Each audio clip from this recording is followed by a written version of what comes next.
Hi, welcome back guys. This is your friend, the Broccoli Fanfics. Back with amazing fanfiction. This is the series of What If Deku Had Enchanter Gamer System. Now before starting, please give this video a like and subscribe to the channel if you want more videos like this. Now let's get into the fanfic. Began in the town of Quin, China, with news of the birth of a mysterious luminescent baby. Shortly thereafter, similar phenomena popped up all over the world. The trigger for these newfound powers was never determined, but as time progressed, what was once extraordinary became ordinary, and dreams became reality. Of the planet's population, around 80% have developed unique abilities or individualities, called quirks. We have entered a new age, a society of superhumans. With superpowers came an explosive rise in criminal activity, and while the governments were trying to figure out how to reform laws with quirks in mind. And in this world whirling in chaos, a new profession formed. One who people used to aspire to only in daydreams has stepped into the light of day. Courageous people started performing heroic acts to keep our cities safe. In the end, the streets started looking as if scenes from a comic book. But in this superhuman society, one learns that not everyone are made equal. One can't help but to wonder, is the world truly ready for the monsters who's waking? Beasts of absolute power that should not be trifled with. For good or for bad. Green eyes snapped open as instincts roared at him, causing Izuku to muffle the startled scream his body wanted to give out. Green eyes shifted, looking around very confused at the room. "I'm inside," he asked. Last time he checked he'd been outside, hadn't he? His instincts calmed slightly at the confusion, but he could still hear the non-words to be quiet, listen, observe, then act. It was a familiar feeling, he knew it intimately. After all, sometimes it's better to be the silent enchanter and observe than the bright tank calling attention to oneself. It was a familiar instinct, one he listened to instead of curling up in a ball and sob at the sheer pressure of this situation. Izuku kept being hit with the feeling that everything is too large, flexing his hand, his fingers smoothly answering, and while thin his hand, it was small, way smaller than he was used to, yet still held a strength in them. The familiar weight on his back was missing. He noticed, and it threw his balance into disaster as he tripped, OHP, pushing himself up again from the floor. "I can move my body, but it's uncomfortable. The size of my limbs are different," he thought, annoyed. "This place," he murmured, somewhat recognizing the room even in the storm and pain his mind was in. It looked like a normal bedroom. The sight outside the window thought just caused his head to hurt more. Why? He wondered, getting to the window. "I know those roads." Eyes scanned the area and no one else seemed to be out right now. I know this place very well," he thought, staring at the city, who was not covered in green moss or giant trees. "No, this was a modern city. Muzudafu?" Izuku asked, and could hear the disbelief and nostalgia for a moment.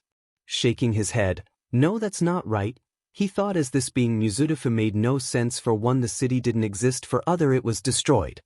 And yet, taking a breath before a whine left his throat, did I seriously get summoned into another world?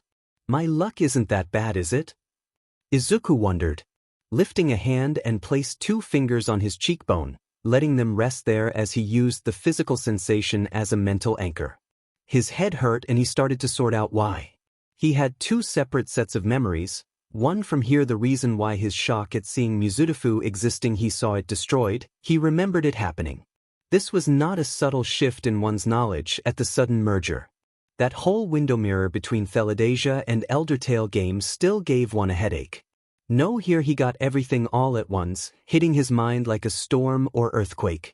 One thing sure, this is not Theladasia, this is Earth. A superhuman Earth thought where he got no power. That though derailed and died quickly enough, as even through the storm in his mind Izuku could feel something familiar. A sensation that wasn't physical, a metaphysical sense that he was so intimately aware and used to. It was not a shimmer, and certainly not a sound, nor a touch, taste, or smell either. Yet Izuku could feel it, as if a ever-present pressure in his bones, feeling of touching active speakers, minor vibrations of something non-corporeal. It was like one could hear the difference between blue and green, which on its own made no sense.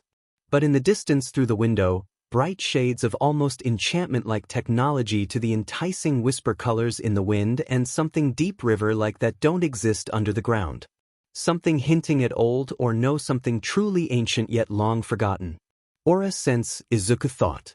Green eyes opened again, the color darkened almost to graphite black. He could feel mana in the surroundings, but also his own. Izuku Shiro Isi in a shuddered breath and gently tugged at his magic, coaxing it back into his body where he kept it coiled tightly under his skin. Tugging it back in was no problem at all, his control gained from years of dedicated practice to manipulate it to such extent. It felt no difference, his mana, his magic, it felt the same as in Theladasia. That shouldn't be possible, is it? Izuku's supposed to be human here. At least the reflection in the window showed no marking on his tongue, yet the sensation in his body, while too small, it felt so similar to his half-alv one from Theladasia, similar enough that Izuku couldn't tell if he was human or not. No marking on his tongue, and yet he could sense magic with the metaphysical senses and almost feel the peculiar connection to the word through said senses. A sense that he's honed, refined, sharpened and trained to not only peak performance for a mage but in human levels as an archmage enchanter. Leaning back against the wall, at least it seemed like no one noticed the slip. Izuku did not need to flare out "I'm here" to everyone, especially not with his mind in utter mess. While in battle, allowing his magic to flare, stretch outwards and wash over the opponents and allies alike. As if a spiritual pressure striking devastating fear into the opposition while bringing confidence to his allies, as he used it to mark their position's stamina and health. In Theladasia, such a small amount would simply made a lander shudder, but in this world where humans have possible not used mana consciously for centuries, even merely a tiny amount would have felt as if molten lead, or the air suddenly turned to solid rock. Izuku let out a breath as something flickered in his sight. "This is," he set out, feeling incredulous at its sight. The screen flickered slightly but stabilized quickly enough as he stared at it. Status screen, Izuku set out, seeing the HUD existence. Eyes narrowed, the familiar green colored of the screens of a mage marking his mana as a magic type, easy enough, but the enchanter's tribal eye-like symbol was missing from the screen's background. "It's different," Izuku murmured at that. The next few days was bizarre, thought schoolwork frankly pathetically easy. With this situation, Izuku decided to simply test out of middle school preferred before he ended up massacre the whole place. Thought being physically a kid again was weird to say the least. But it sank in that he really had somehow been shunted back in time. Either by a survivor's quirk or possible a mad scientist who messed up. Perhaps actually succeeded after all. He have his future memories. But Izuku also had memories of an alternate self from a different world, considering that this world is a hero versus villain setting. Not the post-apocalyptic world in a fantasy setting, where adventurers go about living free and slaying monsters while exploring. Something with the time travel possible resulted in the memories being duplicated, as there's no way his alternate self is dead. Theladasia adventurers just revives if killed, just like a phoenix reforming from one's ashes. They can't permanently die. So some form of resonance while he was shunted back? It still marks him as an incarnation, a person with memories of a different life, even if it's not the traditional way. Izuku did, on the other hand, go through his status screen. There was some differences from the Theladasian status screen, which marked that it's not simply his magic being too used to the gamer mechanics, but that this world had that interaction as well, and hopefully the immortality aspect was not part of this world's adventure system. It would get depressing within the first century. But it's not like hell, find out that until someone actually managed to kill him. Thought said status screen. Izuku's mouth curled into a wry smile as he stared at the stats, or rather the adventurer peak performance stats. They hadn't changed at all. His stats was identical to those levels he raised and trained for in Theladasia. But the level and class system here differed. For one, the level was a lettering counted as S possible, this world's max level, if he had to guess. Main class and subclasses, that system classification didn't exist here. It wasn't restricted in that way in this world. And from what he could tell, it was more or less a moral choice or possible one's literal job than anything else. But Izuku's skills remained, every single one of them. From his main class and subclasses, to the over skills and somehow also the racial skills. Hell, even the skills from the temporary main class by the toy ring was here thought lower mastery than the rest. Do that make me a nightmare-classed incarnation? Izuku wondered. Yes, it did. There was 3 classes of incarnation: Scare, who was the first and normal one, who didn't have any powers of one's past life. The second one being Terror incarnation, who could use one's quirk as replacement for whatever power you used to have. Nightmare incarnation, on the other hand, didn't lose anything, still retaining one's powers due to the nature of said powers. Like his powers coming from mana, a form of metaphysical energy generated by one's spirit and mind. But how has Zuko still got the racial skills of a half-elf here in this world where said species didn't exist? Possible, probably, or at least he thought so, a world where Izuku is supposed to be human he didn't understand. Yet staring at the profile on his screen, the name resting there made no sense. Either it's always been like that here and he simply didn't know which might actually make sense, or this travel altered his body more than he first thought. Well, at least I don't need to start over in learning to manipulate my mana, Izuku thought. But was fairly sure this world didn't know how to handle someone like him. Nightmare incarnation existed in theory, but he's yet to find any other proof of it other than himself of that it's possible. Do the freedom with the class mean I'm not as restricted as before? Izuku wondered. Perhaps that was worth looking up. Fingers twitched at the possibility of whole new magic as his eyes flashed. But perhaps I should get out of here first, he thought, a light scowl forming on his face. Then the school entered his mind after Izuku got what day it was. That made him grimace, the thought of returning to a place that kept tormenting him, where teachers ignored or even added on the abuse. Oh, he'll most likely end up slathering the whole place and accidentally becoming a villain in the process. No, returning there wasn't an option. He could handle a few days, enough to force his principal and teacher to let him go, to let him test out. Which might have ended up mentally scaring the two for life. Izuku hummed to himself. This area was pretty much abounded, but nature was rather strong here. It felt more like home than anywhere else so far. But he'd choose this place because nobody would bother him here, not that they did in the apartment complex either. After all, he's quirkless. It's a forgotten area after all. Hell, from what he read, the last owner dies 300 years ago, shortly before the quirk era started. And no new owner before him ever bought or inherited the place, nor land area for that matter, leaving the cathedral and surrounding area to be left alone and abandoned, forgotten. The price was normal? Or rather, the former price stated was normal compared to other rent or buyable places in this world. Unlike in Theladasia, where those prices tended to get rather insane. But due to said price having expired 3 centuries ago, he could claim it for a few cents. Much to Izuku's amusement of said fact. The sudden lawn ledger who appeared upon him being registered as the zone's new owner was a surprise. Well, at least the government can't complain. He'll need to fix the place, thought, but couldn't help but to grin as Izuku entered. But sleeping on grass wasn't the strangest or worst he slept on, thought. After all, he's a explorer adventurer. Some time later, Aizawa's eyebrows rose in surprise. Well, this was interesting.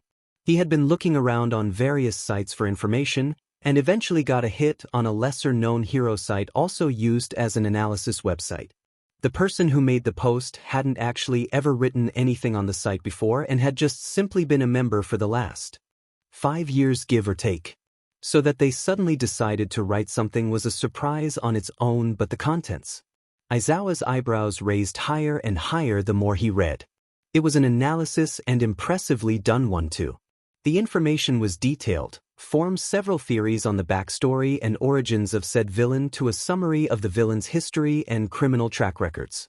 The analysis also had a few short video footage including several drawings that looked very realistic. But it also included various weaknesses that could be used to capture said villain. The content of the post drew one's attention in, and Aizawa couldn't help but to read it all through. It was expertly and professionally done.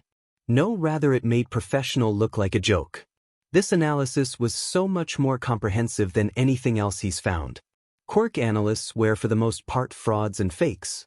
But every once in a while you find the real deal, but Shiro made those real deal look like beginning amateurs with this post. Calling the information in said post useful was an understatement. Especially considering the fact that said villain had recently escaped. Forwarding the post to the others, Aizawa were currently working on said case.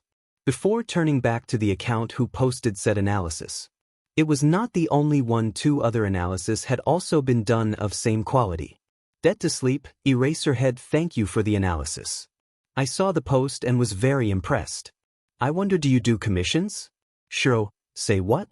Aizawa didn't need to hear it to tell that the response was due to surprise, that the question had been unexpected and possible, wondered if he was serious.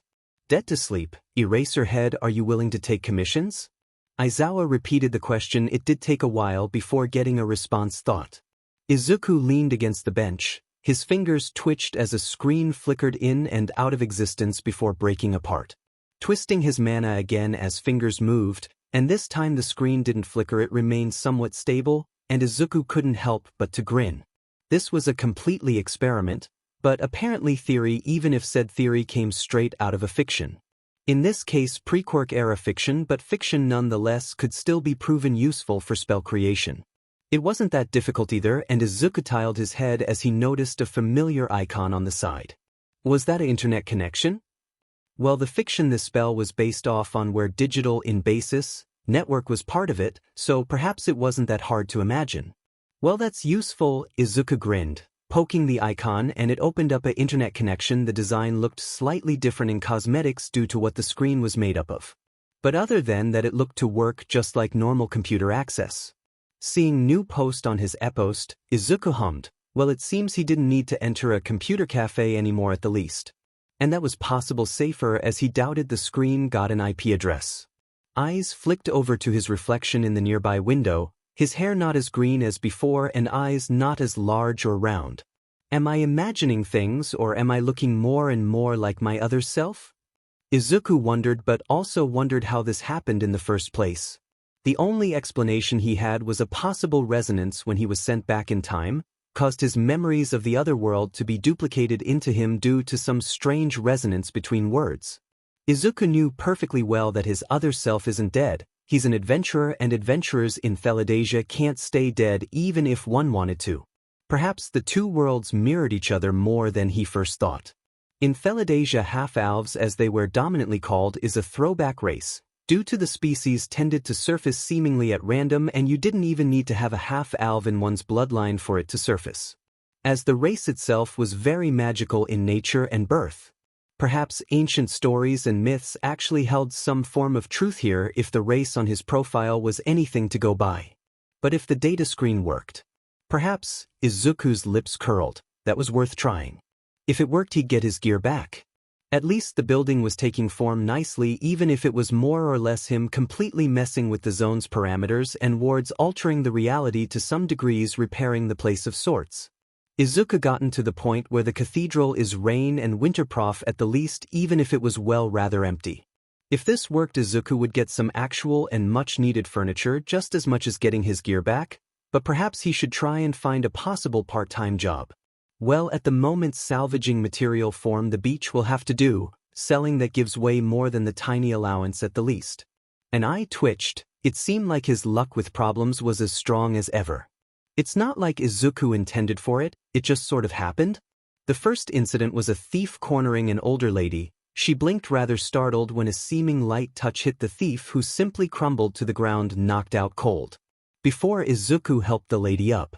Thankfully he had the hood up on his hoodie at the time, but seriously, something similar happened again the next day. A purse snatcher who crashed right into a wall after Izuku simply tilted his walking stick to the side. The purse returned to the older teen, who looked relieved. Then again, and 2 more times. Izuku's eye twitched, as he barely held back a growl in his throat. This was frankly ridiculous. 5 times, and it was Thursday. Looking down at the basket where his groceries currently resided. The money now, the robber shouted, holding a gun. Now that's rare nowadays, a gun-wielding villain. He didn't get a chance to react as the walking staff came down and everyone there heard the crack, warg. Pain flared through his arm as the gun fell to the floor, before the end of Izuku's walking stick crashed down on it, bending the gun into uselessness on the spot at the force. You lit dash. The robber didn't get to react as he crumbled to the floor, knocked out cold as he was struck with extreme precision.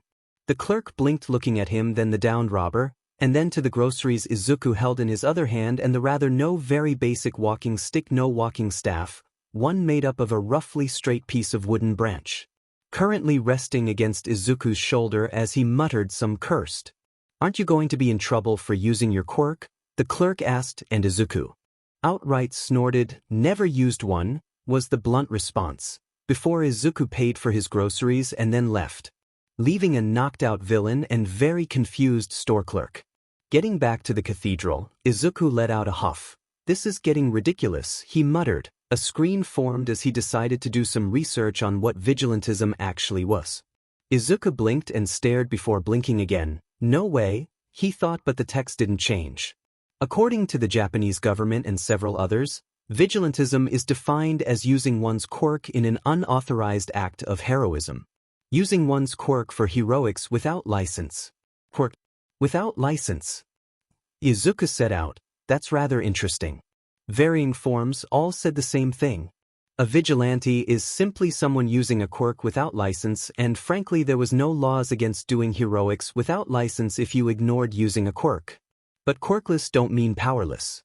Slowly a grin formed as his eyes flashed blue with his magic as it bleed out, shrouding his form in an apparent darkness. Well, if Izuku were going to keep doing this on accident, he might as well do it properly. There's a lot more people that needed help than the heroes or police could reach. But first he needed his gear back, and in a state he can use it, that is. Almost 10 days was added to the 1 month of work Izuku put down in order to change it from temporary into something more permanent. But his project worked. The staff materialized in pixels just as if he'd merely summoned it from his inventory, and Izuku couldn't stop the smirk from forming. Fingers curled around fine wood of a familiar staff. Bright shades of power flowed through his senses. Enchantments that had begun as ancient magic but flared to new and joyous life with care and use. Enticing whisper colors of faint magic tickled his senses, as the staff had come back to life in this world.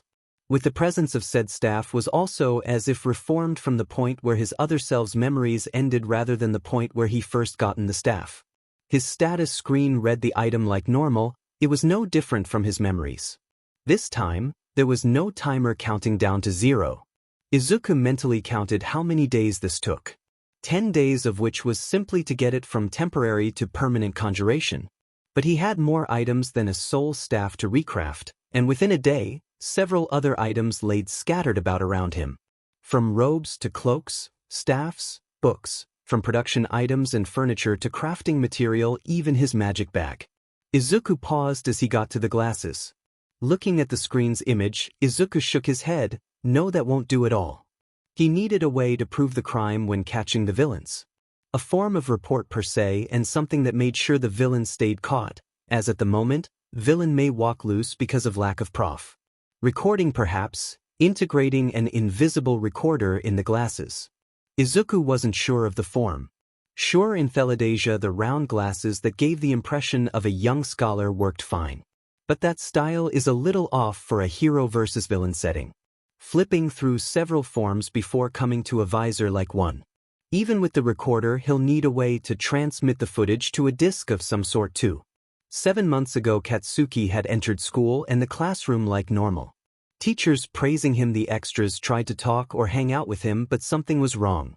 Deku didn't come to class, which was confusing. Even if there was a villain attack or bad weather, the nerd never missed class. At the moment Katsuki decided to ignore it. Then the next day Deku was still not there, the day after that, and the following one was the same thing. Deku was not in class, not in school, nowhere seen. It made the following month weird but also made him twitchy, and that caused others to keep away from him, as Katsuki still even months later after the disappearance, racking his mind for anything he might have done caused. Jarring back as if struck. Katsuki cursed himself. He didn't know if he should refer himself to an idiot or not. Why did it take so long for him to see just how messed up Aldra is? Are their teachers secretly villains or something? Because that was the only explanation Katsuki could think of that would explain this. Teachers should not ignore bullying, no abuse. This was straight down physical and mental abuse. And the teachers were not doing anything to stop it. They didn't even attempt. Hell, at times they joined in, creating opportunities for students to make fun of the less popular students, joining into the mockery of the tiniest, should that even considered offenses? But it wasn't only mental, it was physical as well. Allowing students to be cruel in ways only the most ignorant can be, using one's quirks with intent to harm, to hurt, to do damage in ways that marks one as a budding villain. It was messed up and Katsuki didn't know how to stop it. He was supposed to be the best, but he wasn't going to pretend he had some form of moral authority here. He's 14, not an adult pro-hero or anything of the likes. They wouldn't listen to him. Katsuki admitted to himself that he's a shitty person, a jerk, that he caused a lot of harm, pain by bullying Deku. Frankly, it's too late to say sorry, or rather it's may not be too late to say it, but Katsuki didn't expect to be forgiven. Didn't feel like he deserved to be forgiven either. Not that he can do anything about it when Izuku is nowhere in sight. Well, at the least he can do is stop acting like a villain. It's not like anyone at Aldra would tell him when he do something wrong, considering he somehow had a clean record, something that technically shouldn't be possible. But Katsuki wasn't about to ruin his chances at becoming a pro just because the idiot for teachers at Aldra don't bother doing their FING jobs. Thought his mother reaction when Katsuki came home 2 months ago with paperwork for volunteer work at a community center run by a hero office was hilarious.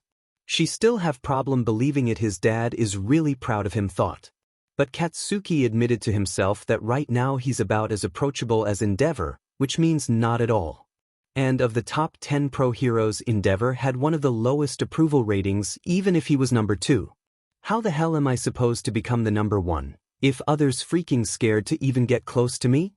Katsuki huffed. Well, the volunteer work at least looks good at his resume for hero course. Pausing mid-step as something caught his eye. Alcohol. Addiction support group. Katsuki read to himself. Support group? Maybe, he mused. Katsuki is perfectly aware he's explosive, figural, and very much literal. His quirk caused nitroglycerin-like sweat, for cry out loud.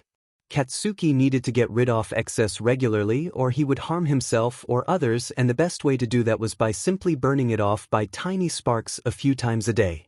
Well, it didn't harm to look it up at least. Private chat. Silent Shadow. Ed shot. While no analysis of either cases or private ones can be found in the wrong hands, do anyone knows who our online analyst actually is? Laughs. Miss Joke, we're online, and even when not, most of us aren't really known. See too much. Sir Knight, while you have a point, the question is valid. He came out of nowhere. How do we know he's not a villain giving us false information in order to defeat us? Laughs. Miss Joke, how do you know it's a he? Dead to sleep. Eraserhead as said, the information given is both accurate and no private analysis have been found in villain hands. Besides, if he was a villain, we know most of the top 100 would already been eliminated, considering the quality of the analysis that he sends us. And as strange as the situation is, he's both the real deal as well as trustworthy. Ocean Predator, Gang Orca, maybe a new pro on the scene perhaps. Laughs. Miss Joke, could it be Nezu? Dead to sleep. Eraserhead, it's not Nezu I've asked. Silent Shadow, Ed shot with that level of analysis? He makes the one hired form Island look like an amateur. I'm leaning more towards a retired pro who decided to share their experience. Ocean Predator, Gang Orca, what are we supposed to call him? If he's a hero, what's his alias? Laughs. Miss Joke, so true. Typing mystery or master analyst every time is getting old. Well, there was one way to find out. Eraserhead thought, sending of another message to another private chat. Izuku stared at the question for a while. That was not what he expected to find. Dead to sleep. Eraserhead, what is your alias? That he should really have expected that question to come sooner or later. But for it to take 6, almost 7 months for the question to surface was a surprise. Izuku for a moment wondered if he'd been asked earlier and simply forgot it. He already knew which pro who was which on the site, mostly just to avoid sending an analysis to a villain, as that's a headache he didn't want to deal with. At this point, it was common for him to get messengers thanking him for the analysis to others who heard of him from friends or allies, possible even stumbled on one of his earlier put online ones on a villain. Deciding to contact Izuku asking for analysis on themselves or everyone's in a while a case. Alias, Izuku murmured, wings ruffling as he leaned back. Fingers hovering over the screen, his mind flashing back to his reflection. The letters came easy, as Izuku sent his response, before dismissing the screen. Heading towards the door and with nearly a thought equipped his gear wings slipping under the cloak fully hidden as he headed out. Eraserhead had gotten a response and was rather curious about the name choice.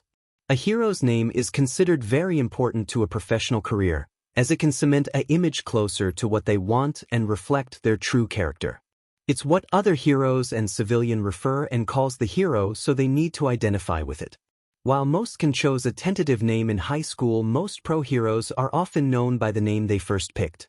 If one were to pick a similar name to one that already exists and is well known even if no longer active, it can come with pressure and responsibility to uphold the name legacy. Thought names often connect to the hero's power or abilities. So the name he got as response was interesting to say the least. At first he thought it was a wordplay of some sort on white, but it also loosely meant Fortress of Wisdom, which when Eraserhead is thinking of it is very fitting a master analyst like this. Private chat. Dead to sleep, Eraserhead. Apparently the online handle was more or less literal. He said his name is Shiro. Silent Shadow, Edgeshot Shiro? I don't believe I've heard that name before. Ocean Predator, Gang Orca. He might have decided to change alias upon returning to the field in this manner. Shiro leaned against the roof of a building, standing carefully balanced on a gutter with a finger gently pushed against his template. Eyes half-lidded as he scanned the area. And these people are supposed to watch over the hero community, Shiro muttered, able to sense how the current twisted around said office. But the way it twisted, no, it didn't speak of assisting heroes, with how it twisted the current. The commission would cause more problem and increase the severity of the coming tide. Closing an eye as he focused deeper on the mana, a screen forming as the connection were established. Who'd guessed his HUD could come in handy for this? Months later, Eraserhead cursed under his breath as he evaded another hit and lashed out with his capture weapon. This mess had been a normal routine patrol, and while normally a larger group isn't that much of a problem, the problem was that almost all but two of them had mutant-type quirks, which means his quirk is useless, and it don't help that all of their movements, his own included, are hampered by the narrow alley. So the robbers were causing more problem than Eraserhead would have liked, even if he is prepared for the fact that there is quirks he can't cancel. It made fights much more annoying than he'd prefer them to be, and longer too for that matter. Mess or otherwise, he's still holding his own, already having taken down 2 of the 8 attackers, and when he were going to go after the third opponent, he saw a figure move swiftly over the rooftops. Eraserhead stiffened, and he braced himself to defend whatever the newcomer threw at him. To his surprise, the figure did neither, rather dropping down, and if he'd not seen him coming, then Eraserhead would not have noticed, as barely any sound was heard at the landing. The red and gold staff lashed out so quickly that Eraserhead didn't see it move until it was over. The hardwood, or was it metal, impacted the villain's head and sent him crumbling down as if a puppet with cut strings. Taking advantage in the surprise his arrival had caused, the staff spun quickly in his hands, and white bandages wrapped near its top lashed out eerily similar to his own capture weapon, catching one of the villains who'd been about to impale him and threw them right into the wall and rendered unconscious. Eraserhead let out a sigh of relief. If a bit annoyed, the newcomer used support items and attacked the criminals at least. So most likely a hero. I just wish they would tell me when a new hero is in the area, he thought. But for Eraserhead it was hard to miss how the villains suddenly became so far more very, as if scared of the white-dressed man, while Aizawa carefully kept his quirk from erasing the white-dressed figure quirk as to not trip him up. Between the two of them they took down the villains in short order, and as they tied up the villains, Aizawa tried to rack his head, attempting to place the white-dressed lithe man with little success. Frankly, Aizawa understood perfectly why the villains became so wary, if not outright scared, of the lithe man, who Aizawa could admit is as terrifying as he is breathtaking and awe-inspiring. The white-dressed man cut one hell of a figure even if he was almost lithe. The faint blue light from the night sky highlighted the white cloak in an ominous light. Sharp cheekbones were thrown into stark shadows of his hood that attached to his coat, and the high collar of his white cloak only brought out the effect further, as it flapped lightly with his movements, doing nothing to hinder him at all, which showed comfortable and practiced ease with the style of gear. The glassed visor was hard to notice at first due to how the hood shadowed most of his face, but then the glass simply flashed a bright, memorizing white-silver, and it felt as if the air around them suddenly dropped 10 degrees on the mere action. The glass, even if hiding his eyes, did nothing to hide that sharp, calculating gaze who swept over them and left him paralyzed for the second it rested on him before he almost missed it, the faintest of nods. Eraserhead could compare it to a snake watching a mouse ready to strike at the first show of weakness.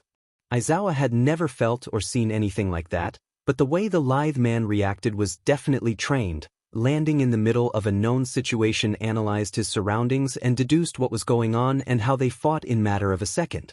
His fighting style was definitely swift, fast and agile. The way he dodged an attack without even looking for it was almost lazy, coupled with proficiency with that staff and the skill with that capture weapon that reminded Aizawa of himself. He can't have graduated from UA, because he'd certainly remembered someone with a style like his, maybe Shiketsu?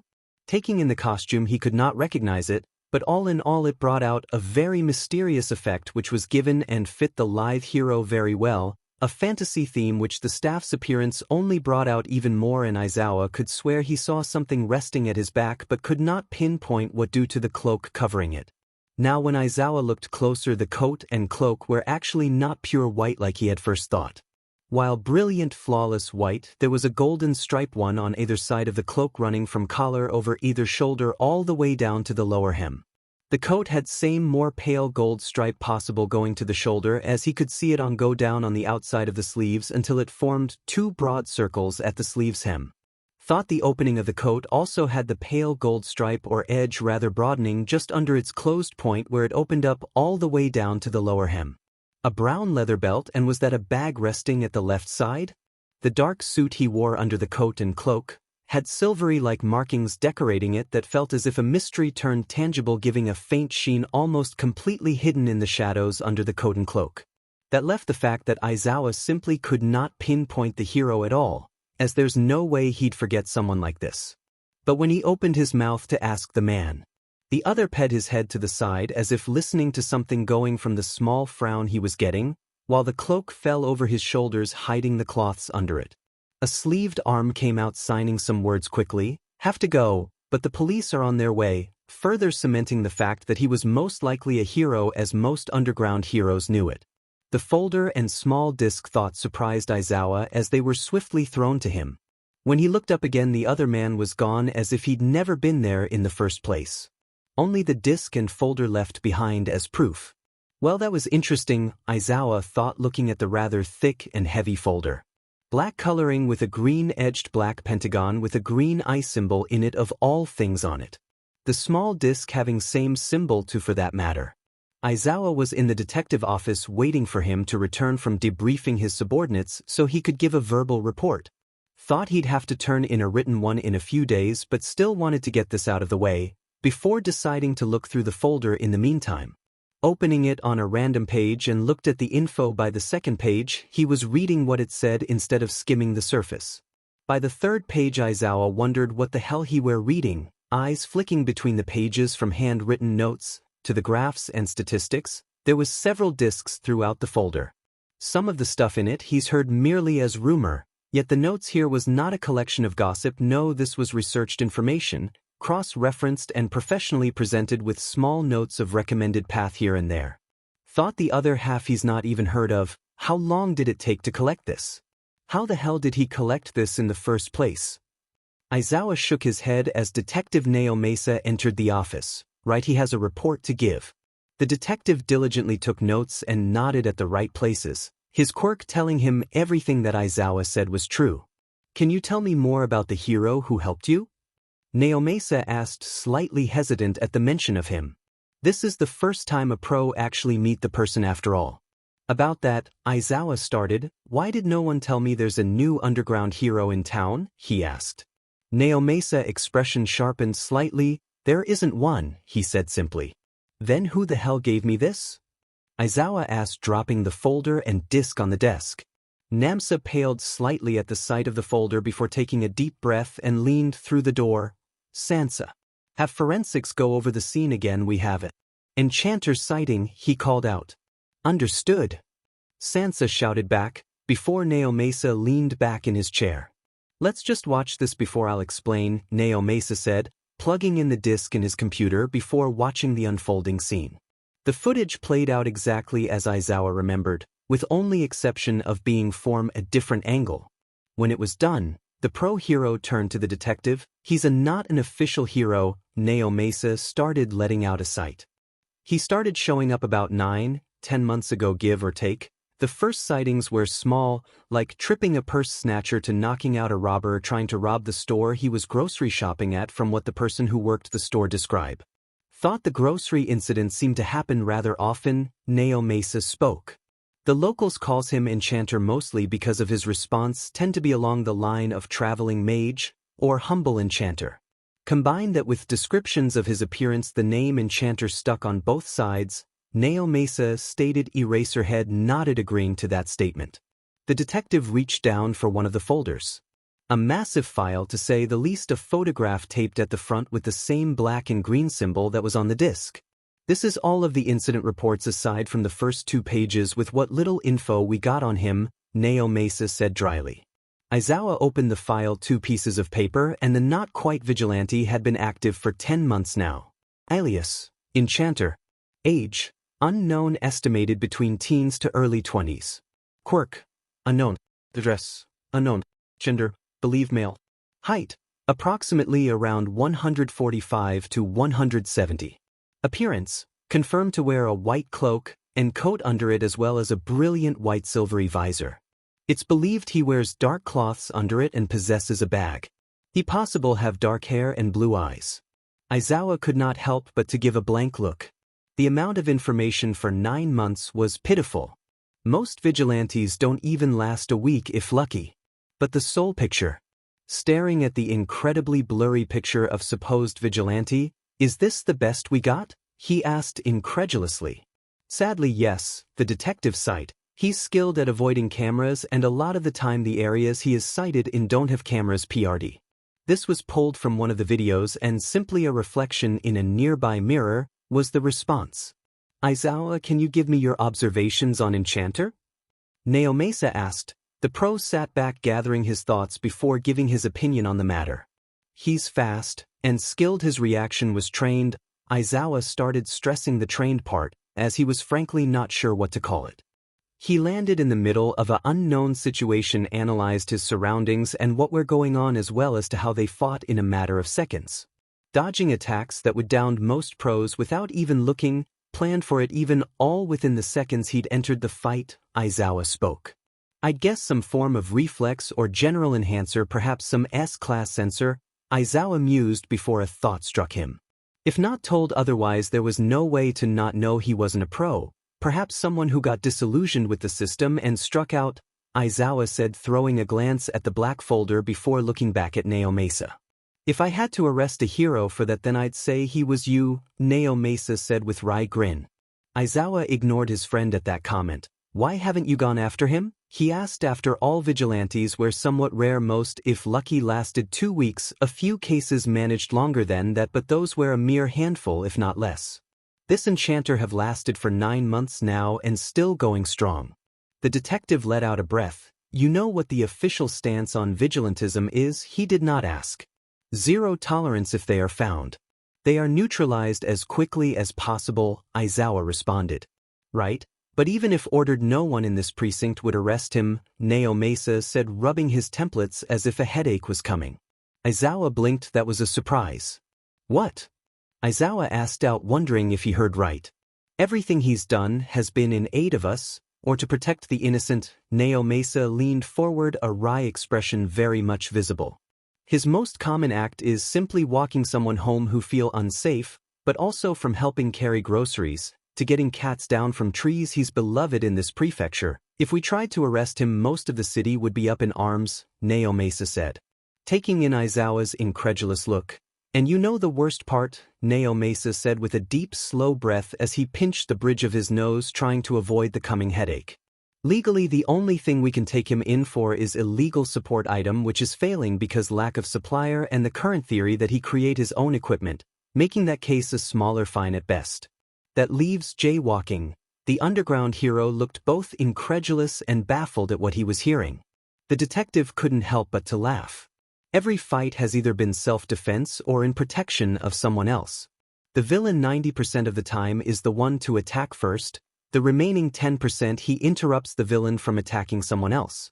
Enchanter also haven't committed destruction of property or assault, and that's more than what I can say for most heroes, Neo Mesa explained.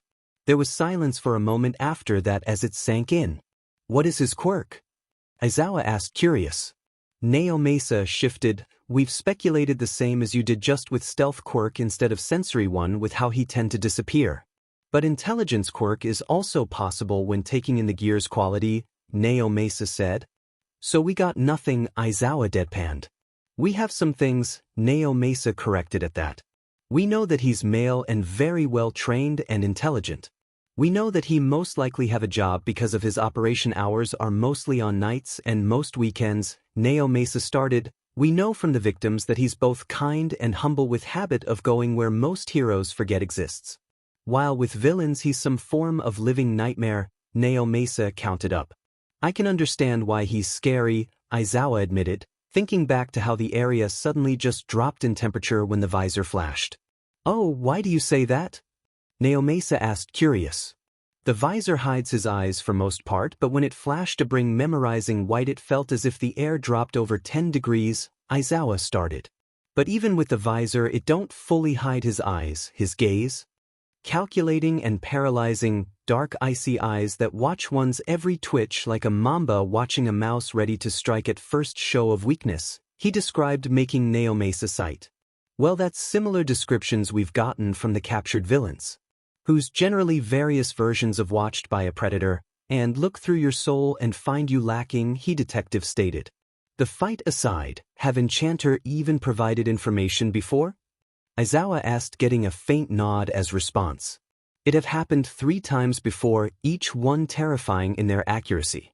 It's as if Enchanter liked to break the villain down in their entirety. Naomasa's eyes flicked to the closed black folder for a moment before opening it. The detective were getting more and more pale the more he read from the pages, several of which held small discs of their own, whom Naomasa didn't want to what was on them. Oh hell, he said faintly, the crimes this folder describes. Quirk trafficking, human trafficking, child abuse, neglect, exploitation of minors, fraud, unethical medical practices. Several third-degree murder and some first-degree. But the ones who caused these crimes, hell, several of the victims are current pro-heroes or former ones who had to be retired or killed for unnatural causes. Several rather illegal cover-ups laid bare for anyone to see. If even a fraction of this is true. Oh hell, Naomasa repeated, wondering how long Enchanter has been gathering this, or... No, this is something Enchanter sent them. And the last 4 times they've not only been comprehensive but also 100% or close to 100% accurate.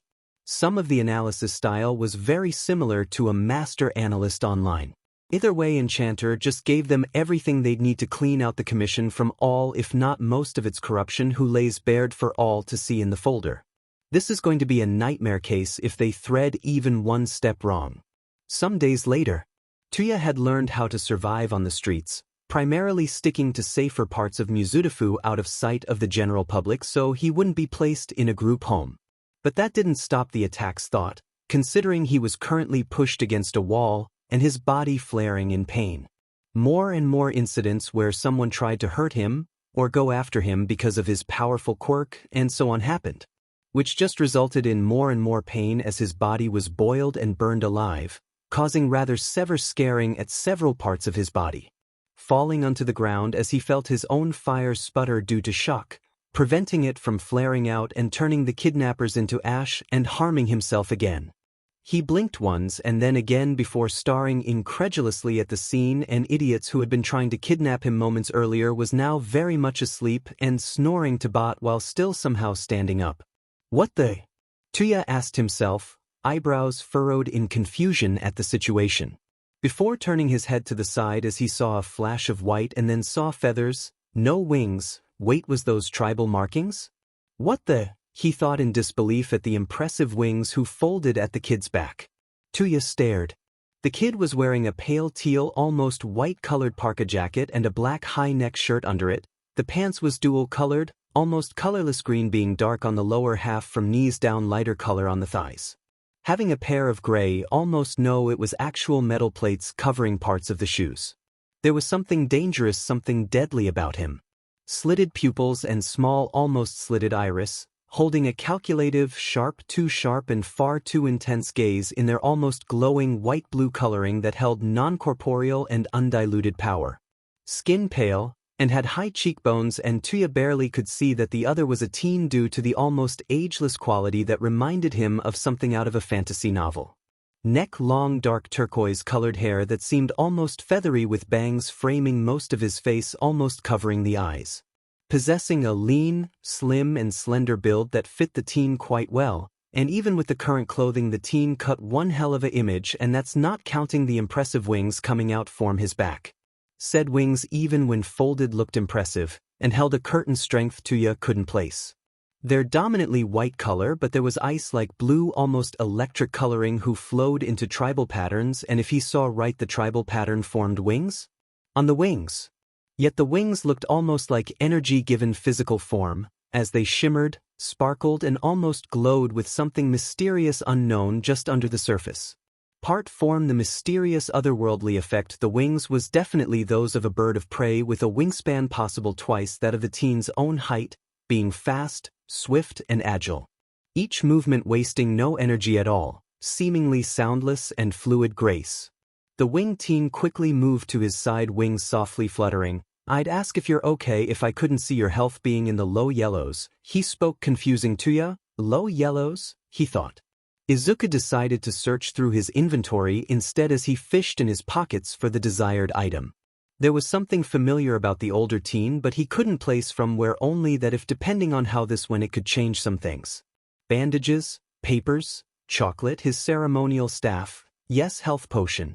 Taking it out and surprising the other as Tuya stared at the glass bottle with a silent question. It will numb the pain, might raise your health back up a bit. It would be painful to walk otherwise, and I'm guessing you don't want to be caught here. I have somewhere you can go, Izuku spoke, holding the bottle. Tuya stared bewildered. Did the kid just offer a place to stay and drags for the pain? He thought, staring at him for a while, as Izuku slowly raised an eyebrow as a minute or so passed. Well, if the kid wanted to harm him he'd already done that. After all, he put the kidnappers to sleep without any of us even realizing it, Tuya thought. He eventually said, taking the bottle and swallowed a portion of the liquid. The effect was instant. Tuya slowly stood with a wince. The pain almost faded, leaving him sore, his body feeling closer to the exhaustion after a heavy workout rather than severe burns and bruising that littered his body. So where are we going? He asked. This way, Izuku responded, heading out formed the ally and waited for a moment. Tuya followed, looking at the surrounding, who slowly shifted from a low-lass area with buildings abounded, before a forest took over. The road old worn, the trees and moss covering what looks like remnants of buildings as nature taken back this area. Then they arrived to a crater with several buildings looked almost ruin-like but a lot more intact. In the center back thought was a large cathedral who looked fully intact as if frozen in time, which appeared so out of place yet at home with the surroundings. Tuya wasn't sure what to think, as it almost felt as if walking into a different world, as the winged teen lead him to the cathedral, opening the double-sided carved wooden doors. The small dark hall, where you could place shoes or hang up jackets at the sides of the walls, but it also had a distinct stone and wood mixed feel as wood curled and wrapped as if roots along the walls and room's corner beams. The second door was a single one but also arched and welcomed one into a stunning fantasy-like living room. Painted windows adding a warm light, a massive fireplace, to the high vaulted ceiling with wooden beams who had Celtic and tribal-like carved patterns in them. The ceiling thought was painted as if a night sky star map, even constellations seemed to be brought to life. A large table as if cut from a massive tree, several armchairs, including 2 large sofas and a dark-colored mat covered large portion of the stone flooring. There was a doorless vaulted opening at the side and looked to be a rather fine open kitchen on the other side of it. A large staircase leading up to a second floor. There was an open door under it leading to a hallway. The place held a curtain Victorian blended with fantasy and steampunk look, but felt warm, safe. Tuya looked around and saw that the winged kid teen opened a few shelves near the hall door before finding what looked to be a first aid kit. Cloths off. Tuya started at that sudden command, and saw blue eyes giving him a blunt look. You got more injuries than what can be seen. I can help if you let me, Izuku spoke, holding up the first aid kit. Tuya sighed before pulling off his shirt and pants, seeing how the teen's expression became carefully blank, void of any emotions. What? Who did this? Izuku thought the other was faintly familiar, but Izuku wasn't sure form where the alternate future possible. Wouldn't surprise him if Tuya ended up in villainy if he survived. After all, one's patience could only hold for so long. Izuku went through the first aid kit, not a traditional one in normal sense. No, this was an adventurer-style first aid kit. After all, it's not like he has access to a healer here, and Izuku was relieved that he foresaw putting this together. What's your name? Izuku asked as he started cleaning the wounds with purified mana enchanted water. Dobby, you can call me Dobby, Tuya corrected himself. I'm Shiro, Izuku said, easy enough. The alias or nickname has more or less become a proxy name at this point. And the researches he volunteer work with at times started with the nickname due to his wings color, with habit of wearing white or pale colored jackets and hoodies. But also due to the fact that Izuku really didn't want any connection to the rather abusive nickname or blood relation. He's actually considering outright changing the name legally too. You live here? Tuya, Dobby asked. Shiro hummed his response. You can stay here if you'd like. Thought I have no TV or computer access, mostly haven't had the need for one, Izuku said, moving on to Dobby's torso. I don't need charity. It's not, you can stay for free until you find a job, then you can pay rent, Izuku responded swiftly. Tuya stared at him, failing to hide the hope in his eyes, but it's not like Shiro needed to see it to sense it. Don't you have to ask the owner or your parents? Dobby asked. Bought the place myself, but as the whole area was as forgotten, the original price expired and reduced to a few cents when I bought the deeds for the place, Shiro chuckled. I've gotten rather good at repair and conjuring as I revived the place myself, Shiro explained. What? But you're like 10 or something? Dobby sputtered in shock. I'm 13 and emancipated, and frankly the place is forgotten it even exists. So most think I'm some old man on paper owning a large piece of a forest, Shiro said bluntly, but amusement rang in his voice.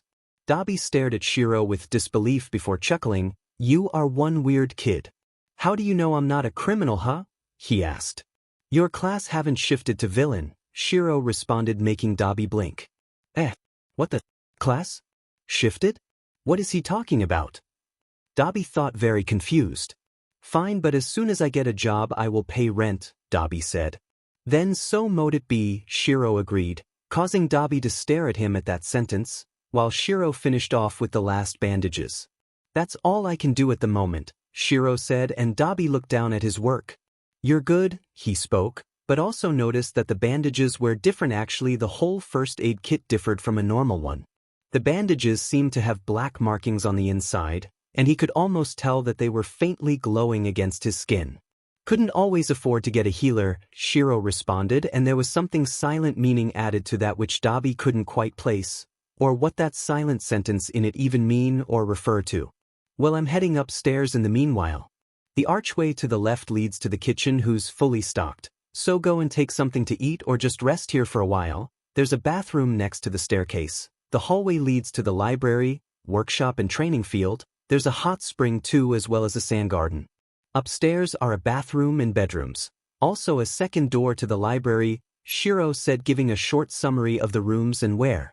Thought Izuku wasn't sure he even added guest rooms in the first place. It is worth checking, and if not, then he'll need to add one.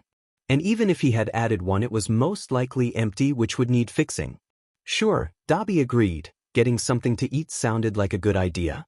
He did notice that Shiro's eyes flicked just over his head for a moment, before heading upstairs. Dobby stopped in the opening to the kitchen with look of disbelief. The kitchen was massive, sort of expected it to be roomy, and held a seamless blend of old and new thanks to the fine metals and pale stones. From the fire stove at the side next to an actual pizza oven of all things that rested on either side of the massive glass window that took up most of the wall. A walk-in storage with a freezer and refrigerator next to it, and most of the wall lined with shelves. Another wall holding several shelves at the lower half, one opened for a dishwasher, with a bench place right on top of it stretching most of the wall until reaching the sink and continue on to the corner and pizza oven. At the other side of the kitchen bench was a normal stove. Seriously? Dobby thought for a moment. At least the appliances was normal. Well, apart from the fire oven and pizza oven, that is. He wondered how a kid barely teen afford all of this. Well, not that Dobby knows, but Shiro conjured a lot to get the furniture just like he did to get his gear back. After all, permanent conjuring can be used for more things than material or materialize gear from theory to reality. There's casual uses too. Dobby figured out that Shiro is Enchanter early on. It's not that his landlord roommate even bothered hiding that fact. The vigilante who for some reason is not hunted by police or pro-heroes considering there were no warrant for his arrest at all. Actually, pro-heroes seem to think he's also a legal licensed pro-hero, as is most of the public who know of him existing. The name choice in itself, that was insanely fitting when seen in action. Enchanter, a mage capable of enchantments, like the regenerative properties in the bandages he uses or literal straight of RPG health potions that might as well be called regeneration on a bottle. Looking at his arm was just faint white silvery coloring on healthy no pain causing scars, instead of blackish burns and constant pain. Going with Shiro that day was the best decision he's ever made. Walking through the ground-level hallway who have windows covering the length of one wall, the other wall blending into the arched ceiling, making it almost seem as if you were outside. Wooden beams seem almost as if curling roots and tree branches blending into the beams at the ceiling and mirrored on the other side. A few doors here and there before reaching an arched double door. Opening the double doors and stopped short in the opening as Dobby stared at the octagon-formed library. The massive library. Perhaps I should have asked what shelf it was on, he murmured faintly. Victorian-inspired, dark woods and warm carpets, soft chairs and small tables here and there. Walls lined with shelves from floor up to the domed ceiling, with every shelf covered in books or scrolls. There is a balcony-like second floor at the halfway point at two of the walls, spiraled staircase as much wood as metal tribal-like markings decorating it, and the railing. Of course, most of the walls had a sturdy metal ladder you could easily walk on attached at a ceiling border and flooring with a rail path where you could easily pull each ladder across the wall. Not that Shiro himself needed to use said ladders considering his wings. Dobby still don't get how any of this fit inside. The living room alone should take up almost the entire interior of the cathedral. The bedrooms and both of the bathrooms were fairly normal in comparison to the rest, while the kitchen, living room and sand garden aren't as extreme as the workshop or the training room. Of course, there was also the hot spring that's inside, but walls and ceiling making it look as if you were out in space. Even if the hot spring is a blessing to sore muscles. But why do he have a hot spring anyway? Wait, is that an owl? Dobby stopped and stared. Shiro haven't said anything about an owl living in the library or anything about any form of pets. What? But there was a black owl with white facial patterns. The wings folded and seemed to almost drape. No, actually, with the tail feathers it looked more like a cloak of sleek feathers draping down than anything else, while keen and so very intelligent amber eyes flicked to him before returning to the book and carefully flipped the page with its talons, careful to not damage the old book. What? Dobby asked out. Shiro raised an brow as he saw the book title, Levels of Mana. Tilting his head, interesting read, Dobby? He asked, snapping Dobby out of his thoughts, not having noticed him coming back for the night. Yes, actually, Dobby said. Wouldn't have found it in the library if not for your owl. Dobby said, wait, what owl? Shiro asked, looking startled. Why didn't you tell me earlier that you got a quirked pet? Dobby asked. I don't, Shiro responded, easily wondering what the hell Dobby were talking about, but made Dobby stare at him with disbelief. He's after all seen the owl in question. Shiro opened his mouth but closed it, seeing the owl fly in and put another book down on the table, with the title Mana's Classes on it. Both stared before Dobby raised a hand and gestured at said owl. That one, he said simply. Shiro stared at the golden-eyed owl, and he'd used that name loosely from what his senses were telling him. It was made of mana, radiating contained and hidden power, non-hostile, but in a composition he's only ever sensed in raid-ranked summons when summoned by a summoner. Dobby, that's not an owl, Shiro said faintly, his status screen flight on, but the results were different than he expected compared to what he was sensing. Level. Race. Knowledge. Spirit. The not owl let out a soft hoot before taking off again, and this time settling on his left wing's wrist, making Shiro's disbelief increase. Not an owl, what are you? Dobby started. Transformation quirks. Shiro interrupted but pretty much said that while it looks like one thing it can be something else. Shaking his wing and the owl stayed on, giving a hoot in protest, wings unfurling slightly to keep balance. It wasn't moving. Right, so what is it? Dobby asked. You don't want to know, Shiro instantly responded, his eyes flashing, meeting the amber ones of the owl, with a single command of get off. It hooted, feathers puffing up, refusing, making Shiro's eye twitch, before his own feathers puffed out in agitation and the owl hooted in pain, instantly jumping from the wing to his shoulder instead. Dobby felt a shiver run down his spine at the sight of the wings like that. Normally puffed up feathers would look soft, fluffy. This was nothing of the sort. Each feather held a diamond strength and resilience in it won't yield. The feather's edges glinting and eerily white, flashing as if light on metal plates, with an wave flame effect running along the feather's edges, glinting of sharpened metals and deadly power as if hundreds of blades ready to run. One through at moment notice. Shiro stared at the cinchia as feather ruffled before carefully laid flat like normal, but retained that sharpened look. He'd rather not fight it inside or near his home. That battle would definitely destroy the area.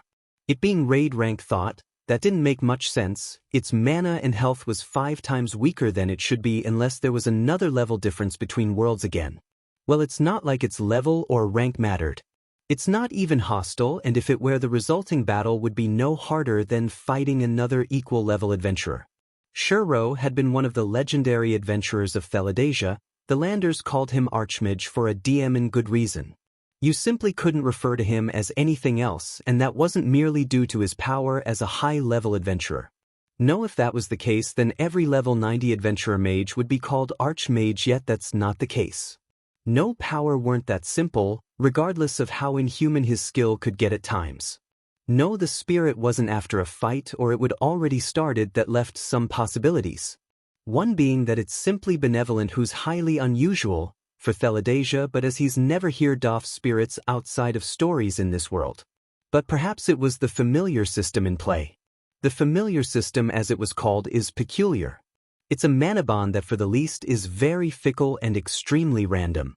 It's when a monster of some sort randomly decide to take a liking to a specific person and decide to all stick to them. But that place on his shoulder. Shiro's magic reacted instinct at the threat, daring to take a place that wasn't theirs to take.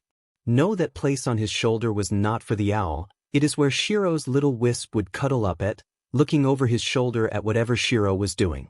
And even if it's not summoned, he will not allow anything else try and claim that spot to ride on. Shiro didn't even need to say anything as the owl instantly jumped off, sensing how Shiro's magic reared, curled, and twisted. Looking very startled and rather confused as they landed on the soft chair's back but didn't push, only narrowed its eyes as if searching for something it's missed earlier. Before giving out an apologetic hoot. I'm guessing the owl is staying then, Dobby said simply. It's not like I can get rid of it without killing it, Shiro responded easily. Dobby blinked. Why would we need to kill it to get rid of the owl? Dobby wondered before deciding he didn't want to know. It was quite tonight, which might be a good thing, Eraserhead decided as he noticed a curtain white figure on the rooftops. The same figure who delivered the folder 2 months ago for that case, or hell case as it was now called. Jumping over the edge between one roof to the next, and calmly walked forward, no fighting stance, and the capture weapon wasn't at the ready. Eraserhead had already noticed that the not Vigilante's staff was missing. Why don't you take a seat, Eraserhead? Enchanter spoke, voice calm, not worried in the slightest. The underground hero had to stop himself from freezing at the sudden request, and saw how Enchanter's blue glowing eyes shimmered through the see-through visor. Even with the visor possible intentionally acting as if a barrier, something solid that's between those so very intense eyes and whoever he were looking at. There is something distinctly unnerving, non-human about the gaze, and Eraserhead couldn't place what it was. Just that Enchanter's eyes were honestly scarier than Nezu's, while just as sharp, keen intelligence shone in Nezu's black eyes, there was something else that shone in Enchanter's.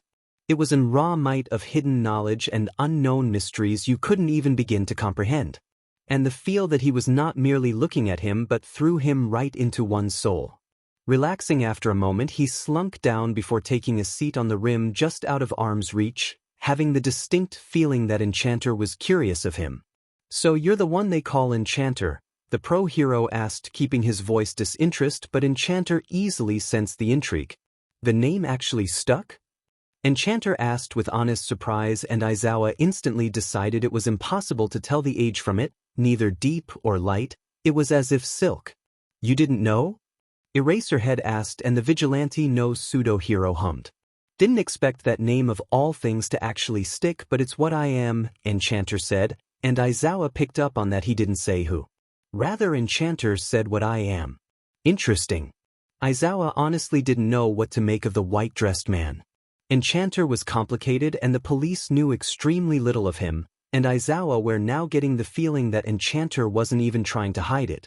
Just that he simply were a naturally elusive person that vanished in shadows as if breathing, because that was simply his nature. Usually it's very thin slope between vigilante and villain, but as long as you don't go down that slope and commit any major crimes, I have no reason to turn you in. Eraserhead started. You could be a hero, Enchanter. The not vigilante let out a laugh at that, and Eraserhead couldn't help the shudder at that laugh. There was something raw in it, and nothing about it was joyful either. No, it felt more sorrowful, an old wound torn open. After a short while, Enchanter took a deep breath, calming down. The pro-hero who don't even know me says it without any hesitation, and honestly truly do believe it. Enchanter spoke, and Aizawa didn't like the meaning of those words. The silent meaning that no one have told him he could before. Enchanter didn't explain it, simply shook his head.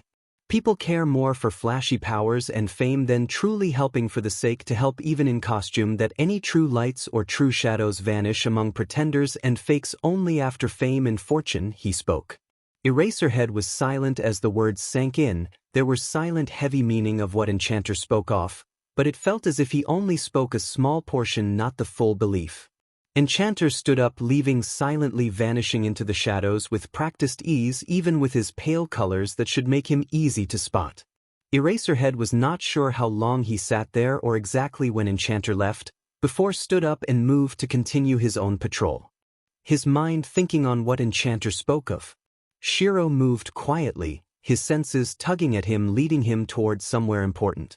He could practically taste and feel the shift in the flow as he got closer.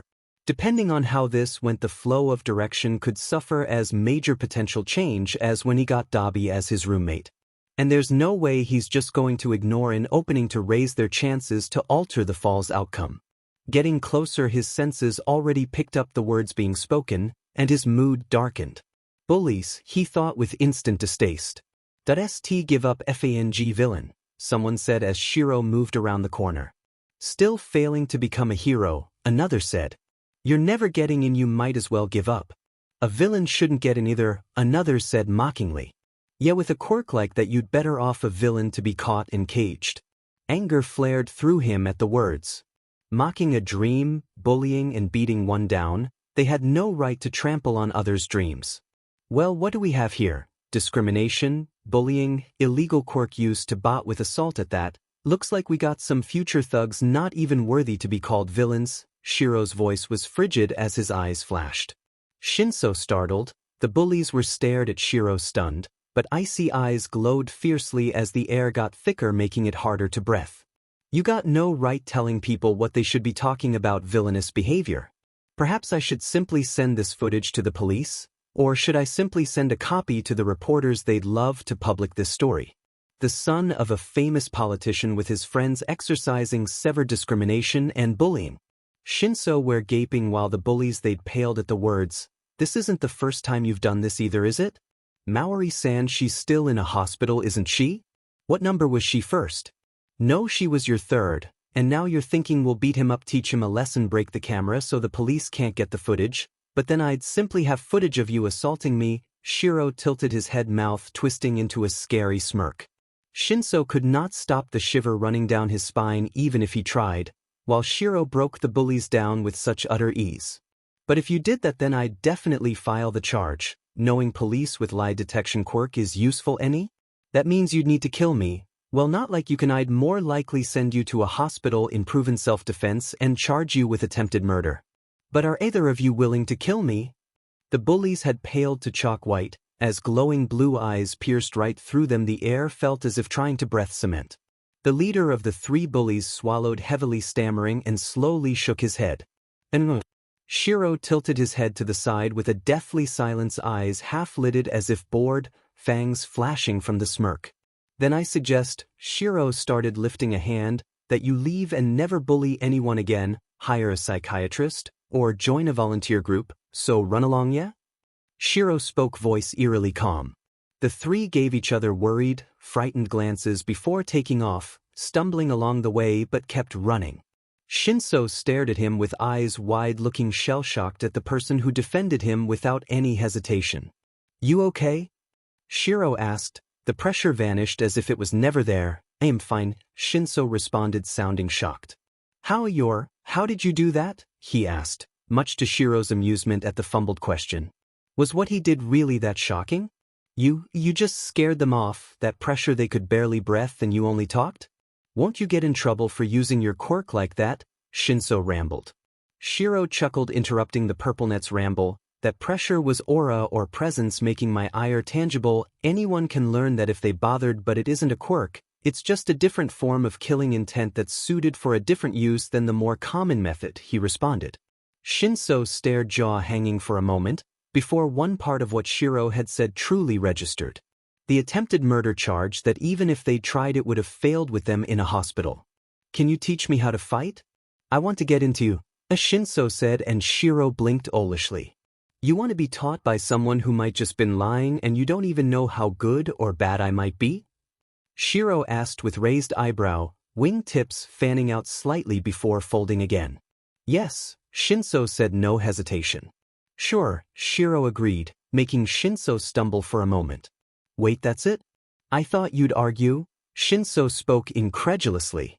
Shiro looked amused. I can tell you got the dedication to put in the effort needed. It shines in your eyes. If that wasn't there, he started tapping Shinso's chest.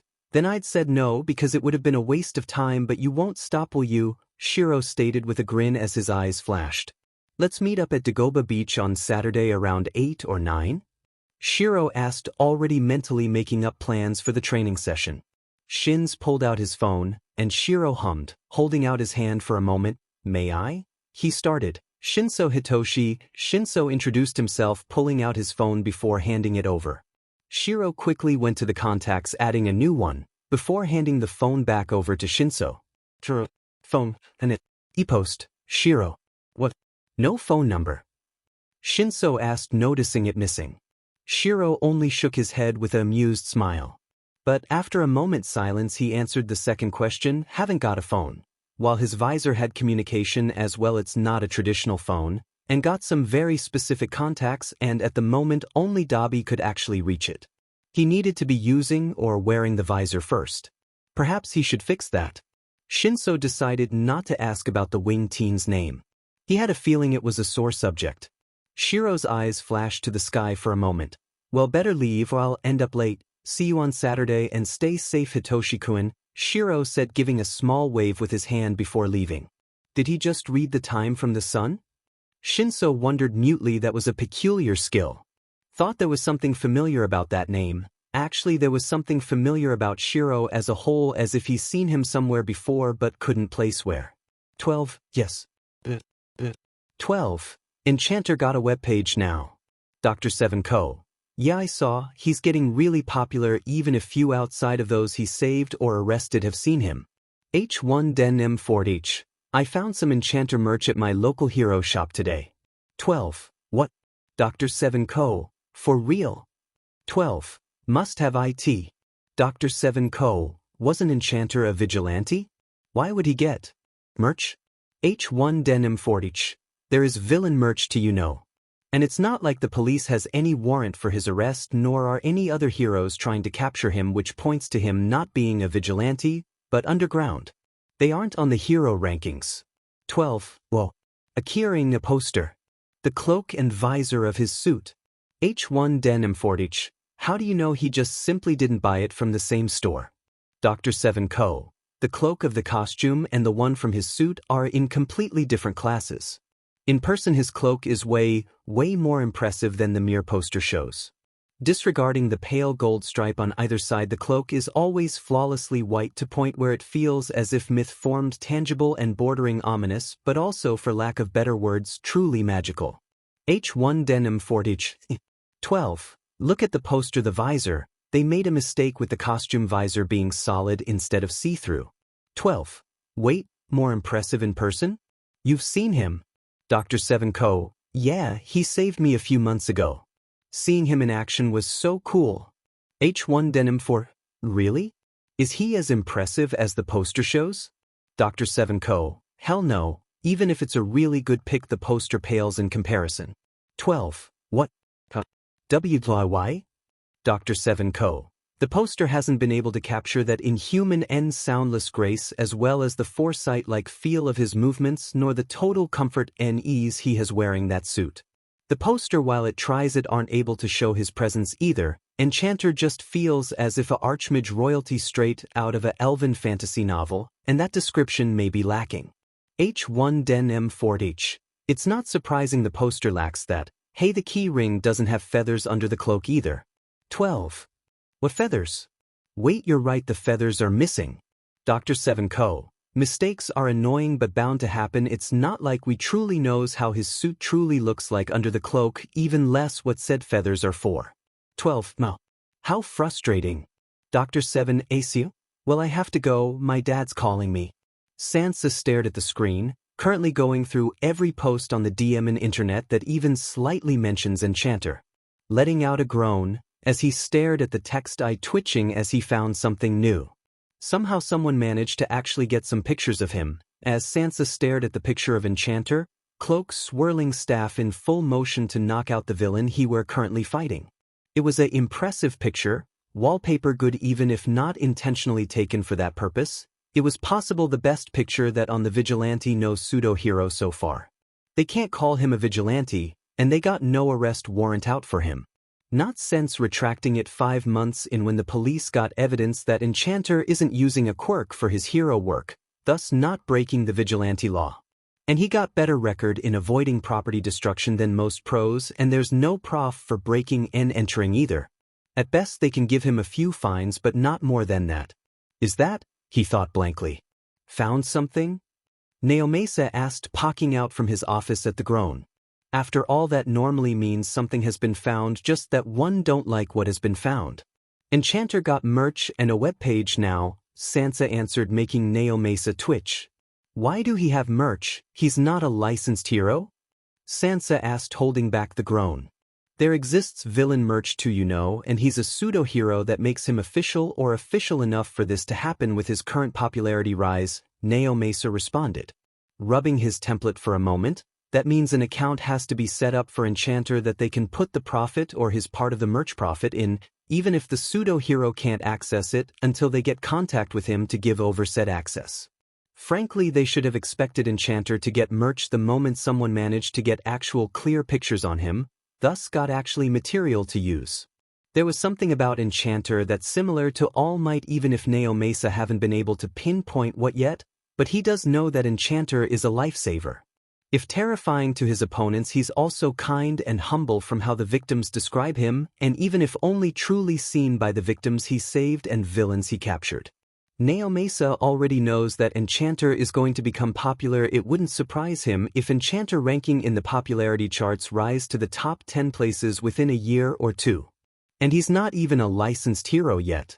Perhaps we should try and recruit him, Naomesa thought, giving a sight as he stared at the screen with was that a key ring merch of his staff? Thought they have to get an actual trail on him first and actually get in contact with him. The detective paused. Well, it's not like he's allowed to make that call. Thought didn't Eraserhead have a casual talk with Enchanter a few days ago? Hoot! The owl or not owl hooted in protest as Dobby entered and stopped short at the strange sight. A small glowing see-through ball of light with giant eyes were hissing at the owl. Defensively from Shiro's shoulder and nuzzled closer from where he sat in the armchair, letting out more of that hiss-like crackle at the avian. An actual wisp of all things. I'm guessing I've yet to see the wisp is because of your collars, Dobby stated. Both said collars on Shiro's shirt and jackets tend to be rather loose and high more often than not. Shiro nodded with a laugh before holding out his hand, and the wisp instantly flew to said hand, using it as a small shield as it looked shyly at him curiously through the fingers with large doe-like eyes. The little wisp is adorable and seemed to claim Shiro's shoulder as his/her/theirs. Spot and didn't like the owl trying to steal it. But from how Shiro's magic tended to react, neither did he. Dobby shook his head. Never mind, did you know you got hero merch now? Dobby said, and Shiro stared at him, dropping the book he held in his other hand slightly as he raised a brow. Well, that went quick, Shiro said simply before shaking his head, as Dobby sat down in the sofa. You've been around for little over a year now, Dobby stated. So? I'm called elusive for a reason. They only managed to get a picture off me a few days ago, Shiro said dryly to that. Most heroes want to become famous, you know, and you just go around ignoring the fame you gather, Dobby said with a laugh. Shiro snorted and raised a brow at him, but didn't respond. Didn't need to either. Dobby is perfectly aware that Shiro couldn't care less about fame. Why is that? Dobby asked curiously, and Shiro paused mid-motion in opening up his book again. Why don't you care for fame? Dobby asked, he may now that Shiro didn't care for it, unlike most heroes who became such solely for said fame. Should I care for it?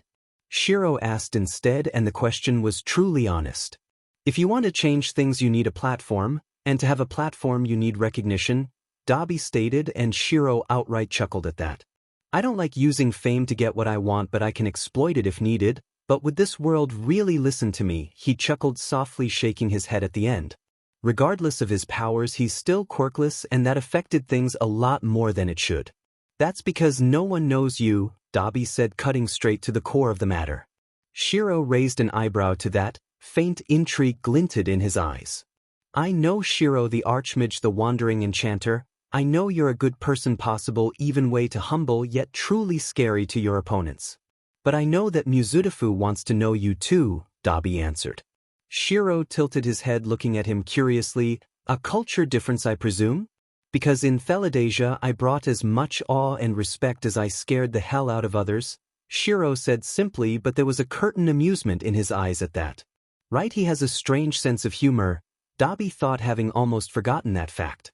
Dobby hummed. The physically younger had a point, thought. Well, here people realize that you're a true hero who cares and not a mastermind planning to take over the world, Dobby said bluntly, making Shiro chuckle, his eyes close in amusement. What are you reading anyway? Dobby asked. Basis of Summoning, Shiro answered, making Dobby blink, as did the owl, who hooted with a look of hope. Why? Dobby asked to that.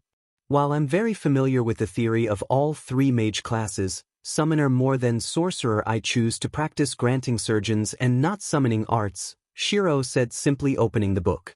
The what? Dobby shook his head, and Shiro held one eye closed in amusement at the reaction while the other was pinned at the fire user. While most main classes use the main type to refer the art to practice it, like a swashbuckler uses weaponry regardless of which build you chose to wield. The mage classes differ slightly. Sorcerers is sorcery, while summoners practice summoning. An enchanter like me practice granting surgeon. Thought the granting portion can change to master, giant, or arch depending on the enchanter's skill, power, and experience in the field, Shiro explained. Dobby nodded to the explanation. That made sense. And a build is? Dobby asked curiously. He's read that term before when reading, but hadn't actually gotten an explanation for what it was. Style, Shiro responded with a single word. Build is one's chosen battle style, if a bit more complex, as skills, physical stats, and equipment also filters in a factor, came the explanation. Dobby set out to that before looking at the owl. If he had to guess, Shiro was reading up summoning purely due to that owl. Thought he did read about summoner when he read through the mana chapter about main classes. It hadn't interested him in the slightest. Not like healer did. Thought the weapon master had piqued his interest too. After he started reading about mana, it didn't click the same way the former did. Shiro were ticked off and confused, possible more confused than angered. Why the hell did Stain attack him? It made no sense at all.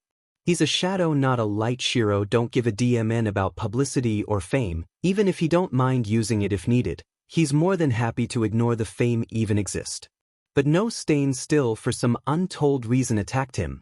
The villain had managed to slice his side open. Took a while, thought. As Stain noticed quickly, any attack from behind just shattered the swords as they impacted on his folded wings. Much to the villain's shock, as shattered sword pieces were scattered about the ally. But Shiro's wings, while recreation from his memories, are still a high-level phantasmal-classed cosmetic item designed to provide defenses for raids. He had originally gained them in the One Sin event, possible the hardest to strike Theladasia, and hundreds of adventures failed to win as normal Legion raid tactics didn't work due to the area field the boss provided prevented any more than one party form entering, and the field vision was also minuscule. But Shiro is a legendary adventurer for a reason and one of the few who is capable of taking on raids solo. But it was extremely rare for him to do so, not only because it's a nightmare to attempt it. The amount of preparation needed beforehand, so one could probably count the number of times he ever pulled off that stunt. He had still mixed skills and leveled subclasses in rather peculiar combinations to allow a Warmage build to be formed. Thought gaining the wings as a reward for beating the One Sin boss had came as a total surprise. They quickly became a part of his character and recognizable trait, and Shiro quickly became fond of them, even more so after the catastrophe. His staff laid broken on the side, which was annoying and impressive. Breaking a high-level staff isn't something that's done easily, and the way Stain moved was scary, similar to Shadowblade build of her assassin. The other were most definitely at the least LV90, to which meant S rank. Holy shit, was heard, making Shiro blink. That's, Shiro thought, recognizing the young hero. The blood-red wings was a trait that's rather hard to miss. Hawks thought, where to say the least surprised. He wasn't sure what to expect or think when he found the famed underground hero Enchanter bleeding out in an alley. After all, he's Japan's most elusive shadow hero. He's also someone who's earned Hawks' respect. After all, he never thought that someone could drag the Commission's skeleton out and visible, and the Commission couldn't sweep it under like they normally did. Half if not more of the Commission got arrested for decades, others for life. 4 crimes that ranged from quirk trafficking, human trafficking, child abuse, child neglect, exploitation of minors, fraud, unethical medical practices, and several accounts of third- and first-degree murder, and that was just naming a few. Frankly, Hawks didn't think anyone could have helped him, considering that he doubted anyone would consider the possibility of the Commission making deals and villainous acts in the shadows. Apparently, Enchanter did. Hawks thought it's been a joke at first when he scanned the area for any signs of lying, and found none. It wasn't until later that he overheard the police talking about the Commission case, that it had been Enchanter who gathered the evidence. The evidence who was so brutal and factual that the corrupt members were caught so badly and tightly that any defense lawyers hired scrambled around like headless chickens, unable to do anything as the culprits were locked away for their crimes. What was left of the Commission did what they were supposed to be doing in the first place, which was things from the hero exam, to the ranking and archives, sometimes interactions between heroes or hero to public. After all, the Commission wasn't the police force. Enchanter had given him and several others control over their own lives again. But here Enchanter was leaning against the wall, his cloak reduced to tatters as only the hood and part of the shoulder portion remained, allowing Hawks to see the wings. That's definitely a recognizable trait. Quirks capable of true flight are rare. While not as rare as healing or warp quirks, it comes closely at a third place. Partial flight or controlled landing to enhanced jumps were more common, if on the more unusual side. But there's no doubt about these wings being capable of flight. Hawk's keen eyes could see the strength ripple underneath the feathers with barely contained power, and could most likely simply rip the acorns off if he so wanted. Wait, no, the acorns wasn't keeping them down, they were protecting the shoulder and part of his back and sides just under the arms instead of keeping the wings strapped down. The cloak most likely added a weight, but with the cloth's coloring and the wings, they almost seemed to vanish against the coat, making them hard to notice even with large part of the cloak missing. The wings were completely undamaged, his arm and torso not so much. There was a large cut at his arm and an even larger, deeper one at his side. Even the acorns seemed to have been broken, if partially. His arms simply hanging limply at the side as the white fabric were soaked in red. This isn't good, not good at all. This was not how he wanted to meet Enchanter. Hawks. Enchanter asked.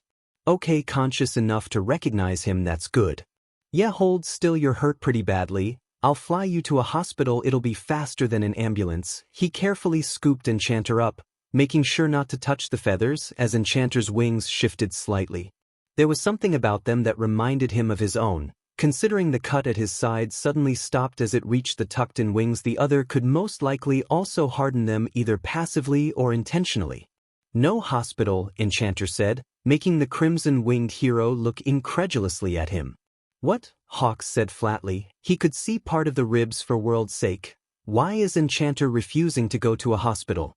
Worrying about the police didn't matter. There's no warrant on him. He's not a vigilante, haven't broken that yet, so they couldn't arrest him, and that's if they even wanted to. Enchanter, using his unharmed arm to fish out a red bottle from his bag, quickly used his teeth to remove the cork on it, spitting that out before swallowed the contents. And Hawk's eyes widened slightly as the wound seemed to glow, slowly closing, as blood almost fully stopped the instant he drank the bottle's content. Enchanter truly was an enigma, it seemed. It wasn't as much of don't want to go to the hospital as didn't need to. "That's useful," Hawks said. The injury wasn't as severe as before and Enchanter didn't look to be bleeding out anymore. "Not going to arrest me?" Enchanter asked, making Hawks raise a brow to that. "You're underground, not a vigilante. Even if you don't have a license, there's no arrest warrant out for you, and what would they arrest you for?" Hawks snorted. Gold eyes flicked to look at the wound through his yellow visor. Seeing that the blood had fully stopped now, and the ribs were thankfully no longer visible, but it's still bad even if better, thought Enchanter's arms seem almost completely unharmed. Enchanter looked toward the side as his status screen flicked back on with nearly a thought, looking at his HP bar for a moment and noticed that the missing chunk only recovered halfway, and his normal regain time. He grimaced slightly. He needed the bandages and possible another bottle, or he could just wait a day and it'll be gone on its own. "Adventurer Regan is quite useful, isn't it? I have supplies there to fix this fully at home. Don't tell anyone where I live," Enchanter set out. "Fine. Where are we going?" Hawks asked, spreading his impressive wingspan, and took to the skies. "Dagoba Forest," was the answer. Hawks' eyes flicked down to Enchanter for a moment. This wasn't how he'd expected to meet the elusive underground hero. He had overheard from the police that they want to pull Enchanter onto their team, not that the police expected him to hear it. That statement spoke volumes. Add the fact that others, if not looking way deeper, would think Enchanter is an underground pro. Most of the hero society is under that belief, and the police isn't changing that opinion anytime soon. The fact they're considering pulling him onto their team, which will be the first in quite some time. It was how heroes came about in the first place. The last time the cops asked for help form a vigilante consistently enough that they formed a partnership was the formation of the hero profession. Snapping out of it as he picked up on a building nearby, "We can deal with that later, when he's not hurt," Hawks thought. "You live in an old cathedral?" Hawks asked as he landed carefully. "Yes," Enchanter answered easily as the door was opened, and they entered, and the first thing that struck him was silence. Taking a breath as Hawks took in the place. "He really do live here," Hawks thought, idly wondering if letting the man heal up here with such a deep wound was a good idea as Hawks put him down on the sofa. "The medical box is next to the door," Enchanter stated, and the cloak as well as coat seemed to dissolve into light particles, leaving a dark turquoise suit under it. Opening the box. "Sit down. The kitchen is past the open door if you want something to drink. I got to fix this wound." Hawks was about to protest. Surely he didn't mean to stick himself up without any kind of pain medicine? But Enchanter were already bandaging the injury, and Hawks' keen eyes picked up on the markings on said bandages glowing faintly on the inside. Hawks stared for a moment, but Enchanter did not even seem to be affected by the injury. "Anyone?" "That was quick," Hawks said after a moment.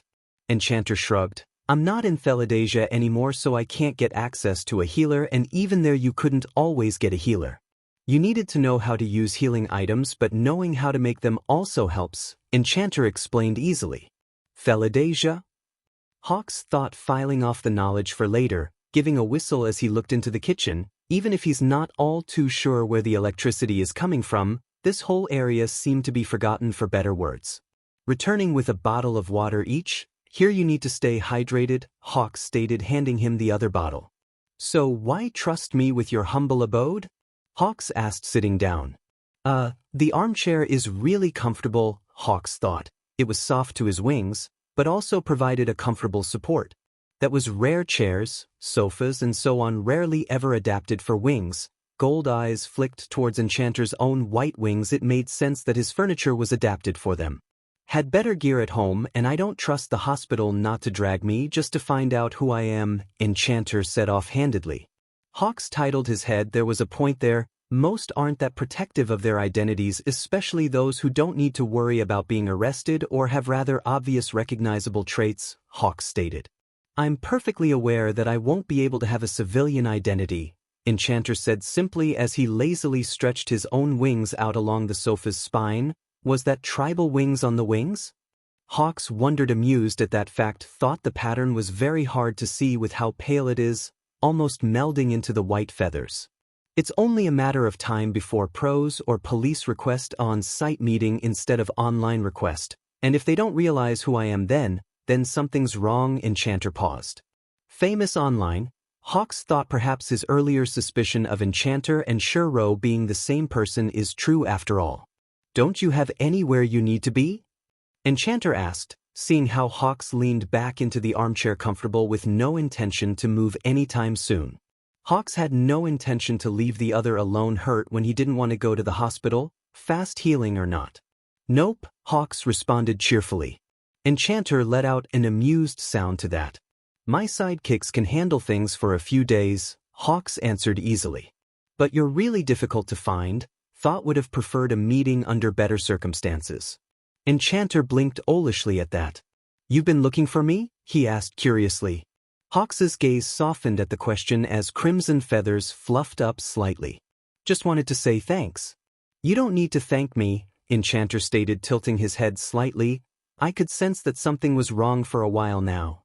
The sentence of what he found out was way worse than expected went unsaid, and he didn't need to speak it out aloud.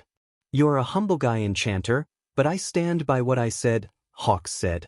When Enchanter woke up he felt slightly tired, but his health was back to normal. You shouldn't move, but I'm guessing you've already healed, haven't you? Hawks stated. Perks of adventurer physic, Enchanter admitted with a light shrug. Adventurer? Hawks filed the word away for later as Enchanter noticed the plastic bag, who seemed to be from a convenience store. What's with the bag? He asked. You're out of food, Hawks replied as if it was the simplest thing in the world, which it probably was. Still not quite sure how you are so light considering the state of this place. My grocery shopping gets interrupted 9 of 10 times, Enchanter admitted, rubbing his template for a moment. Hawks paused at that response and eyed Enchanter's rather exasperated expression at merely stating that fact. That explains some things about your sightings, Hawks mused. At least those rumors now made sense. What's the deal with your weight anyhow? He wondered. Fae throwback. A rather intense one. I'm probably actually only 10% human, possible even less, he shrugged. That was the truth, thought Enchanter. Isn't quite sure how he's half elf here, or Fae as this world calls the race, but apparently he is. It explains how he still have his racial skills and so forth. He even have the tattoo on his tongue. Thought the form was different from the elf symbol he used to have in Theladasia. This one more or less looks like 6 diamond tribal feathers forming fairy wings. But it have gained a defined familiar pale white-blue color. Thought he's not sure when that happened. It took Enchanter a while to notice it, simply due to how used he was to having a mark on his tongue in the first place. It wasn't until he noticed the different form, and that didn't raise more than a raised eyebrow and some intrigue at the difference. Perhaps the memories and very much active mana use caused pre-existing traits to become more dominant or surface. That would make sense as to why some traits wasn't noticed at first. That would do it, Hawks agreed. Throwback genes surfaced at random, and they truly did seem to be non-human heritage. They don't depend on any quirk mutations, as the throwback is completely separated from one's quirk factor. But a lot who do have a throwback from half to 1/4 or 1/8, even 1/12, so the person with the throwback may not even know of it. A lot non-human stories and myths are probably caused by the ancestors of these throwbacks, as they often come with one or several physical traits and outright quirk-like abilities. Considering the higher rate the throwback have, the more of the abilities are unlocked. So what do you want for lunch? I'll cook, Hawks said, and Enchanter blinked. We'll need to drag Dobby out from the library later to eat, Hawks mused. Again. Enchanter closed an eye in an amused smile. Hawks had the distinct feeling that it's supposed to be the other way around. Do he do that often? He asked curiously. Since Dobby started studying mana a few months ago, yes, Enchanter responded as his lips quirked slightly. Mana. Hawks wondered if he had heard right, filing the word away for later. A few days later, Shinso glanced at Shiro as the other were reading something, before Shinso continued his training run, or rather run in the sand and water on the beach. While efficient, it's heavy and tearing, as Shiro worked him to the ground. But it is a lot easier now than 2 weeks ago when he started, and Shinso isn't sure if the rate he's progressing at is normal.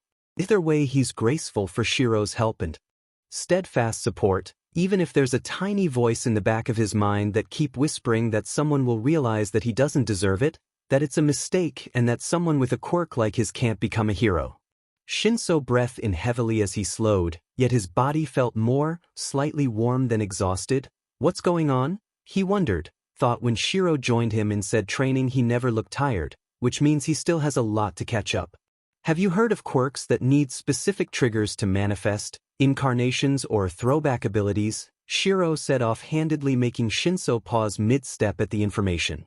His mind reeling from the information. He doesn't know what incarnation means, but throwback abilities, he knows they're hard to separate from a quirk at times, and that there is a few, just that the throwback trait or traits don't need a quirk factor to work.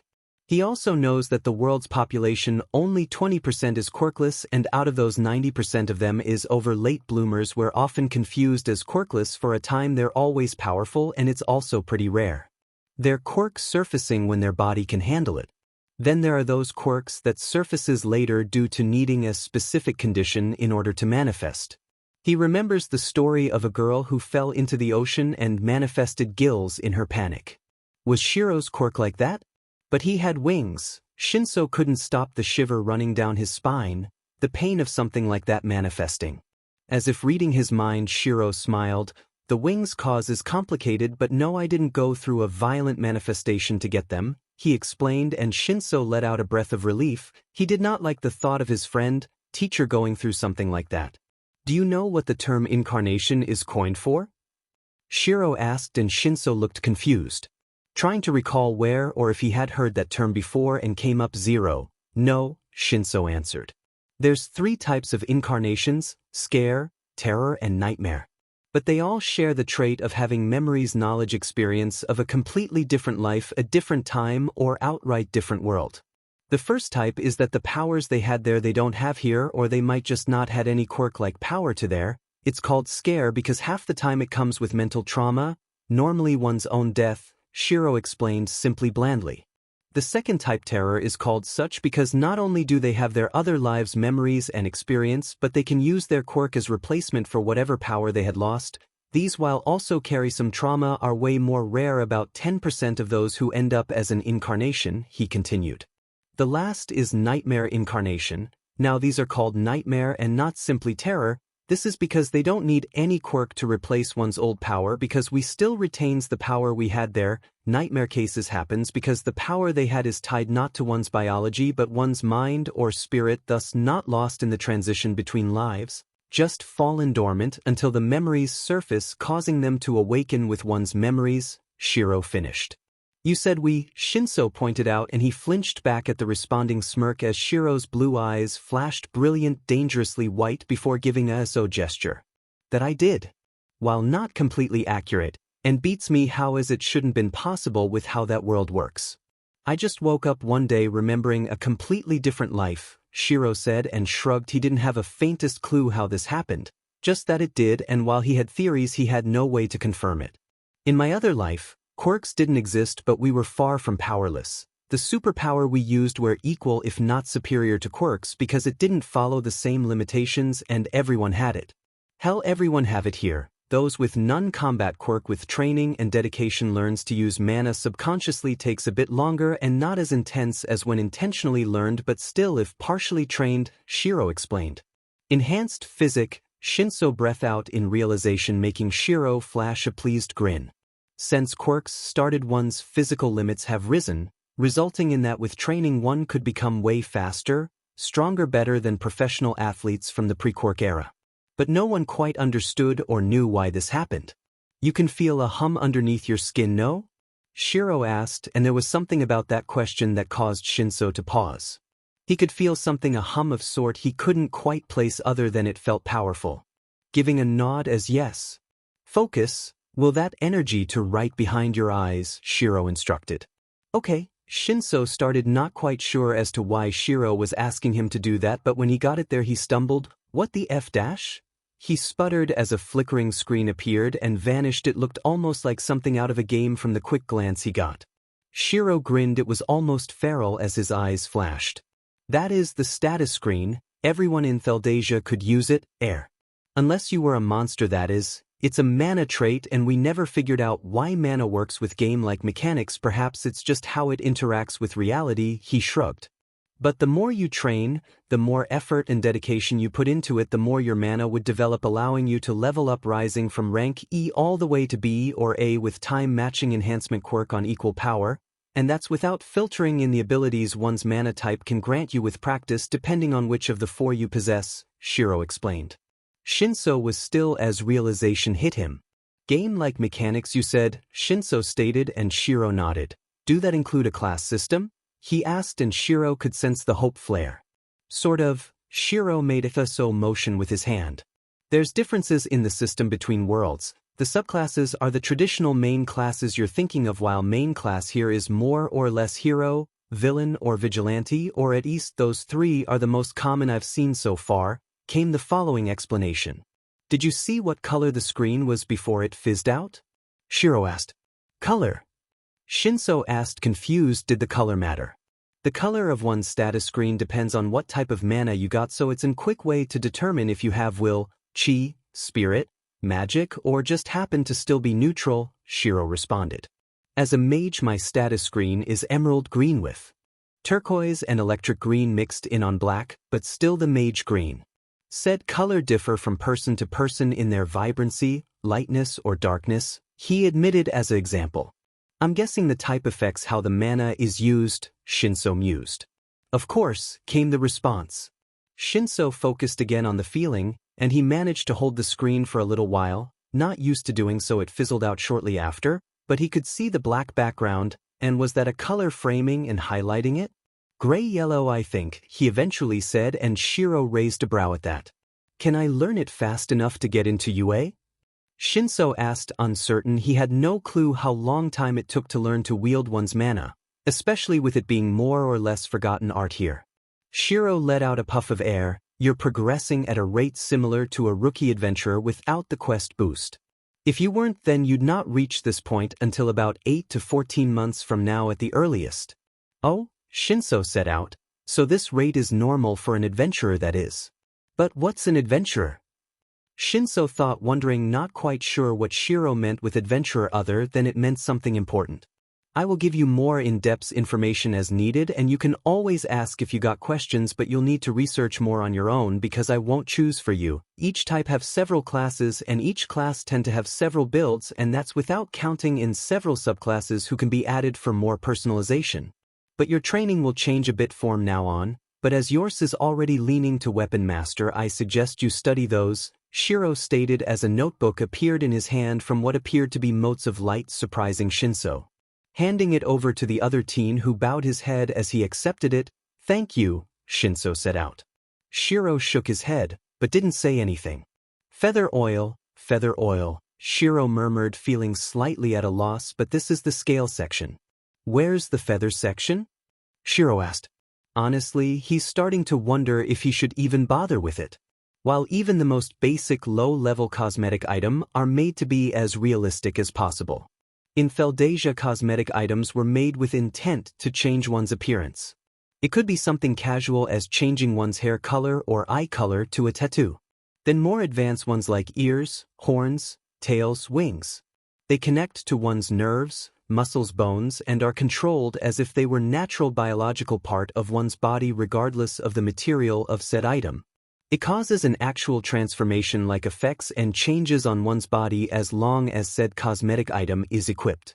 That means you care for them as if it's simply natural-born part of one's physique, and the higher the level and class, the better the traits and abilities they grant are, and the more usable the item becomes in combat.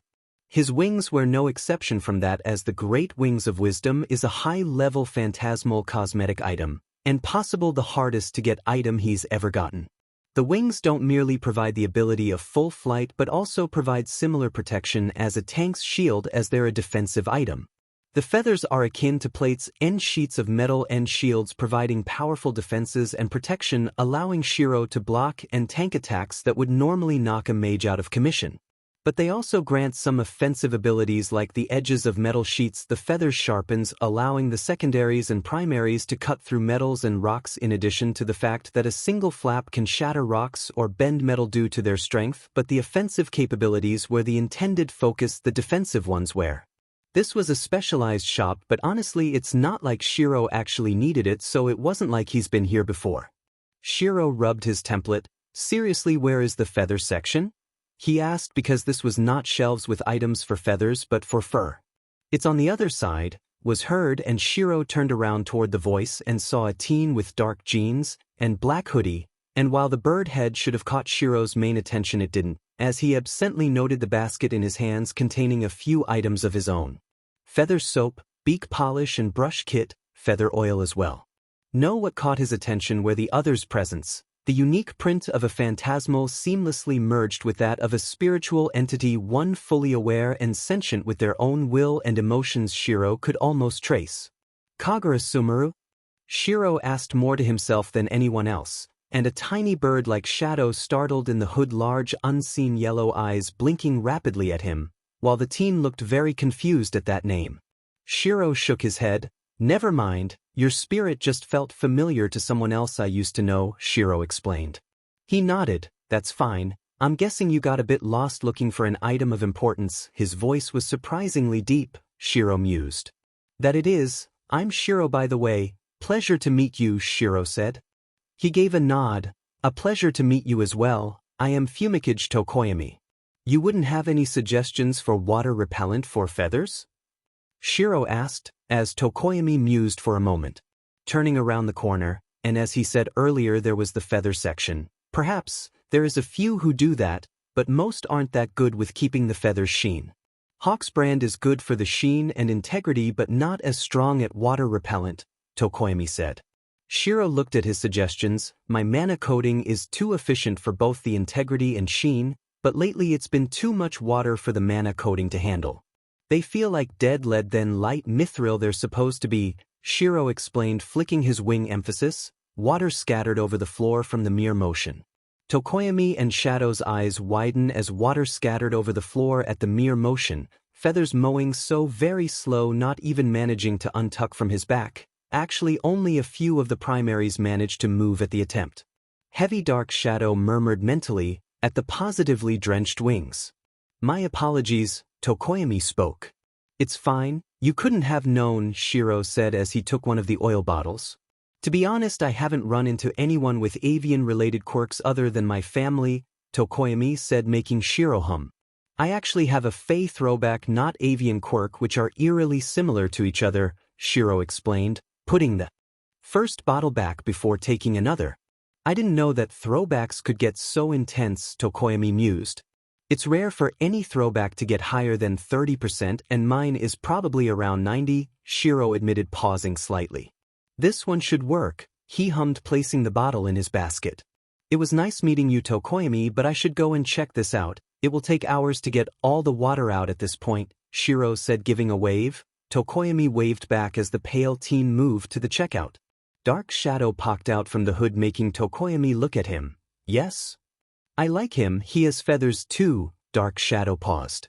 But that name, it's familiar. Indeed? Kagura Sumaru was it? Tokoyami mused.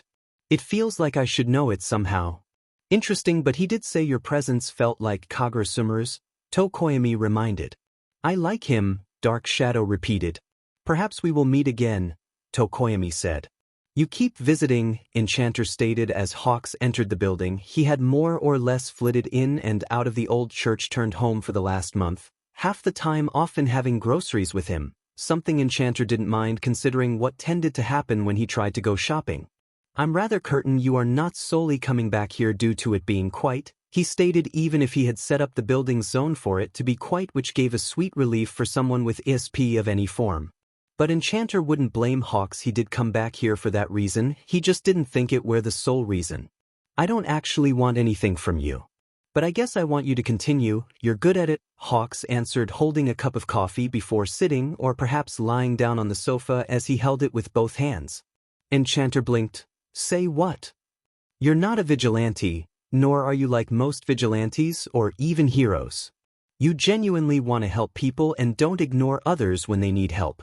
I don't understand why walk this tightrope and limit yourself so much instead of just becoming a legal hero. Using my powers publicly would open a can of worms I'm not willing to deal with right now, Enchanter replied. I'd vouch for you, you know, Enchanter blinked, and luminescent blue meet molten gold. If I fail or become villain, your reputation would be in tatters, Enchanter stated, and Hawks outright snorted. I don't doubt you being a mastermind on par with Nezu, Hawks admitted, but you're kind, humble and care deeply for others. You don't even care if others thank you afterwards or not. Enchanter looked at him curiously, before going over the current, and then shook his head. It's not time yet, was the simple explanation. Not quite yet, he repeated. Not time yet? Hawks repeated mentally.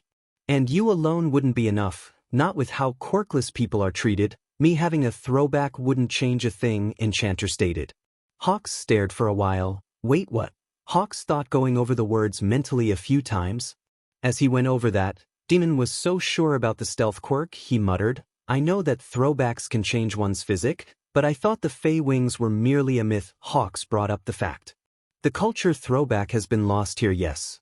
But it wasn't lost in Theladasia. Mana was all they had against the monsters, so either learn and advance or die to the never-ending hordes, Enchanter said, somewhat amused. Are you an Ice Guy case or Incarnation one? Hawks asked, because that wasn't the first time that name and mana had been brought up, nor other terms like adventurer and so forth. Both, I think, Enchanter admitted, not really sure himself, but that's the theory who makes some sense. But I'm also rather sure my other self there is still well there due to how that world's adventurer system works. Drinking slightly as that sank, and Hawks didn't feel as surprised as he should have been hearing that. Mana is some form of spiritual energy, right? That's why you still have it. But what is an adventurer? Hawks asked. Anyone with even remote knowledge of games can guess what mana was after all. That it is, Enchanter confirmed. As for an adventurer, that's a tricky question. He paused. How do one explain that? In Theladasia, adventurer is the generic term used, but we could also be called travelers because adventurers traveled the world battling giants, undead, goblins and other monsters. It didn't matter what kind of adventure you were, if battler, explorer, socialist or crafter, Enchanter explained. All adventurers surpasses human abilities, due to our mana being far denser, stronger than that of a normal person, allowing us to skip initiate and elementary state and go directly to intermediate because using mana is as natural as breathing to us, allowing adventurers to grow stronger 5 times faster than normal, if not more, but it also affects our bodies. Adventurers are insanely hard to kill, high levels ones especially, as the stronger we got the stronger our durability, strength, speed and regen got, making even fatal injuries become nothing more than mere flesh wounds who we can still fight through even if you end up with a sword right through your chest.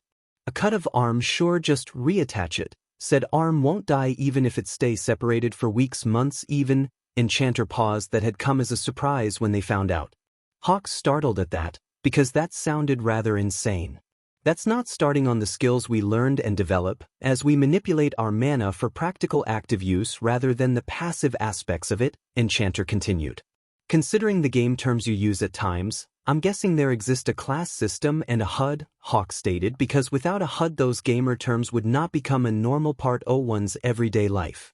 He nodded in affirmation. Anyone able to use mana can access the HUD if they know of it existing, that is, Enchanter chuckled. So even people here, Hawks thought to that. It's divided in 4 types, will, chi, spirit, and magic, who divide the main classes into 4 categories of warrior, weapon master, healer and mage respectively, came the explanation. Healer being what Dobby is so interested in, Hawks mused. Can't blame him. Healing spells are way stronger than the dominate portion of healing quirks, as it uses mana, a metaphysical energy generated by one's mind or soul. All it causes if overused at exhaustion for the user, which passes with a simple rest, Enchanter admitted. That was the fact, the cause why he considered spirit stronger than healing quirks.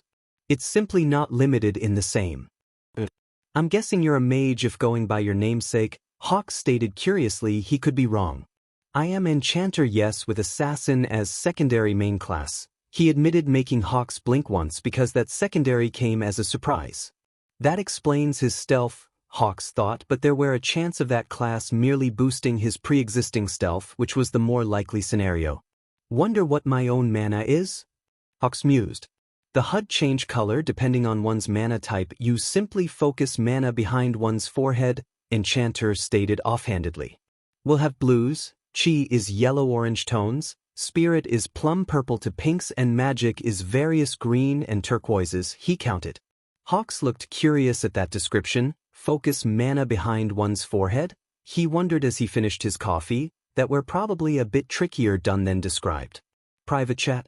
Dead to sleep, Eraserhead, you're inviting Shiro to the meeting, aren't you? See too much, Sir Night Eye. It makes sense, his analysis is beyond most professionals and chooses to help heroes rather than hurt us. That in itself is invaluable. Laughs. Ms. Joke, he saved a lot of people with those analyzations. A lot of the cases were solved in a matter of hours when it took us pros weeks. Dead to sleep, Eraserhead. True enough. He connected the attacks in Hokkaido and Osaka immediately, which solved the case in 3 hours. Laughs. Ms. Joke, do Shiro have an analyzation quirk, maybe an intelligence one? See too much, Sir Night Eye. We don't actually know who he is, even less what Shiro's quirk may be. Dead to sleep, Eraserhead. Would Shiro even come to a meeting? He's been doing this for almost over a year now and we've yet to meet Shiro in person. See too much, Sir Night Eye. Point. Even if Shiro don't accept the invite, it's worth to try. See too much, Sir Night Eye. I don't think anyone have actually tried to send this kind of request yet, or at least I've not heard of it. Dead to sleep, Eraserhead. Say what? Shiro paused as he reread the message. He got a little earlier today. Mr. Shiro, I will be having a meeting with several underground pros and Detective Tsukaishi for a difficult time-sensitive case. If you are comfortable showing up in person, we would like you to be involved. And we are in need of your analysis skills. The meeting will be this Thursday at 18:00 at this address at ##### apartment complex. I ask that you do not discuss this with anyone outside of the group. That's from Sir Night Eye, isn't it? Got something interesting? Dobby asked, raising his gaze from the book he was reading and notebook he were writing in. A meeting request, Shiro responded. Wait, first one now? Dobby asked, pausing in his reading. Indeed, I were wondering when I'd get one. Shiro chuckled honestly. That he hadn't gotten one earlier by now is a surprise. I thought you'd already gone to a meeting, Dobby stated. Actually no. Shiro answered, before writing a reply. So only Shiro is missing then, Neo Mesa stated as he noted that almost everyone were here in the small apartment for said meeting.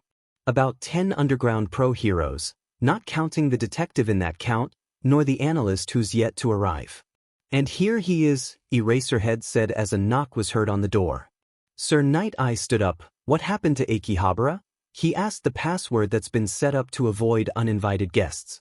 It sank into the ocean, Shiro answered through the door, not sure who it were that picked that password of all things. The others looked slightly confused. Frankly, they couldn't place his voice, sounding neither old or young, yet he had said the right password.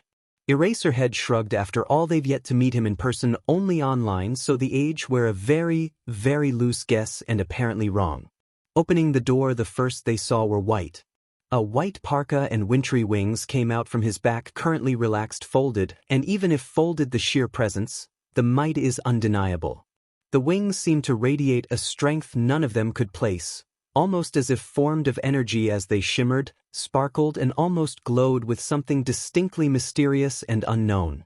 The white color to the ice like blues and silvers flowing through them, forming intricate tribal rune-like patterns that faded in and out of sight as if rain only enhanced the effect. Having light skin and dark turquoise hair, currently wearing dark shoes, and a black polo shirt, turquoise-tinted pants, and a brown shoulder bag hanging at the side. The heroes were shocked because this was the last they expected. Eraserhead stilled as he noticed the eyes. Familiar eyes capable of seeing through them into one's very soul. Eyes that shone with hidden knowledge and unknown mysteries one couldn't begin to comprehend.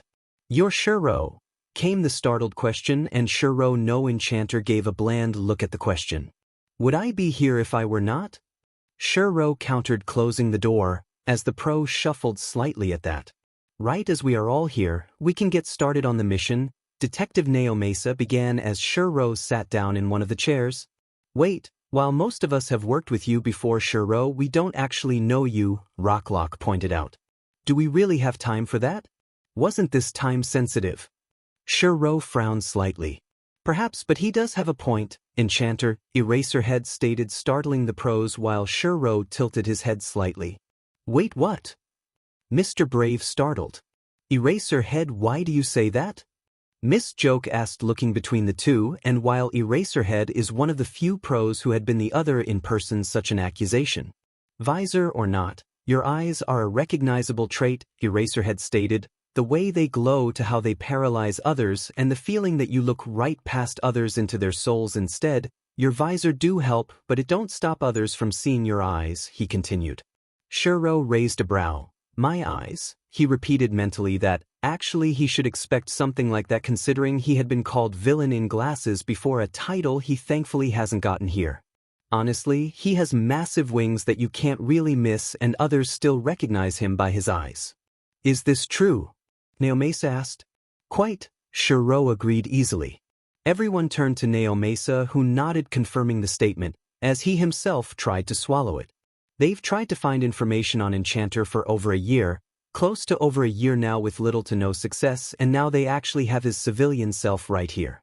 "And you just admit it so easily," Naomasa said as it sank in that the most elusive sort of hero currently known just confirmed it so offhandedly. "It's not like I hide it," Shuro chuckled at the utterly stunned expression the detective got as the words registered as true. "Didn't hide it," the others thought, slowly repeating that in their mind, having problem even believing that statement even with Naomasa's reaction saying that it's true. "He's just that naturally elusive?" Eraserhead thought blankly, but couldn't bring himself to feel surprise.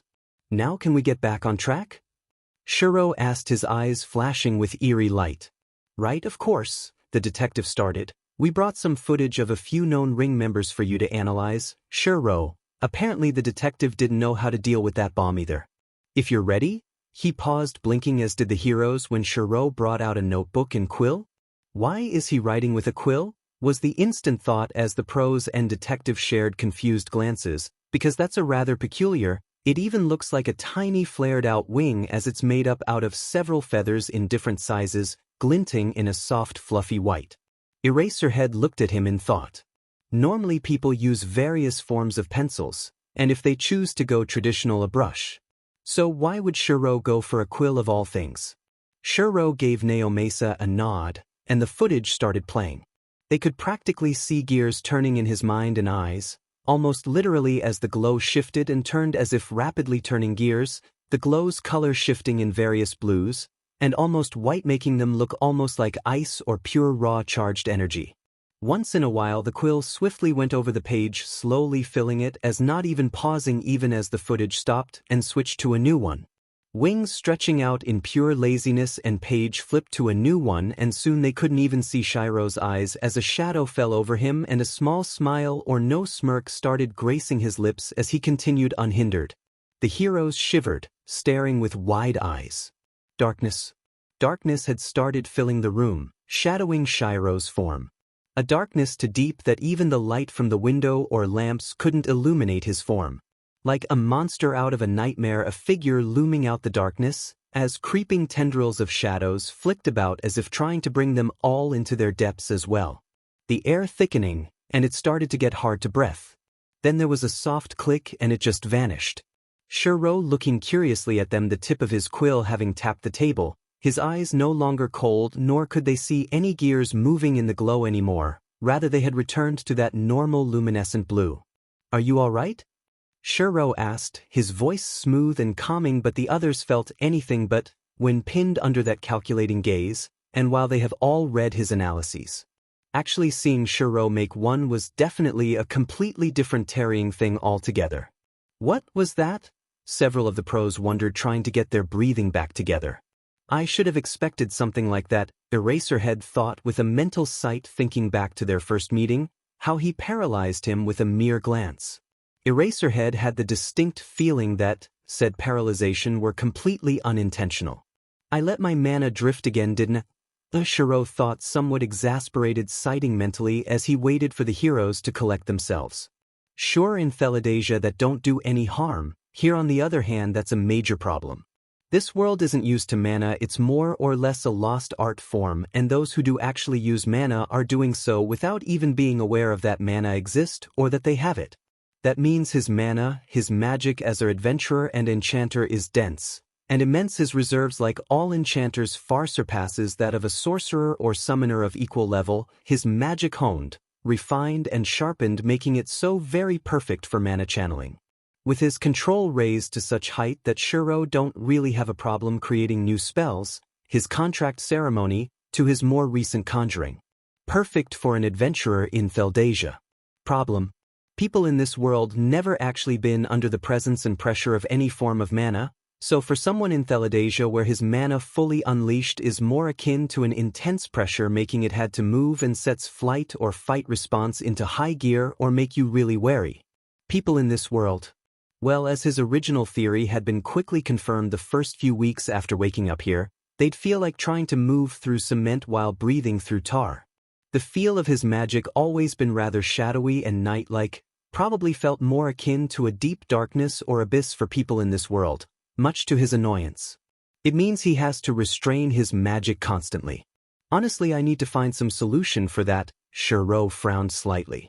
Now then, Shiro started startling the pros who'd managed to recollect themselves, opening the notebook on the table. What kind of language is this? Miss Joke asked, seeing the notes. Or rather the letters. Is that even letters?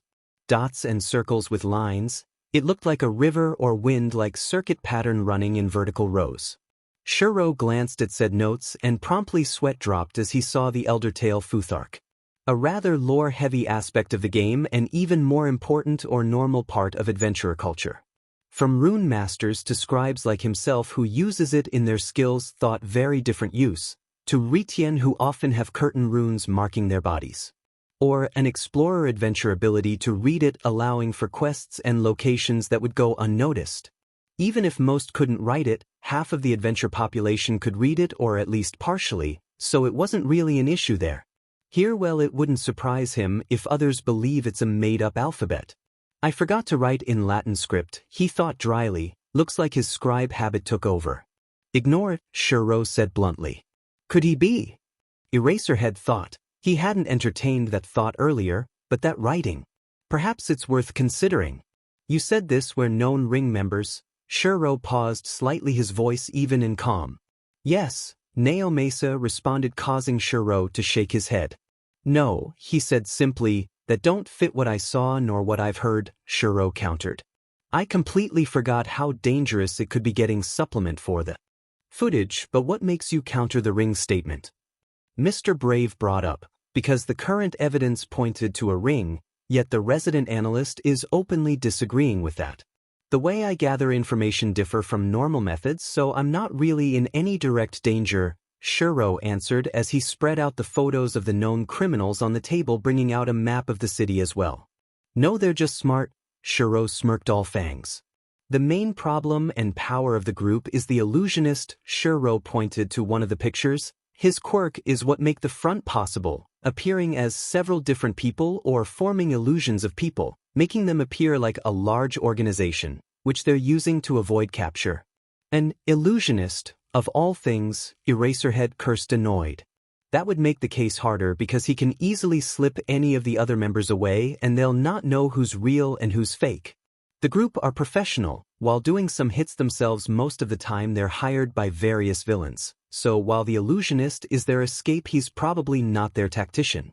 The quill hovered between two photos of the known 5 members who right now may as well be the only members. The shark part is mere cosmetic. His actual quirk is an elemental. Some form of shadow manipulation can be used to blind, Trap seemed to use it dominantly for mobility stealth. He makes sure they can get in and out, probably is weak to light or heat due to his quirk and physiology respectively. Shiro paused. The third member is female, he said, startling them as he pointed to the hazy photo. She's using the illusionist illusions to change form. Her quirk status is unknown no matter what form she appear in. There's been no sign of a quirk use, so any quirk she has may not actually have one, or it could be merely cosmetic, might be in mental, reflex or sensory, but I can't give any confirmation until I see her in person. Shiro shrugged. So not only is she an unknown, she's their lookout, making sure that there's no interference, and if it is, that they get out of there quickly, he stated, moving to the next photo as he continued the verbal analysis, going more in depth as he went along. The pros were getting a bit pale, several openly gaping as they listened. And Enchanter's analyzations are as merciless as ever, Naomasa thought faintly. Reading the plans and theories from the folders he sent is one thing, actually hearing the man behind them explain it in person is a completely different matter. Even knowing what they can do, actually capturing them will be hard. Sir Nighthigh frowned. That depends on if you're willing to indulge me. Shiro smiled, startling them all. Indulge was the shared thought at that comment. Please listen. Shiro started, his expression neutral, as he explained a plan, and by the time he were done, the pros and detective were feeling a bit unnerved. They'll have Eraserhead nullify the illusionist with another one of the pros capturing him, hindering the group's ability to escape and whatever illusion currently running. In the meantime, Sir Night-Eye would be taking down the getaway driver, thought it were only a 70% shot of him actually being there at the next heist. Miss Joke were going to knock the rock user down while Rocklock stopped the shadow wielder trapping him. The woman, often disguised, were a bit of a problem, as she's more unknown than any other in the group. And the remaining pros would be split up between the 5 groups to provide support and to prevent anything from going wrong. If this worked, then they'll catch all 5 of them all at once. These villains are professionals, but it should be even odds if you're humoring my plan, that is. Shiro finished. The temperature dropped suddenly, before returning back to normal. The others looking a bit pale, some even openly gaping. I don't think I have anything to add to that, Naomasa said faintly at the professionalism demonstrated. Do any of you have anything to add? He asked, getting several shakes and no's in response. Then we can end today's meeting, the detective stated. The door closed again, leaving only 3 people left in the room. Of course, he'd be a genius tactician, Naomasa sighed, feeling utterly exhausted. Nor is he an old retired pro, Sir Night-Eye said dryly. Before this meeting, the entire Hero Network was working on the belief that Shiro was an old retired pro who decided to impart with his knowledge and experience. Well, the sheer knowledge and experience is undeniable on paper, and not to speak of what they saw during the meeting in person. It wasn't mere intelligence. No, it spoke practically radiate of sheer experience and well-honed skill that takes years to reach. That experience, his quill, it says more about him than it does any of us, Eraserhead stated. The quill? Naomasa frowned for a moment. The wing-like quill pen had been rather strange. Instead of using a pencil like everyone else, or even a brush if one felt traditional, he chooses to write with a quill like he's done so his entire life, Eraserhead pointed out, a certain thought having struck him when Shiro were analyzing the footage. Night-Eye's eyes widen as it struck him. You mean he could be an incarnation? Or an ice guy case? But either one would explain his skill, Eraserhead stated. If he's a hero of old, there's no telling what time or even what world he's originally from, Eraserhead said, barely keeping himself from grinning. It don't explain the wings, Naomasa frowned. There's nothing hiding the sheer power those wings contain, the potential of what he can do with them. There was no denying that those wings were on par with Hawk's. But he himself had confirmed Enchanter's recorded statement of not having a quirk, of being practically quirkless. While very unusual, a child can inherited mutant quirk trait without having the quirk factor, it might also be a throwback trait if he got one intense enough, Night-Eye suggested. But if he's a ice guy case, it might just simply be world difference, that their powers don't have quirk factors to exist, he shrugged. That do make sense, Naomasa nodded, before rubbing the bridge of his nose. We now know Enchanter is Shiro, but we still have no clue who Shiro is, do we? He said dryly. Eraserhead chuckled at that. Perhaps, but we do now know how to contact him, something we lacked before. That means they not only can contact him if or when needed, they can also recruit him. After all, it's not like trying to capture him would do a squat, and what would they even catch him for? But it's not Naome's decision to make, nor one he's even allowed to make. Shinso rested his head against the window frame, feeling utterly exhausted. He should have been asleep hours ago, yet sleep eluded him. All he could think of was the training tomorrow. Knives, arrows, swords, or perhaps it won't be about weaponry but rather stealth. Shinso didn't know. Hell, for all he knew, it might end up a theory practice or possible even a spar. It was going to be hell. The last few days have been hard, and he's quite sure the writing he's been reading is starting to blur together into something else. Shinso had been working way harder than ever lately, between the odd jobs he does for the locals in his neighborhood, his own chores and schoolwork. That's not even adding into the training. Training he so desperately needed if he even wanted a shot at a hero course. "Iwai, kiddo? You don't look so good." Shinso jeered back, startled before blinking as he saw red. A blonde-haired man stood carefully balanced on the edge of the gutter, crimson wings flared out keeping him from falling down, as he stared at him with a careful frown. "That's Hawks." Shinso's sleep-deprived mind offered, seeing Hawks raise his hands to show no weapons or any intention to attack. Shinso took a shaky breath, not quite sure if Hawks is actually here or if he's seeing things. "I just needed some fresh air," Shinso said. "Really?" Hawks said simply with a raised brow. "Children and teens need rest to grow, and sleep is needed for any person for that matter. A hero in training especially needs their rest," Hawks said. "Hardly. I'm not in the hero course," Shinso snorted, trying to keep bitterness out of the tone. "Do you want to be a hero?" Hawks asked to that. "I'm going to be a hero." Shinso took a breath, trying to shake the feeling of not being good enough, just waiting for the entrance exam. Exam? Purple hair, looks to need more sleep, white pupils. "You're Shinso, the kid Shiro's been training," Hawks realized, and Shinso startled eyes wide as he blinked rapidly. "You know Shiro?" he asked. "Obviously," Hawks responded, giving Shinso a pointed look. "You do know that when Shiro notices your lack of rest he'll put you to sleep, and he will notice," Hawks stated. There was no doubt about that. Shiro already described the teen as an insomniac, as is tells enough. And while adventurers can handle far less sleep than a normal human, especially at the higher levels, you still needed rest regardless of how little. He wouldn't, would he? Shinso frowned, wondering if Shiro would actually do so, or no he would, but can he? He thought before tiredly realizing that he don't actually know what kind of powers Shiro is capable of as a mage. Yes he would, and while adventurers' physics do come in handy, you still need rest. Heroes work in shifts for a reason. I've been rank 3 for years and never had to stay awake for more than 2 days in a row, Hawk started. "You make mistakes when going without sleep. It affects your performance, your reflexes and reaction drops. It causes mistakes that could be prevented, mistakes that can cost you your life out on the field." Shinso shook his head for a moment, trying to keep his breathing under control, as Hawks carefully placed a hand on his shoulder. "I know you work a lot, but you have to give yourself time to decompress. It'll be easier to absorb that knowledge with a fresh mind than one who's on brink of playing with you," Hawks started. "So let me take you for some food. You can chill for half an hour, and if you're still raring to go I won't complain." "Can't say the same about Shiro tomorrow." "Thought, okay?" Hawks asked. "Okay," Shinso answered, not able to think of anything else. Even if the thought of leaving it unfinished made him a bit twitchy, even if the thought of sitting back there made him dizzy. But the chance to hang out with Hawks were not something you just simply pass up. "Okay," he repeated with a bit more strength. Hawks grinned. "Good, I'll take you to my favorite place in this city. It's open 24/7, you're okay with flying there?" he asked, making to move to pressure him, simply standing on the gutter with easy smile, and if Shinso were a bit clearer-headed, he'd notice the worry glinting in Hawk's golden eyes. "Yeah, sure, I'm fine with it," Shinso answered, and didn't really get time to react, as Hawks slides down a visor over Shinso's eyes, making sure it's sitting properly before scooping him up with a laugh. "Let's go then. The sooner we get something into you the better," Hawks set out moments before they're out the window and into the air.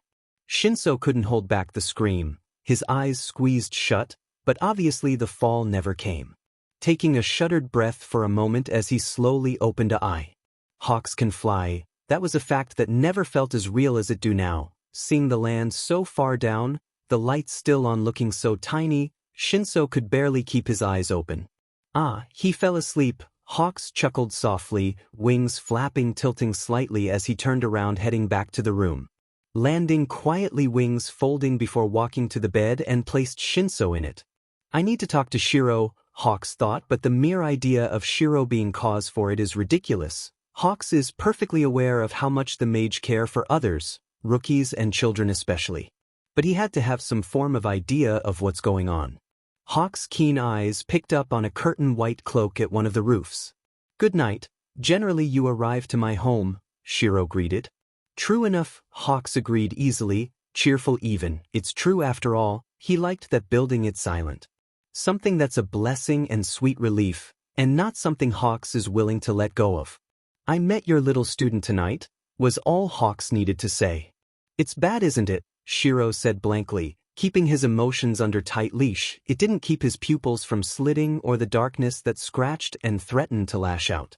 You'll put him to sleep tomorrow, won't you, Hawks? That bad? Shiro didn't ask but turned to look at Hawks instead of focusing on his spread-out senses. Depends on how much this nap will help him, Hawks answered. Letting out a sight. Adventures thrive in combat. Yes, we're spiritually wired for it, but too much too fast to high level will just run us over faster than we can react. His adventurer physic is young low level at the moment, but it's the only thing keeping him from being hospitalized, Shiro explained. And you don't have a solution for it yet, Hawks said. Dryly. Exhaustion aside, he's not showing up with physical injuries. His health is running strong, but his mana is running on fumes. Reporting this situation. Right now, there's nothing to stop him from ending up somewhere worse, which leaves this situation in a problem. It's as bad as his last foster parents. Being ignored by the current one is better than starved, beaten and muzzled. Right now it's safe, if cold. But my body is that of a teen and I technically don't really exist anymore other than on paper somewhere, so my emancipation is moot point. Hell, I exploit the quirk discrimination to vanish before I'd end up massacring the place, Shiro said agitated. Couldn't Dobby claim the kid? Hawks mused. Dobby's legally dead, Shiro deadpanned, making Hawks blink. Okay, didn't expect that, Hawks admitted, rubbing his templates. We need a possible guardian that we know won't neglect or abuse him regardless of his quirk, before taking Shinso from his current foster parents, Hawks stated. And until we have that, we can only keep an eye on him, making sure that Shinso knows he has someone to turn to if needed, Shiro said. Letting go of the subject for now, how did the meeting go? Hawks asked. A smirk flashed. They're now aware that Enchanter and Shiro are the same person. It's only a matter of time before I get a message for a meeting.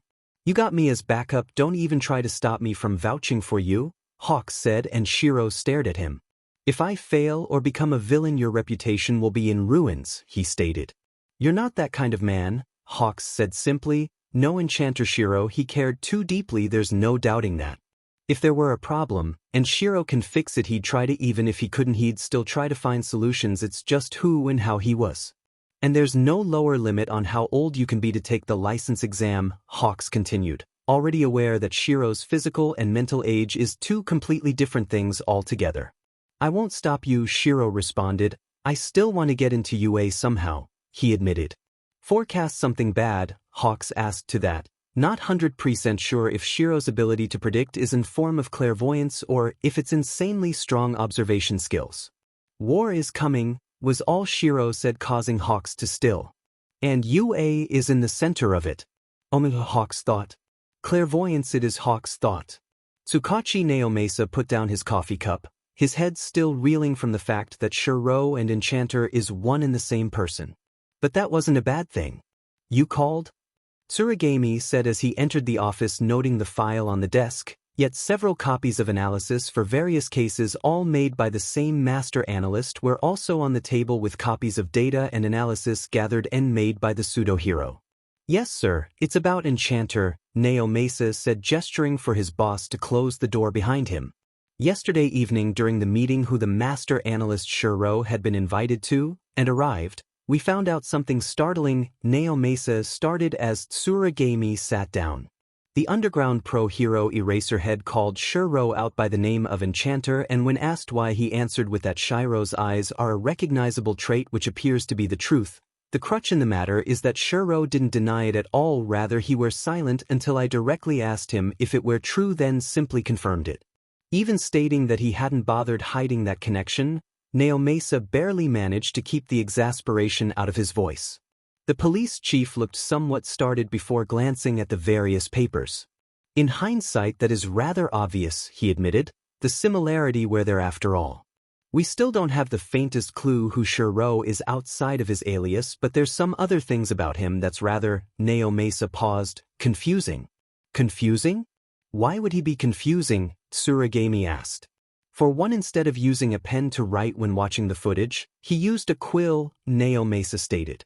Another is the fact that Enchanter is functionally quirkless, yet have large bird of prey wings whose anything but merely cosmetic. I have no doubt in my mind that those wings are capable of true flight.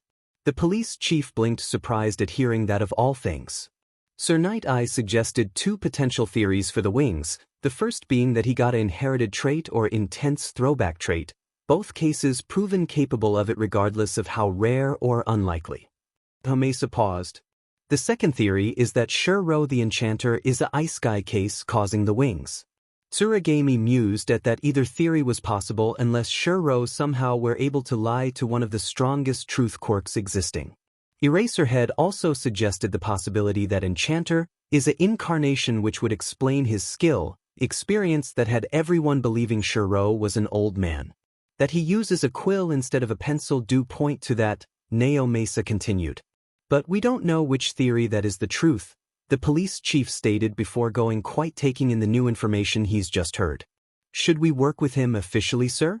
Both the data and analysis he provides have proven invaluable. Eraserhead is also willing to vouch for him, Naomasa pointed out. Well, it's not like trying to arrest him would get us anything other than annoying him. Tsuragami sighed, scratching an ear, perfectly aware that they don't actually have anything to hold him for, and at best if they manage to push they might get a fine on him for some reason. But it is better to have him with us than against us. I want to hear any information Enchanter shares with you, and I'd like to meet him myself. Naomasa smiled in relief. I'll arrange a meeting, sir, Naomasa answered. H1 denim for... Guys. Are you seeing this? Am I seeing things? H1 denim fordage. I am seeing right? Right? H1 denim fordage. Enchanter made a public appearance in Muzudafu. Dr. Seven Ko. What? No way. Show me.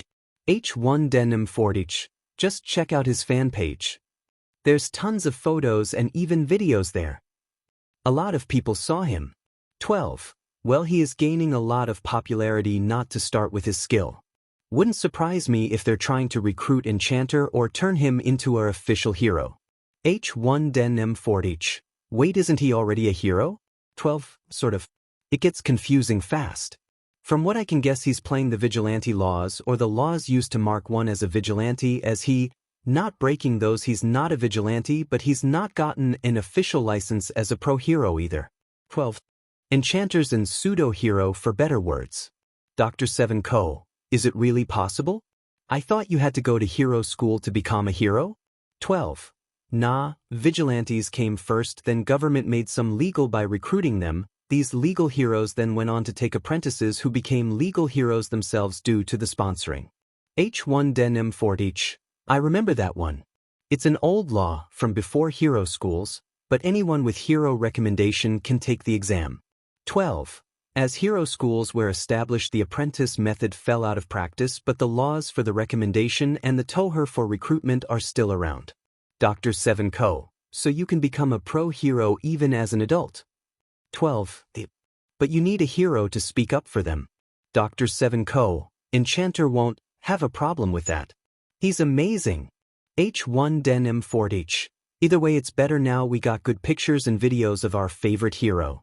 I even got a new screensaver. 12. Is it me, or is Enchanter's name Sake appearance more intense in this pic somehow? Dr. Seven Ko. It's due to the pictures are taken when he looks more relaxed. It brings that ethereal feel up some levels and makes the pics looks more real. H1 denim fordage. More real. Why is Hawks here? Eraserhead wondered, seeing the daylight hero waiting near the door calmly. "Hey, Enchanter," Hawks greeted as he saw the pseudo-hero. "Hawks," Enchanter hummed as they clasped hands or elbows with each other, appearing to be on rather friendly terms. "That explains why Hawks is here. They probably met on a patrol or something," Eraserhead thought before shaking his head and approached. Noting how both Aviant's attention glanced toward him. "Perhaps they're more similar than sharing wings," Eraserhead thought dryly. "Well then, are we going in for the meeting who apparently Hawks is joining us on?" he asked Enchanter, giving him a bored look before opening the door. "Good to see Hawks?" Neomesa paused, confused as he noticed the other hero. "I'm here with Enchanter," Hawks said simply. "With me?" "You practically moved in," Enchanter thought to that statement.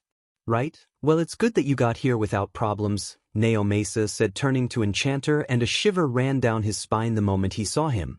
Meeting Shuro while he's going casual and meeting Enchanter in full gear was two completely different matters. The eerie white color shimmering off his cloak, to the blood-spun vines wrapping around dark wood of his staff. The silvery visor acting as if a shield, hiding his eyes from others as a beguiled deception, as the ghostly blue eyes glowed with ethereal mist, tangible mysteries and hidden knowledge, when his cloths only made that sensation more evident, harder to ignore as it almost became tangible. Enchanter looked every much the picture of his namesake. A grand mage of highest order, and almost seemed to radiate raw, untold and forgotten mysteries. It were actually a bit jarring seeing him in full gear after having seen him in casual, the stark difference. No, Neomesa decided, it wasn't like it weren't there. The wings spoke of a similar feel, just it were muted. Now it flowed, forming in pressure in the area, thankfully not anything like that. Darkness.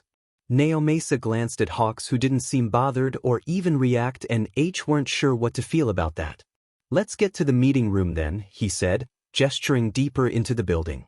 As they arrived to a rather comfortable break room, the police chief Tsuragami were already there.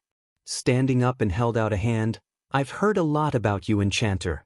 I must say you're the most elusive person we've ever had to deal with." Shaking his hand, Enchanter gave him a sheepish smile at that. "I'm afraid slipping into the shadows is an unconscious habit at this point." Sitting back down as they took other seats in the room. "Down to business. You've probably already guessed we want a partnership with you." Enchanter nodded to that. "Why did you become a vigilante instead of becoming a legal pro?" the police chief asked. Enchanter chuckled, closing one eye for a moment. "I can't remember ever using a quirk," Enchanter said, tilting his head. Hawk's lips quirked as a curtain portion of that statement went over the others' heads. "They haven't realized it yet, have they?" Hawks thought, amused, holding back a chuckle, fully aware of Shiro's quirkless status. Something that's quite the head twister when you filter in what he can do. "Who are you?" Eraserhead asked. "Shuro the Enchanter, of course," Enchanter answered. "Your real name?" Enchanter didn't respond to that. "How old are you?" Neomesa interrupted as they realized they weren't going to find out Enchanter's civilian name. Unless on some off chance it is Shuro, and they need to find a different birth name to locate who he really is. The detective stilled slightly at the train of thought. What a difficult question. Enchanter started, not quite sure what to answer, as it had mainly two conflicting answers. "You really are an incarnation then?" Eraserhead asked, because the response leaned to it. Those cases had two separate ages, their mind as in how long they lived here and their other life, then the second age being how old their body is. Enchanter gave a kind-off gesture to that. "Yes and no." He started, making Neomesa rather confused as it registered as true. "It's more complicated than that, and while I can be called a nightmare-class incarnation, it's not all that true, as my other self isn't dead." He shrugged at the confused and surprised expression the other three got at that. "I just woke up one night wondering if my luck was bad enough to be shunted into another world until I noticed the difference in my physical age were different. My current theory is some form of resonance causing me to gain my own copy of my other self's memories. My other is probably unaware of any of this even happened," Enchanter explained. "Right? Are you Japanese?" Neomesa said, his quirk still registering it all as true. "Yes." They all blinked at the bluntness of that. "So that other world is a version of Japan?" came the following question. "Landmasses, yes. Country, no." Yamamoto have the same landmass as Japan but different history, Enchanter explained. Eraserhead frowned for a moment, shunted into another world, before the earlier words repeated in his mind.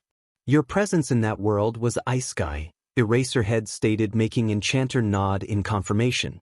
And while it's not that simple, the general can be summed up as such, and it's not like Enchanter has any intention to explain the intricacies of what happened to Theladasia or the adventurers. Okay, Naomasa mused, why did you become an unofficial hero? Naomasa repeated the earlier question, not actually gotten an answer other than his lack of quirk use. I decided that if I were going to kept ending up in situations, then I better do it properly, rather than half-hearted annoyance at idiots interrupting my grocery shopping, was the dry response. You're telling the truth, Naomasa blinked incredulously. You do know that most vigilantes just want to use their quirks in public, the police chief stated. Well, it's hard using something you don't have, Enchanter said offhandedly, making Hawks chuckle, while the others sputtered in shock. Tell me he's lying, Tsuragami chalked, turning to Naomasa, who just shook his head.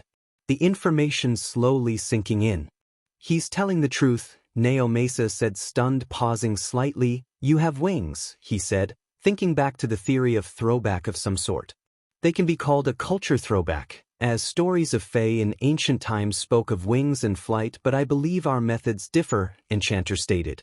Cosmetic items in Theladasia are, as the name implies, and exit in several different forms, but all changes and alters the wearer's appearance in one form or another, making you harder to imitate.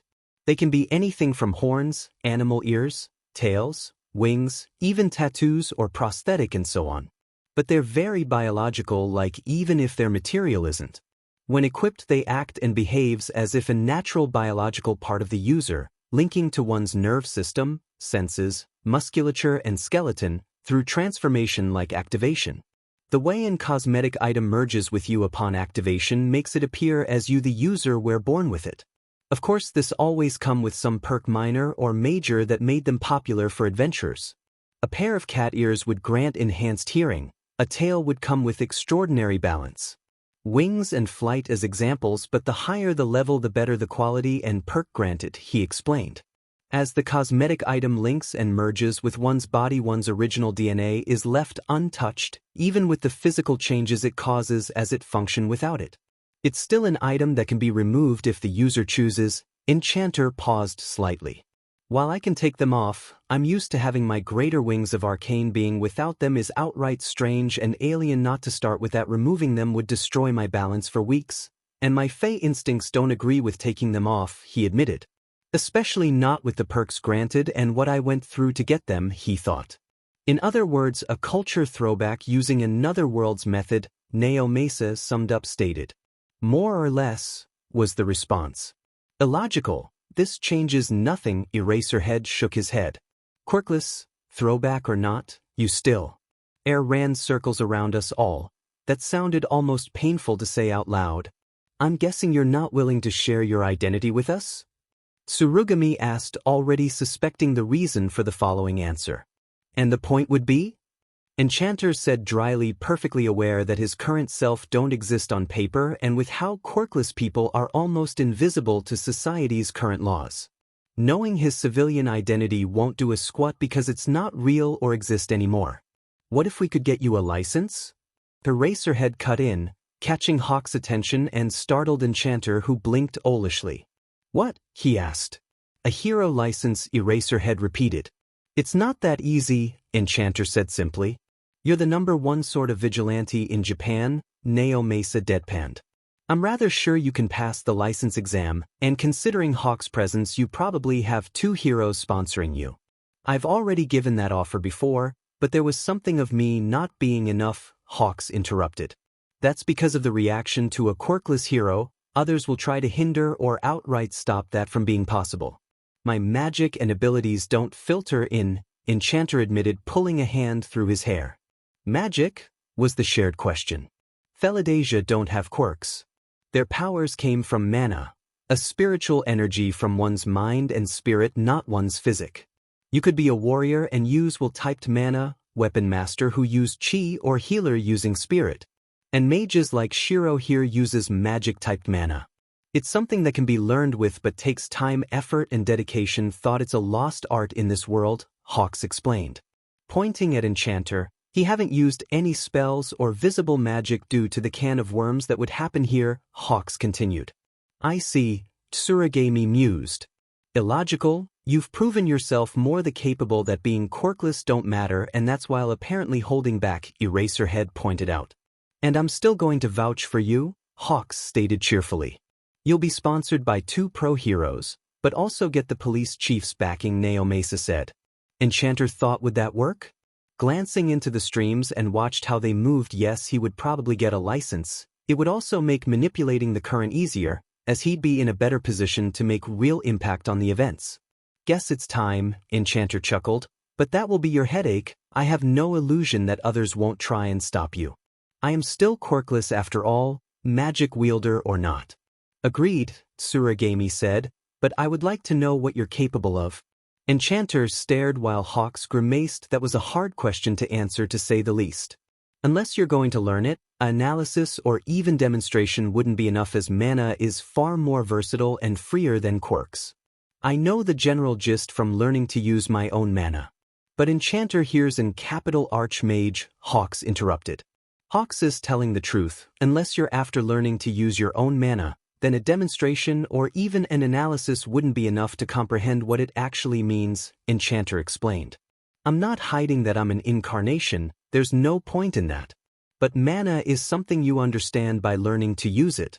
Or all you'd get is a general summary that you may not even be able to understand, he continued. Tsuragami and Eraserhead glanced at Neomesa, who looked mildly startled.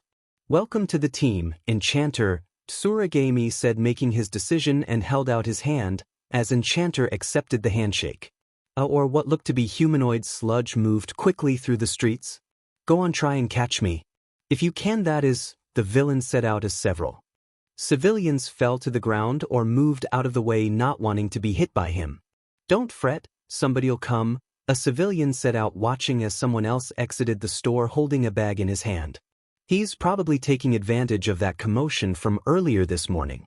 Guess there's tons of people who don't know what to do with their quirks, huh? No, and buffing up seemingly unnoticed by others around them. Yes, there is. Why, you ask? He started as the villain turned their head and felt dread. For I'm here, All Might declared.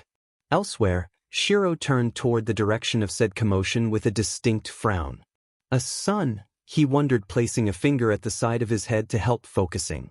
That energy, it just appeared, mana or no, not mana.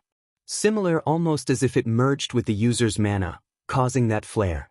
But moments earlier it wasn't there at all. It had felt no different from anyone else. So who or what? Someone able to suppress their mana?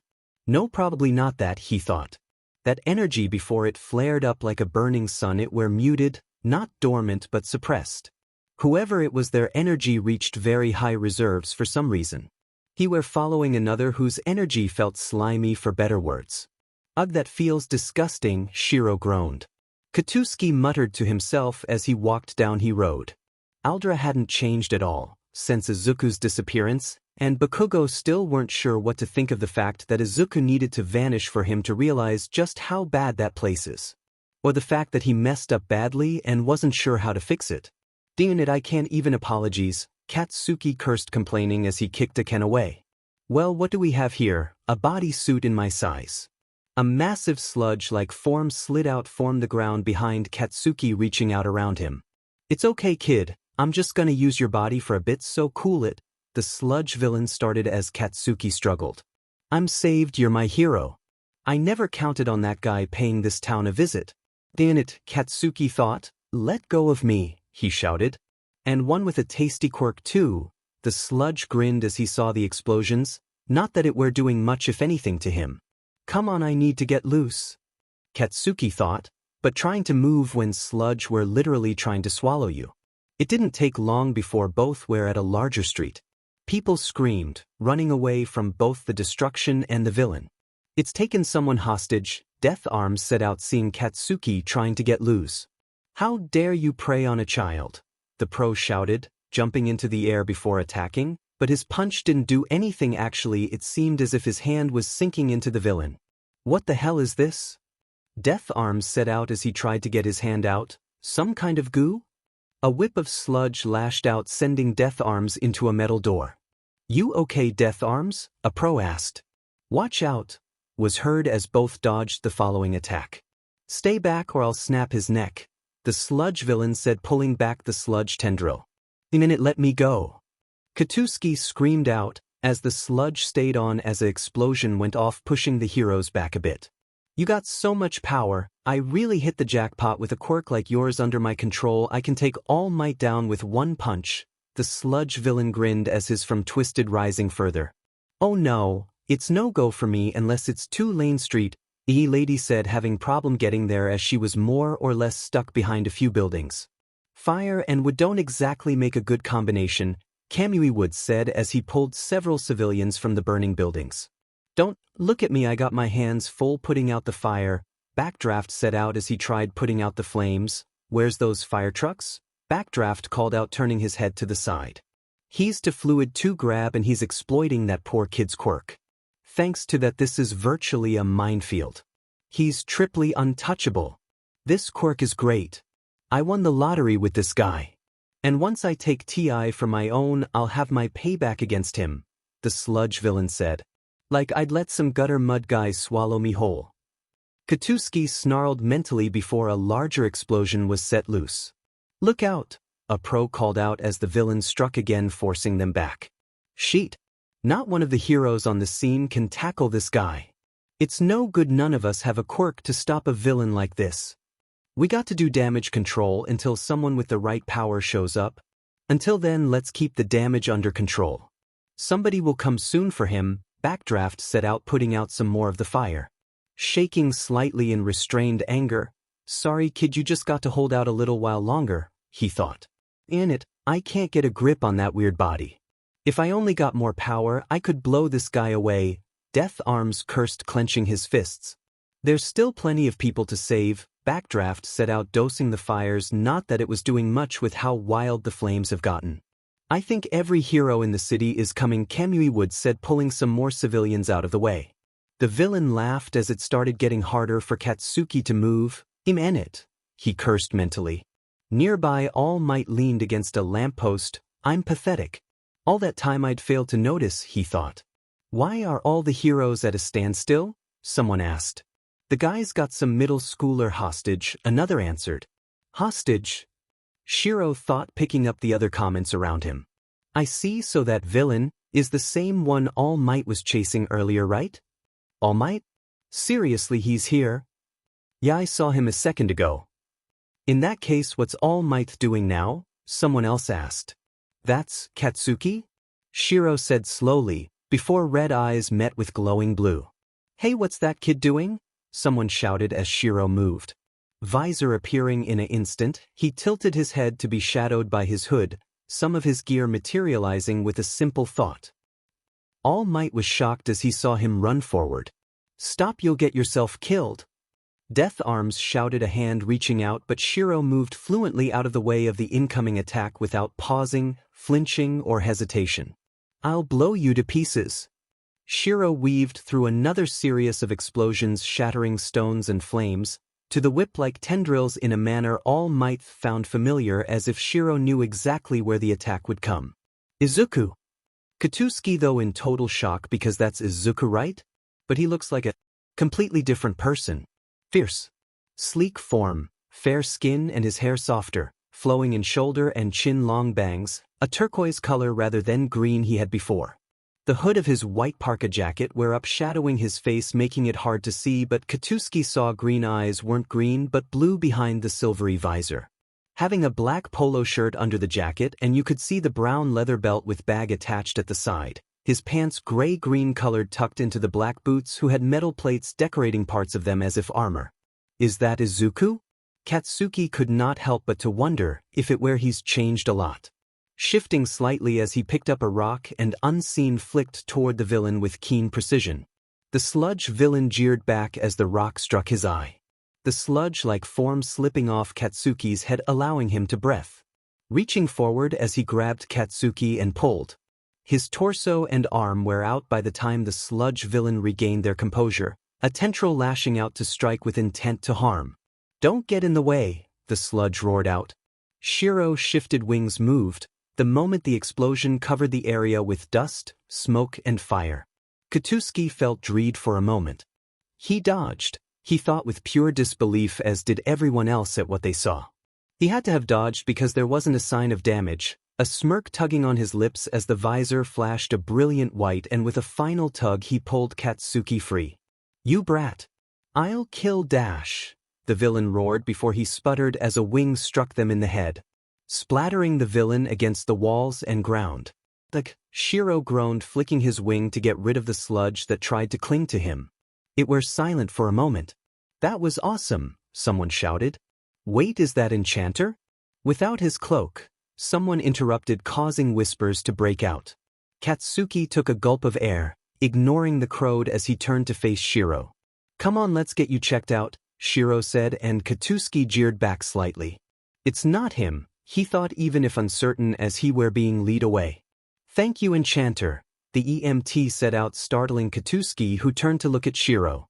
"I didn't know you had wings, it do explains the feathers thought," she continued, as Shiro raised a brow. "My daughter is a fan," was the explanation. "I see," Shiro hummed. "Now let's get name and quirk so I know if I need anything special," the EMT asked. For all you never know if one's quirk threw a wench into things when it came to healing." "Katsuki Bakugo, my quirk's explosion," Katsuki answered, as a police officer requested to talk with Shiro. It went well until he picked up what the others were saying. Katsuki, who were glancing at him, noticed the very distinct frown. He suddenly had the feeling that they'd been judged and found lacking. "Enough," Shiro cut in, shutting the trio up, and instantly drew the journalist's attention and interest. "Why are you praising the kid's quirk when he got caught by the villain, who said quirk made an already lethal situation even more volatile when you three were too incompetent to do a squat about it?" His voice were even, but it didn't stop them from flinching back. "None of us could get a grip on the villain," Death Arms responded, but at the blank look he received it felt more half-hearted. "We were waiting for someone else to help." "Idiotic Nimrods, can't you think, or is that head on your shoulders there for looks?" Shiro asked, honestly wondering if they could think for a moment. "If I hadn't intervened, then Bakugo would definitely be dead right now due to your incompetence," Shiro said bluntly, making Katsuki recoil slightly at the reminder of how close it were. None of them would meet his eyes. "I'm not even on duty. I were heading to the store for groceries for world's sake when I heard the commotion. And if I had chosen to head to another store I wouldn't even be here." They flinched at that. Enchanter were very much ignoring that everyone were probably watching, as the journalists were recording it with glee that's almost tangible. He's rather certain that it were on live TV if he read that expression correctly. "You're pro-heroes. Waiting around for someone else with more convenient power isn't an option. Heroes can't afford such ridiculous notions. One mistake and you'll pay it with blood as someone dies or is brutally harmed because you weren't good enough to make do without quirk use and actually use your head. You can't just expect that someone else will or even can arrive. The sludge villain's body is non-corporeal, yes, but his eyes and teeth definitely weren't, and anyone can see that. Wait for someone with convenient quirk." Of all choices, Enchanter took a breath. "All I needed to do was hit him in the eye to get Bakugo time to breath, then pull him out. Your quirk wasn't even needed. I sure didn't need any to knock him out." Enchanter stared at them for a moment. "You don't need a flashy quirk to be a hero," he said, and a lot of people stilled. "Passive or subtle can be better, but ability to use it don't matter if you can't act without one." Several stared at Enchanter with wide eyes, and it's clear that he's less than pleased right now. "Well, now that the scolding is done," Hawks cut in, startling everyone, as Enchanter simply let out a amused chuckle. The others stared, thought, as there's Hawks, currently carrying 2 grocery bags from looks of things. "I thought I could do my own groceries this time," Enchanter spoke, exasperated. "Well, clearly you can't do groceries without catching a villain," Hawk stated. "It's only 9 of 10, Enchanter said dryly. "You two know each other?" a journalist asked. "Yes," was the shared response. 12. "Did you see that? H1 denim forge. I saw. He saved the hostage when the other pros weren't doing anything and he weren't even on duty." Dr. Seven Co. "But did you hear his comment? You don't need a flashy quirk to be a hero? 12. Yes. Everyone's talking about it. The other pros taking a lot of heat for their mess up to. Dr. Seven Co. That they are. H1 Den M40. Still trying to wrap my head around the fact that Enchanter got wings same class as Hawk's red ones. 12. Did you notice that he have tribal wings on his wings? H1 Den M40. Wait, what? Dr. Seven Co. Hey, your ring. The blue-tinted color do form tribal wings. Shinso took a gulp of air, as the bow staff struck hard, sending him hurtling backwards into the soft sand. Fighting on sand and near water made the spar harder, it do make for a softer landings. He decided. Twirling lazily, and Shinso knew that Shiro weren't going serious on him. He's probably playing around, he thought dryly. Do you want to continue? Shiro asked. We train so that we can learn, so that any mistake we do while training don't happen out on the field, Shiro stated, as Shinso grabbed the Buu staff who had fallen to the ground. Because one mistake there can cost me my life or the lives of others, Shinso answered while pulling himself up as he repeated a fact Shiro told him early on. Indeed, Shiro responded before tilting his head, waiting for Shinso to gather his breath. While not as extreme in this world. If you falter, if you hesitate, then it can cost you your life or that of those you protect. Mistake isn't something we can afford. Even if you are completely outmatched physically, keep the other at bay, occupied until backup can arrive, or just out-trick them. Instead, your body isn't the only thing you got at your disposal, Shiro explained. Standing up, Shinso grimaced slightly. But I don't think staff is my weapon, he grimaced slightly. Perhaps we shall use a bow next time, Shiro shrugged absently. While having one trick and all may be good, but it isn't enough in the hero business, not if you want to get good at it. Shinso sighed, tightening his grip. Center of balance, Shiro repeated, causing Shinso to shift his grip a bit to re-find it, and didn't get any more time than that before Shiro was upon him. Staff in full motion, and he managed to block a few before a hit struck his hand just before another struck his stomach. His own Buu staff were sent into the ground and Shinso landed in the water with a surprised sputter. Why not sword? Shinso asked out. Just because I can use swords don't mean I'm good enough to teach it, Shiro said bluntly. And what do you plan to do? Put down your bow to bring out a sword, then search for where you put your bow? Don't be ridiculous, he said dryly. Assassins, bards and kanagi who picked bows as their weapon of choice didn't go around switching weapon in mid-combat. No, you got a bow and used it, making sure the enemy didn't get close enough, and if they did, then make sure your bow can act as a staff when needed. Shinso cited and didn't argue that statement. It actually made a lot of sense, both statements, that was. But a thought struck him. Every time he's seen the white fae with a staff, he's never seen him drop it. Either by accident or by a strike. How come you don't ever drop it? Shinso snapped out before he could stop himself. Shiro closed a single eye, smiling amused at the mere question. As a mage, I formed with a staff at hand, was all he said, and Shinso didn't know what to make of that, if Shiro was being literal or figural. Elsewhere, while those two were training, Eraser here or Aizawa were watching a footage at Nezu's request and weren't quite sure what to make of said request. The fact that Enchanter, Shiro, had caught the Chimera's attention was one he wasn't sure was good or bad. On the other hand, it took a while. Or well, no, Nezu had tried to locate Shiro before the meeting a few weeks ago. They still don't know where the now more or less official underground pro lives, and it wasn't like Enchanter were intentionally hiding himself. No, that insane stealth of his was passive subconscious, something Enchanter did without a second thought about it, and if Aizawa didn't really want to know how good he could be in that if Enchanter actually tried to hide. His memo when dealing with villains hadn't really changed, he were still doing it mostly quirklessly. With at times using his wings for defense or offense seemingly out of nowhere. But that made them wonder what he could truly do. But this footage, like with the sludge villain incident last week, were in a really good condition. Showing Enchanter saving people from a burning building, avoiding both fire and falling debris, moving toward the victims still stuck inside as if he knew exactly where they were. But there was something not quite right about this footage. Seeing Enchanter roll out of the moments before the heater exploded in the footage. There was something so very wrong with that picture. Did you see how he avoided the explosion? Nezu asked giddy. He rolled out of the way, Aizawa answered, making the principal giggle.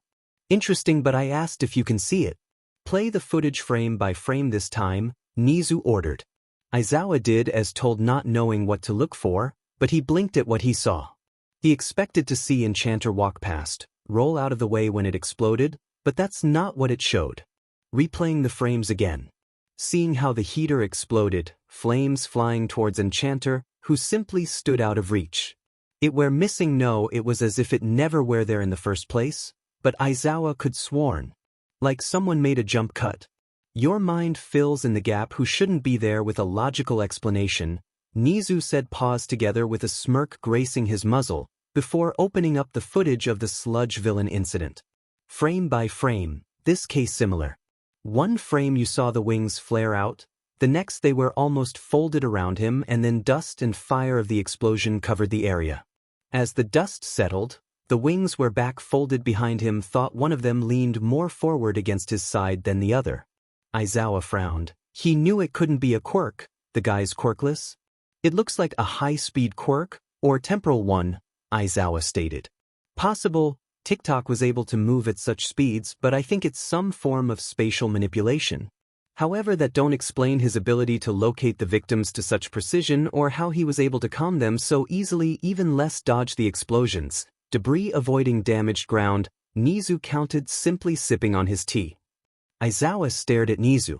Possible time manipulation, some form of clairvoyance, enhanced senses, not to speak of the potential teleportation, intangibility and mind manipulation, of course space manipulation, as well as enhanced physic from speed to strength and agility. And when taking in his wings, flight, hardening, just to name two. We're lucky that Enchanter is someone who wants to help. Aizawa were shocked, while Enchanter called his mana magic that's still beyond ridiculous. But Enchanter's eyes. They're constantly glowing, which normally would be a tell sign for some form of vision quirk, yet Enchanter's still quirkless and that won't change. We can't even be sure he has these powers, Aizawa set out, but when bringing up the question of what Enchanter could do, Shiro hadn't actually explained anything. The little he said later on was that mana is a spiritual mental energy that everyone have, and it exists in 4 types. Thought Hawks do seem to know more of what mana is outside of that basic description. And while Enchanter had sort of explained his wings, which can be summed up as a culture throwback using past life knowledge, all he said about his abilities were openly calling it magic, and that a demonstration wouldn't be enough. Something Hawks apparently agreed on. If you're not intending to learn to use it yourself, you wouldn't be able to understand what the capabilities actually are. Or at least nothing past a shallow summary, which may not even make sense or feel way too absurd. You said he calls his abilities magic, that he has mana and can use it, Nezu pointed out that fact. The current system we have puts all focus on quirks. However, that causes people to ignore other skills besides quirks, and that makes more cracks than when present Mike saw a spider. Even if he can't do any of this, Enchanter have proven that he have the skill and capable of using it. That alone will help more people than All Might would be able. Nezu took a breath. However, if Shiro do possess these powers, then he might very well hold the key to Japan's future, as we can't continue to rely on All Might forever, Nezu finished, his beady eyes serious. Shoyuta, if Shiro do possess these abilities, then we must know. We have to find out how he got them, the fact that he kept them between lives where all other cases with incarnations loses theirs, with one previous exception. I'll contact Hawks, Aizawa set out. Nezu tilted his head. Hawks knows Enchanter personally. He probably knows what mana can do, or at least some of it, Aizawa said. Nezu nodded to that. Hawks blinked. Say what? Wondering if he heard right. The principal of it wants a meeting with you. His secretary set out, not all too sure what to think of it herself.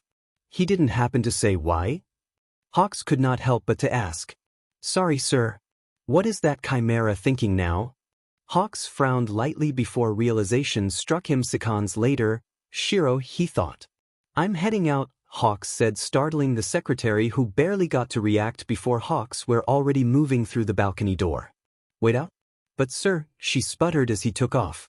Call if there is anything, Hawks called out, and were already gone before she could respond.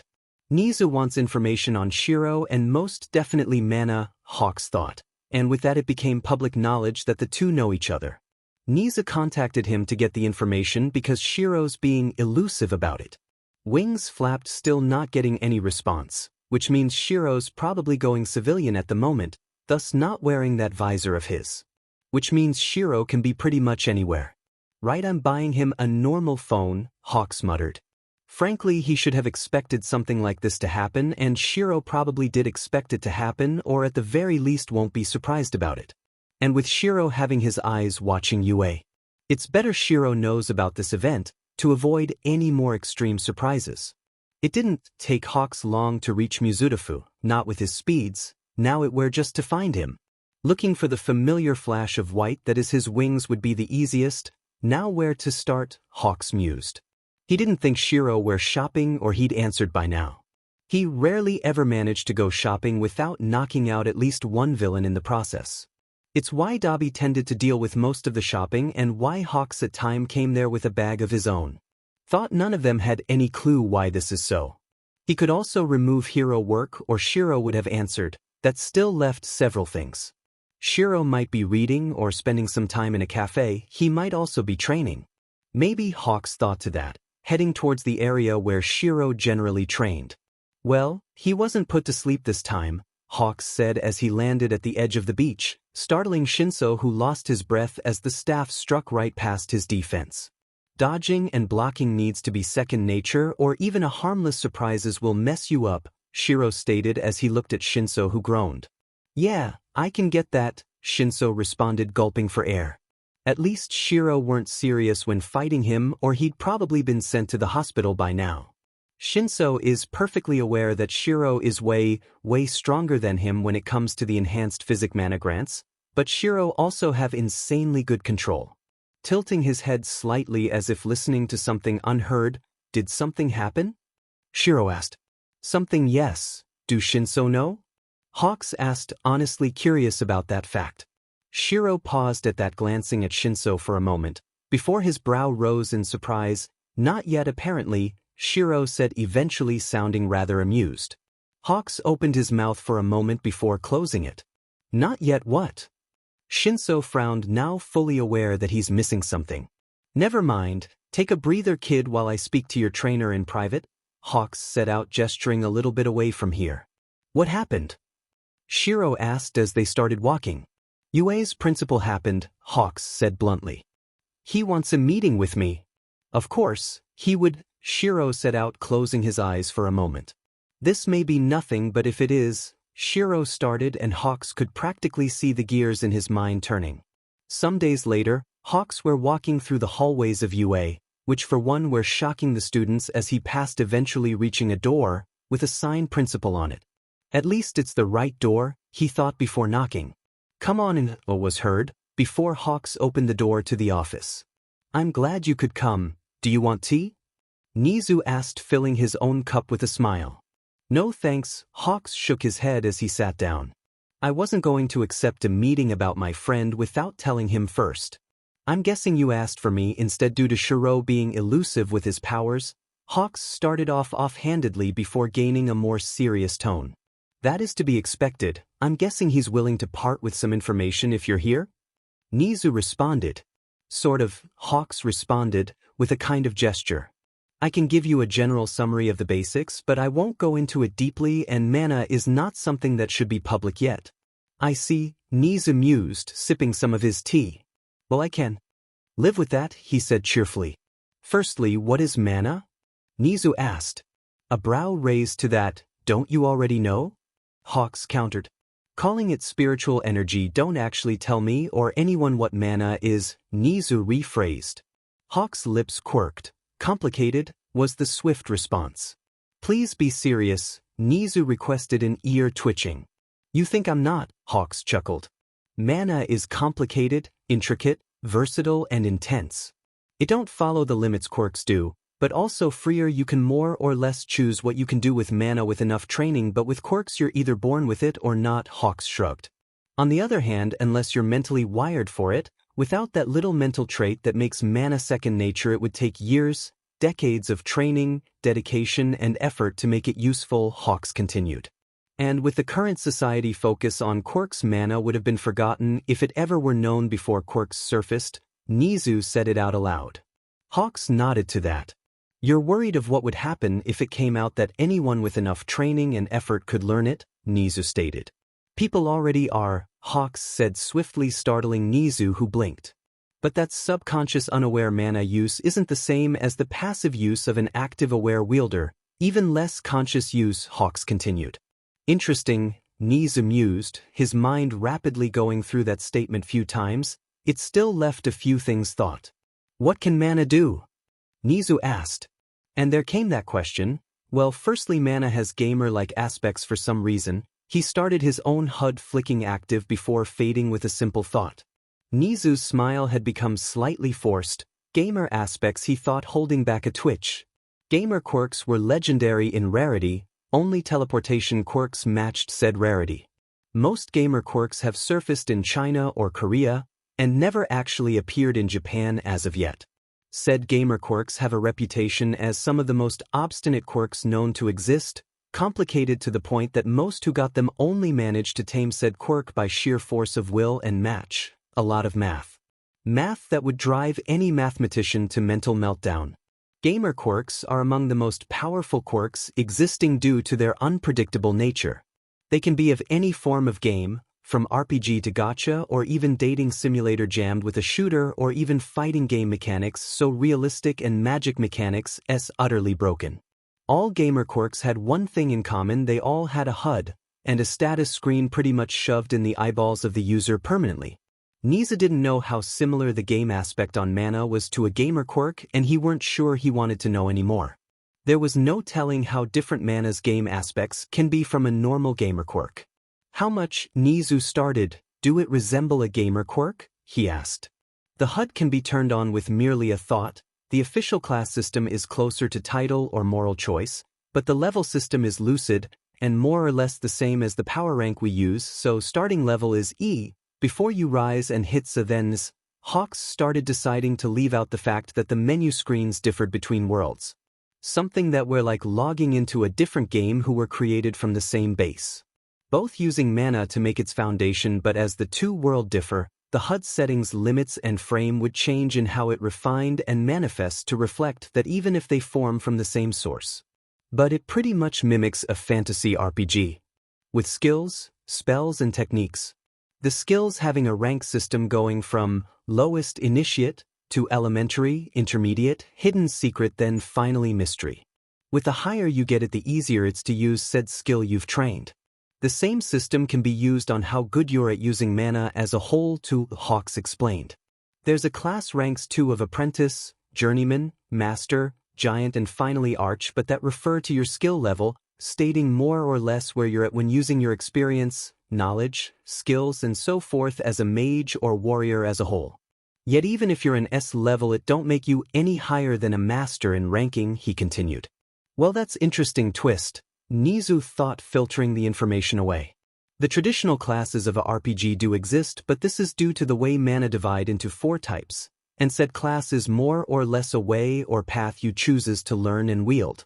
It's not as restricted as traditional class system gamer quirks uses. Hawks paused slightly. Of course, like quirks, the mana type determines if you're a warrior, weapon master, healer or mage. Well, 5 types, the 5th being neutral, but the moment you start training it will fall into will, chi, spirit or magic, so it never stays neutral for long. Hawks finished, letting Nezu swallow the information. His mind were whirling with the information. With mana anyone can become a gamer, you just need to be aware of it enough to consciously access it. Oh, Nezu thought as that train of thoughts sank in and registered. Now understanding why Shuro were so elusive about his powers and why he were unwilling to explain them. Any person with enough effort, training and dedication could learn to use mana even if took time. But thankfully mana also lived up to the gamer quirk's reputation as obstinate and ridiculous complicated. Which means the sheer force of will and determination needed to learn it mean that most of the population would probably never become good at it. But there are those who's naturally wired for it. How much of the population would be natural mana users? Nezu asked, trying to figure that out. Hawks frowned slightly in thought before shaking his head. He didn't know.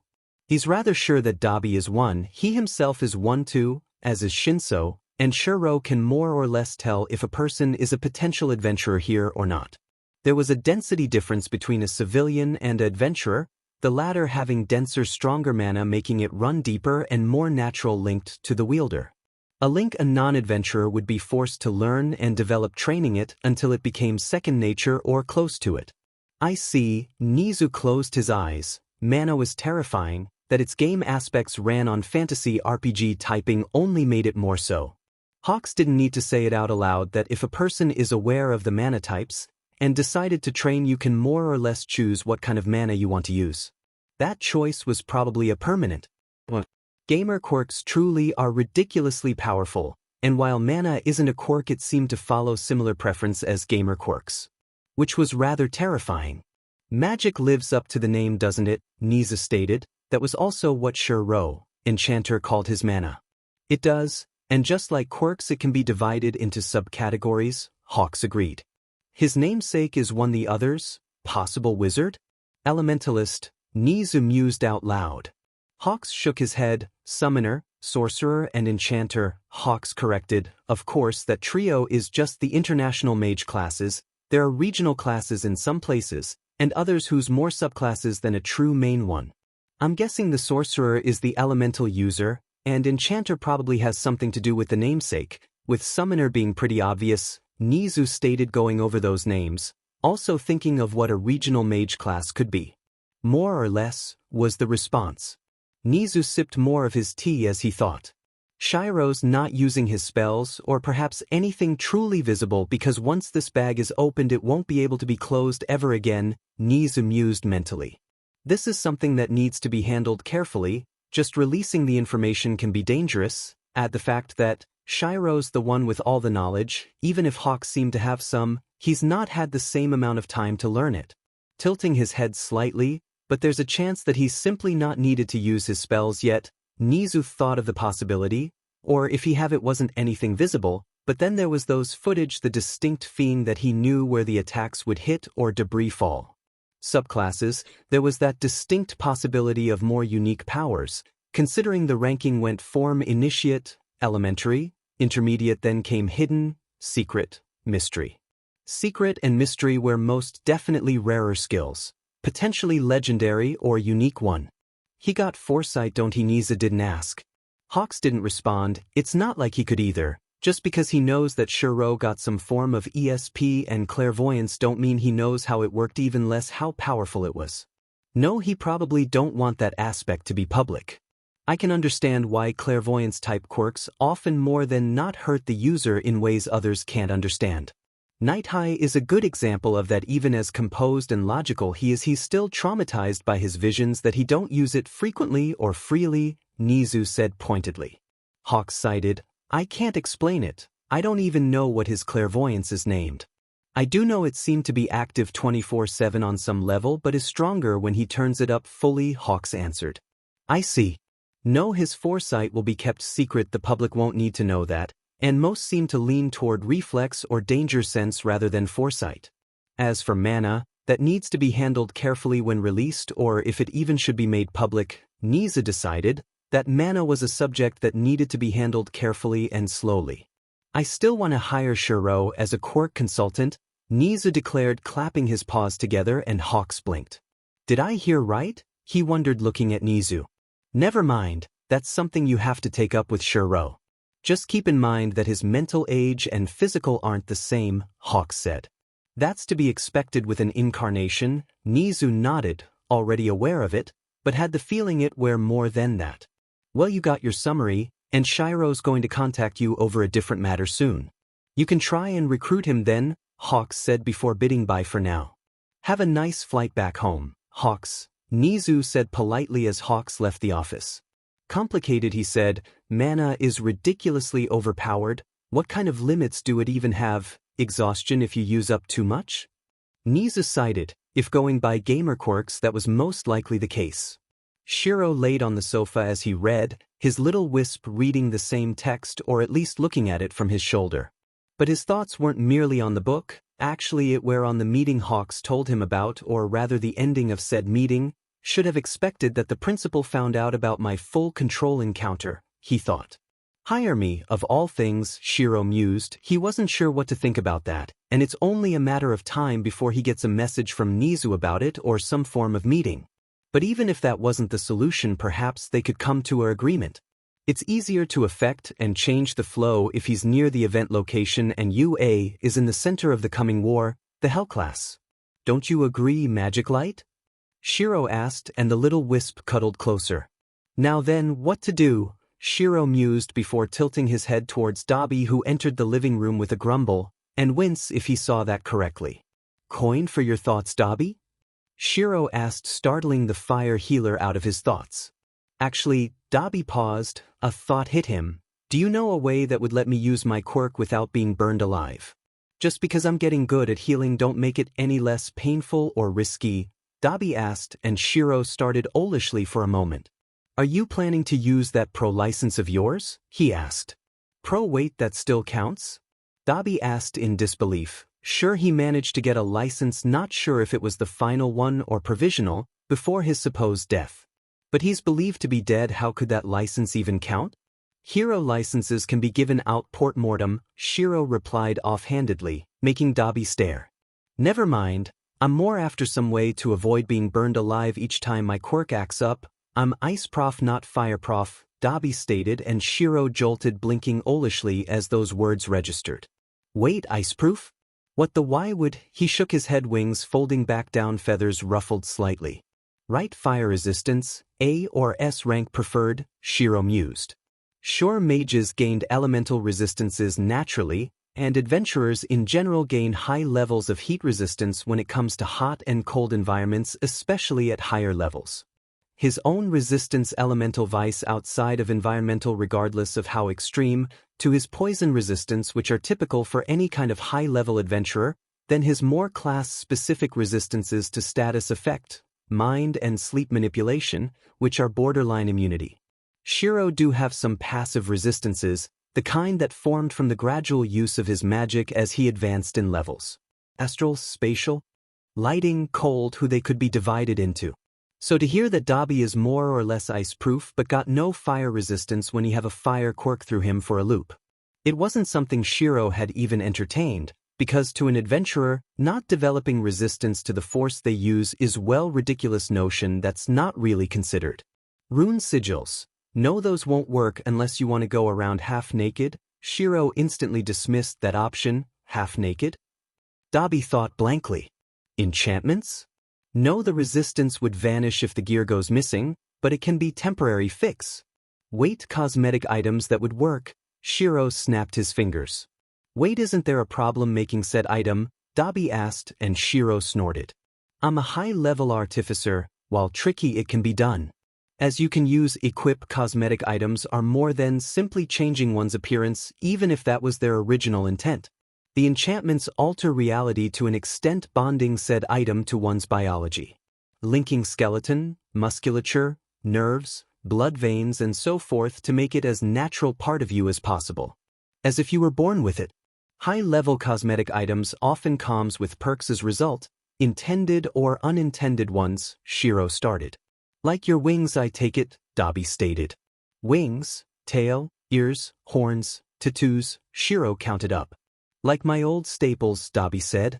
A set then, mixed with tattoos or carved markings then, might make the scar transition easier to, Shiro mused, notebook in hand, as he started writing up a schematic, potential stats, perks, what kind of form it would have to make the perks possible.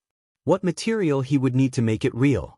Grin started forming. It's been a while since he got to create something completely new.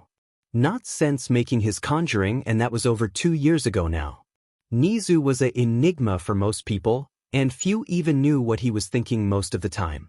Thought there was high possibility of him hating most humans given the Chimera's background. It was a well-earned hate. Of course this wasn't all humans, or he wouldn't be the principal of a hero school, one of the best in the world at that. That means there are people he genuinely thought as good people, or perhaps like children. He helped the students when he found out about various problems, from abusive household or corrupt companies. That was why Shiro's stunt with the commission caught his attention. The rather extreme clean-out of the commission, even if it was most likely a temporary one until the commission managed to recover the corruption, would most likely return. Even if it took time. No, the commission would probably only go truly clean if you tore it down. But the fact that Enchanter, Shuro managed to shake it to such extreme.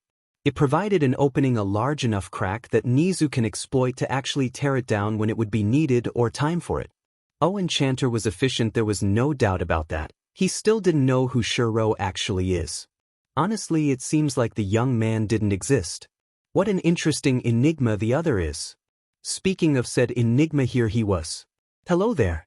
I am Nezu. The one can be a dog, or a mouse, or a bear, but more importantly the principal of this school. I take it you're Shuro, also known as Enchanter?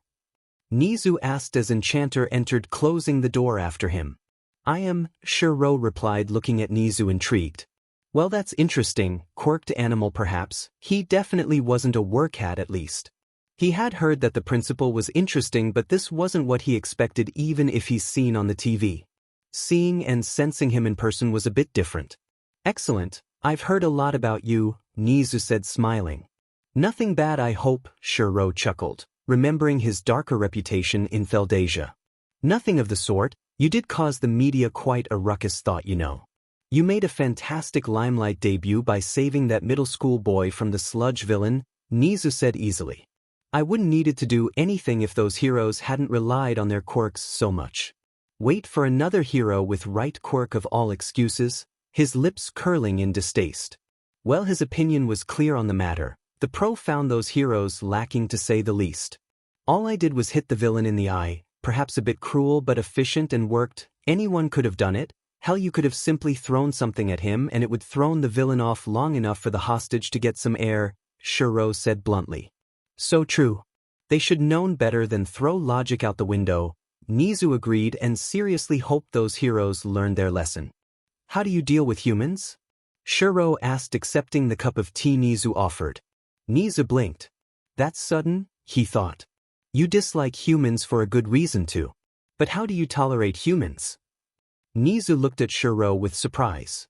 Not many people knew about that, and he's been UA's principal for a long time now. Even when Aizawa and Yamato were mere students. Aren't you a human yourself? Nezu asked and watched the elusive pro. While the principal is good at read people, Shuro was hard to read, honest but naturally elusive and mysterious, as if it's merely his nature to be so. And right now, as Shuro shook his head to the question, it was as if he did not consider himself human, as if he's not part of them at all. I were surprised that throwback existed here, even if more kinds or different name for said species. Normally only being 1/4 or 1/8, sometimes half, but rarely more than that, Shuro started.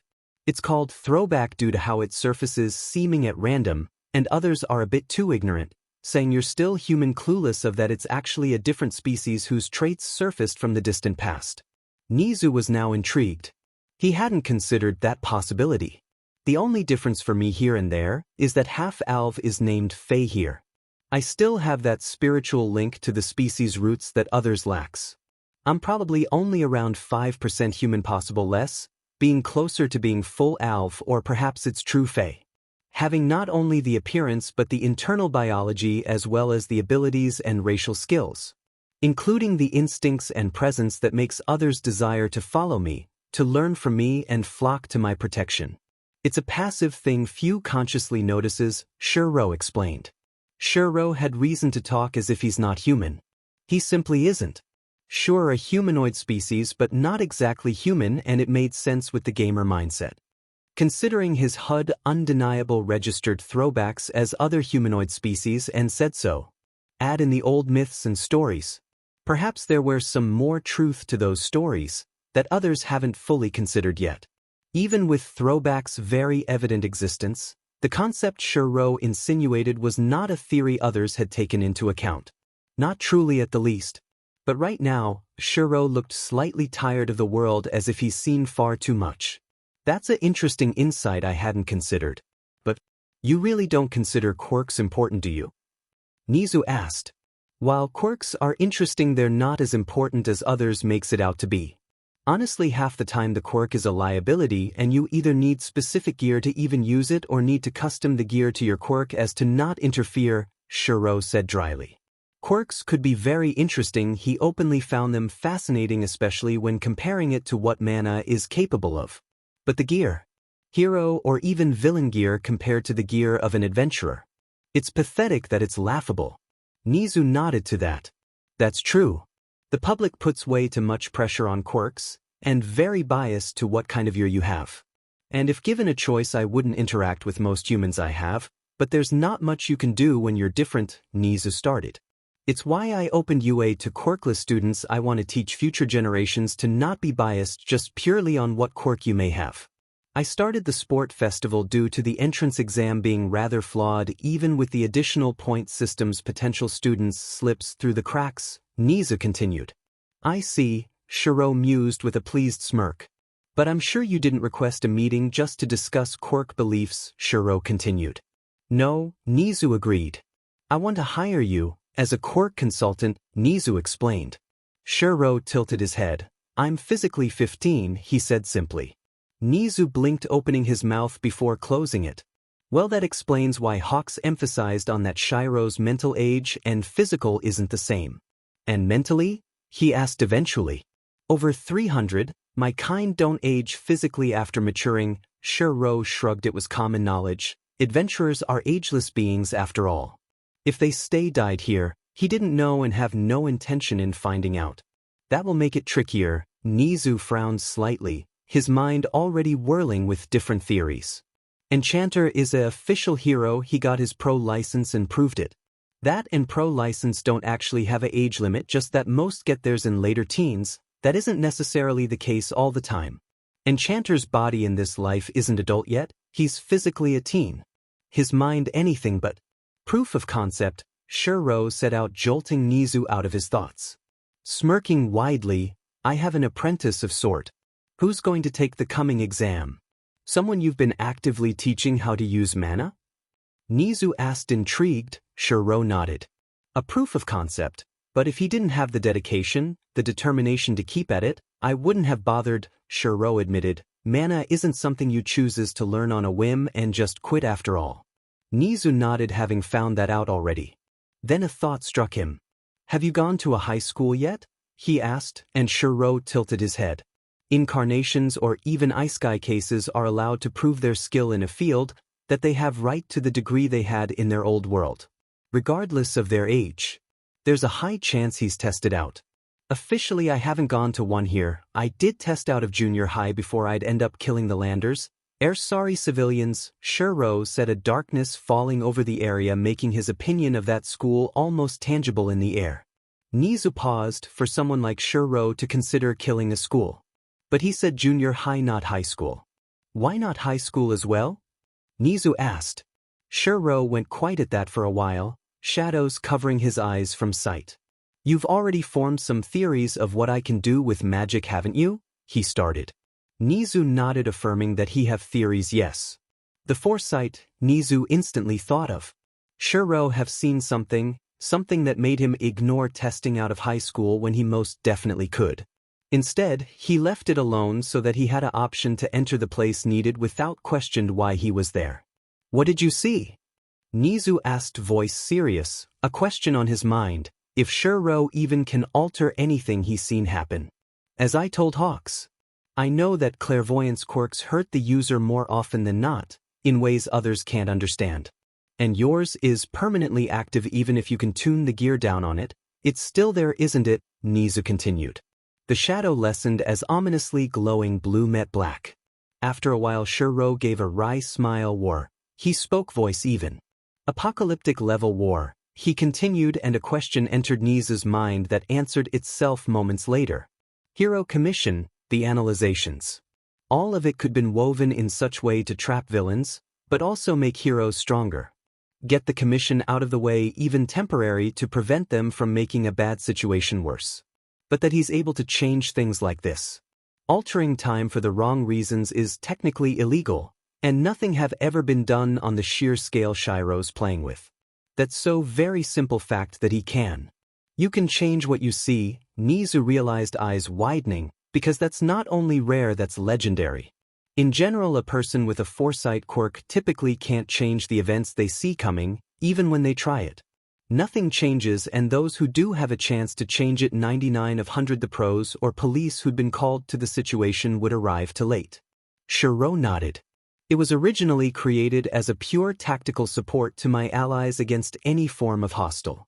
Using various skills anyone with enough intelligence can learn merged with my sensory range and of course mana bleed into the mix, twisting it into something stronger, denser and undeniable supernatural. Turning it into a battle tactical clairvoyance, my allies had taken to call full control Encounter, Shiro explained. Letting Nezu swallow that information, as he corrected some facts. His foresight was anything but traditional, that much is sure.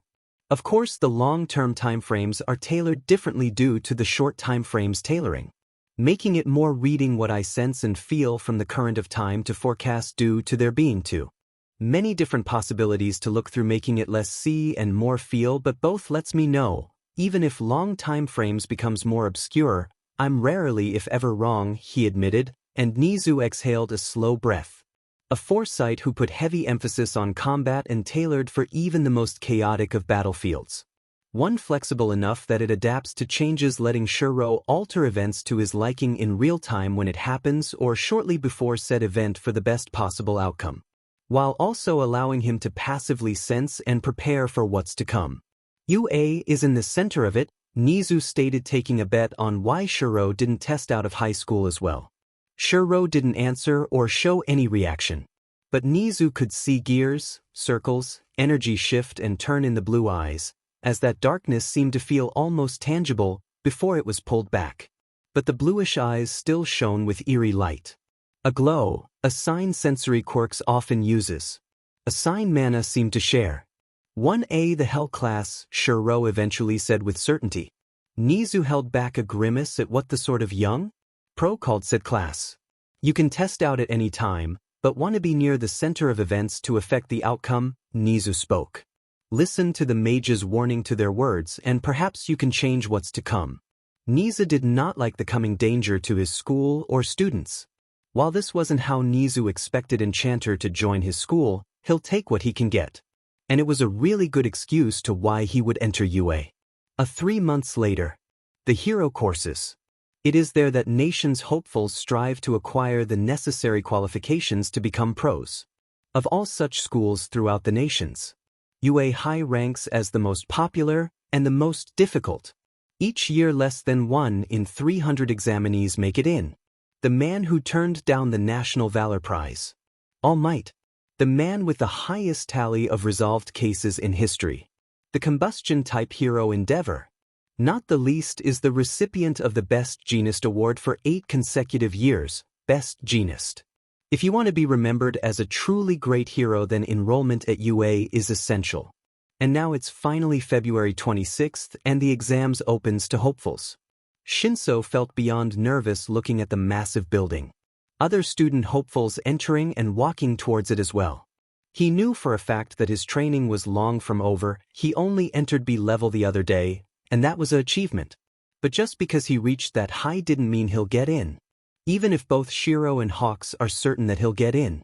Thought Shinso is perfectly aware that Shiro will get in, or perhaps he's already accepted on recommendation. Shinso couldn't dismiss the possibility, and he's yet to see the familiar wintry wings or parka the Fae was so fond of as he entered the building heading toward the theater where the exam orientation would happen. It was a large one, and took a while to find one seat, apparently next to a blonde who distinctly reminded Shinso of someone Shiro would call a monk. The hand-to-hand battler of the warrior class. Only a half hour later the spotlights turned on toward the stage. Welcome one and all to my live show. Thanks for tuning in to me, your school DJ. Come on everybody say hey. Present Mike called out. Shinso blinked. The whole room was silent, as Present Mike waited a moment for a response. Keeping it mellow. I got shivers down my spine too, listeners. All right, I'll skip straight to the main show on how this'll go down. Are you ready? Yeah. Shinso had to admit, Present Mike is persistent if anything, as he continued to stay cheerful even with the silence. Now pay close attention, listeners. Today you'll be out there conducting 10 minuet battle practice at our replica city district. You can take whatever you like. Everybody gather at the designated meeting area after the presentation. You dig? I see they don't intend on letting friends or classmates cooperate with each other, th?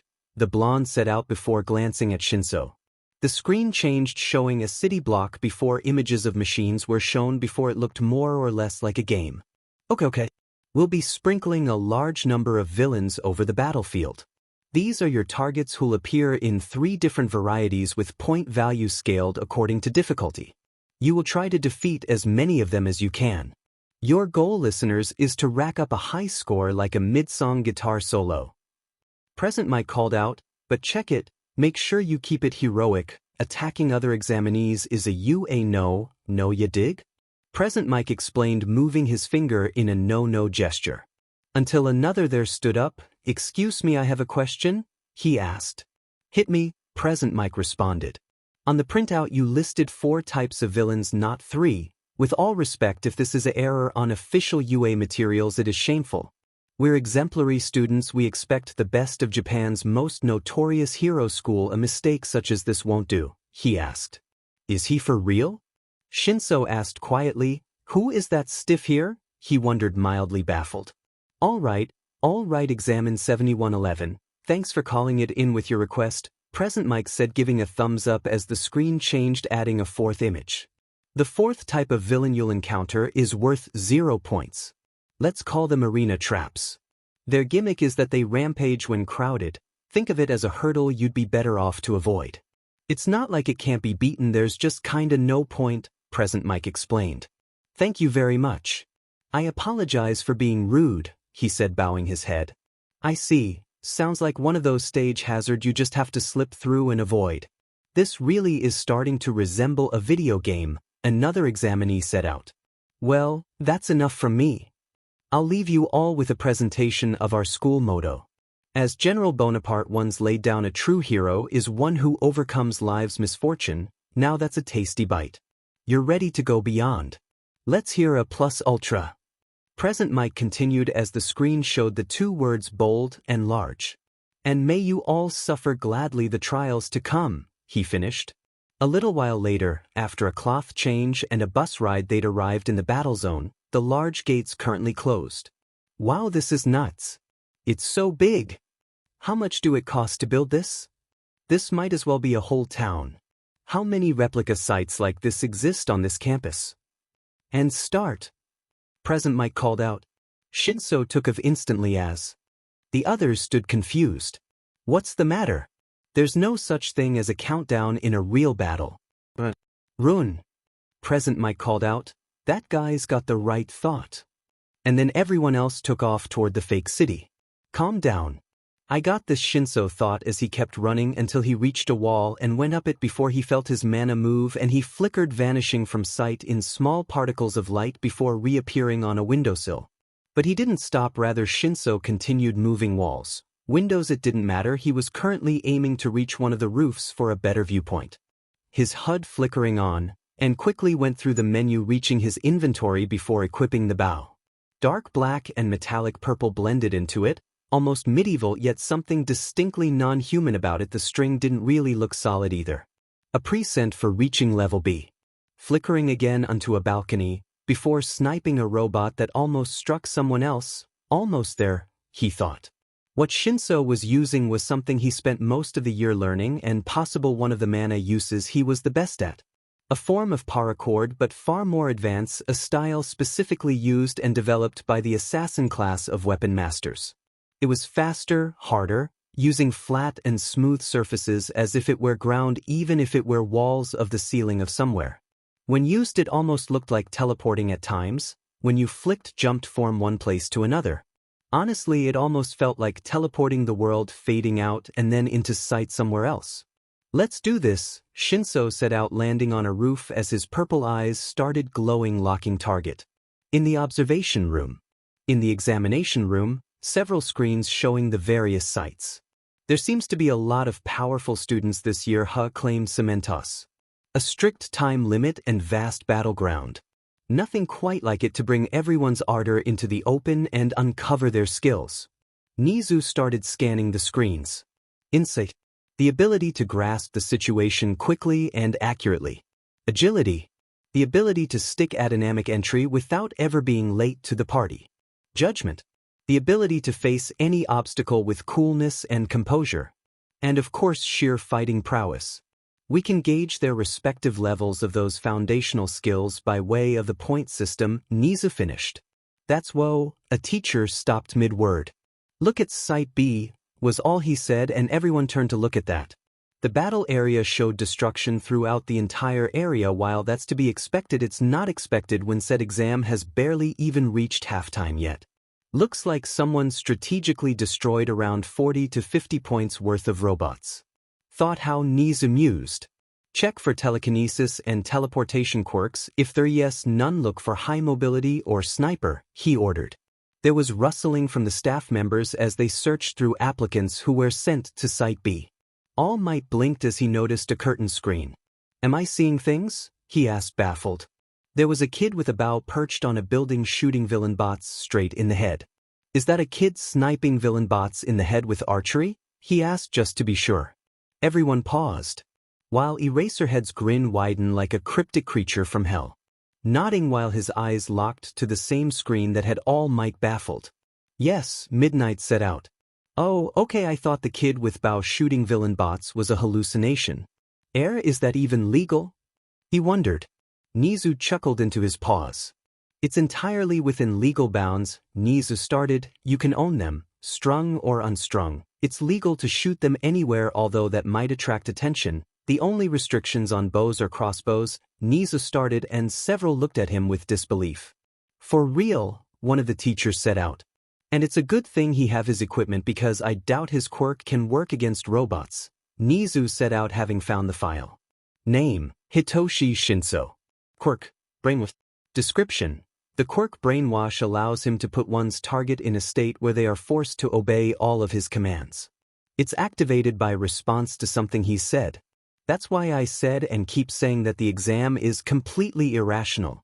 It's biased against those with mental or stealth quirks, Eraserhead stated, glancing on said file as well. Nezu cited, I know, Aizawa, but without a proper idea on how we can test for those quirks, we have to stick with this one. How did he? A teacher sputtered as Shinso vanished from sight before reappearing at another screen, this time hitting the arms of a few robots, preventing them from striking the other examinees. Keep an eye on him indeed, Nezu set out, giddy, his grin even wider than before. And what a peculiar mana skill that was, some movement, agility based from looks of things, unless it's some form of teleportation spell. But Enchanter had said apprentice of sorts, meaning there's high chance for a different mana type. In the back, Eraserhead looked over to one of his colleagues, the two having a silent conversation for a moment before the red-dressed man eventually conceded. I look forward to teaching you, Hitoshi Shinso, he thought. Let the real test begin, one of the teachers said before hitting a big red button. The sights exploded, showing giant robots on each of the sights. They saw how Shinso stumbled, looking rather freaked out by the giant robot, and for a moment it looked like he were going to leave before stopping. Bow raised and arrow formed within a second, starting to give out a white glow before they saw his mouth move and the arrow was fired. It didn't look like an arrow. It looked like several lightning strikes cutting right into the head and parts of the torso, tearing holes in it, and stopped the robot short as it went dead. Then they watched as Shinso vanished from sight before appearing at a wall before landing on the ground, quickly moving to a collapsed area. The flicks have limited distance? Nezu mused, noting the girl whose leg was trapped under some of the rocks. Look at him with awe. That's some firepower, Vlad deadpanned. Aizawa raised a brow to Nezu, who gave a subtle nod. Of course the elusive hero would found someone to teach, he cited, but it made. Well, this is going to get interesting, Aizawa set out. He already knew 4 members of his class.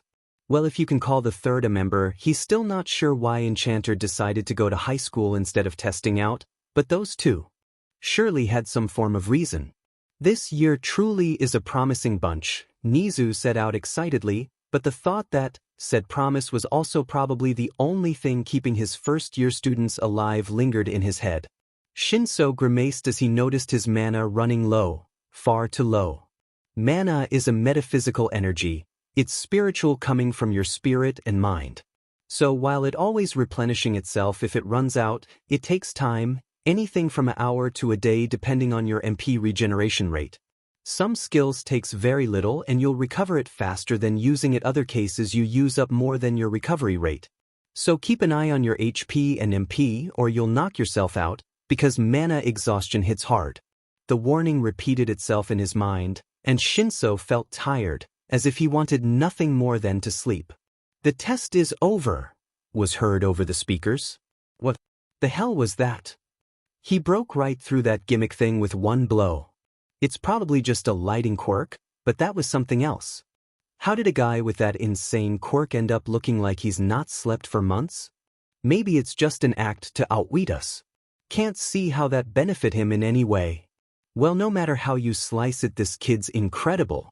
Shinso wasn't sure how to feel about that. They think it's a quirk, he cited. Of course they'd think that. Considering how the technique looked like, and it's not like they're aware of mana. Are you all blind? That's not it at all. That kid. He leaped into action to save that girl. You had no time left and you yourself were out of harm's way.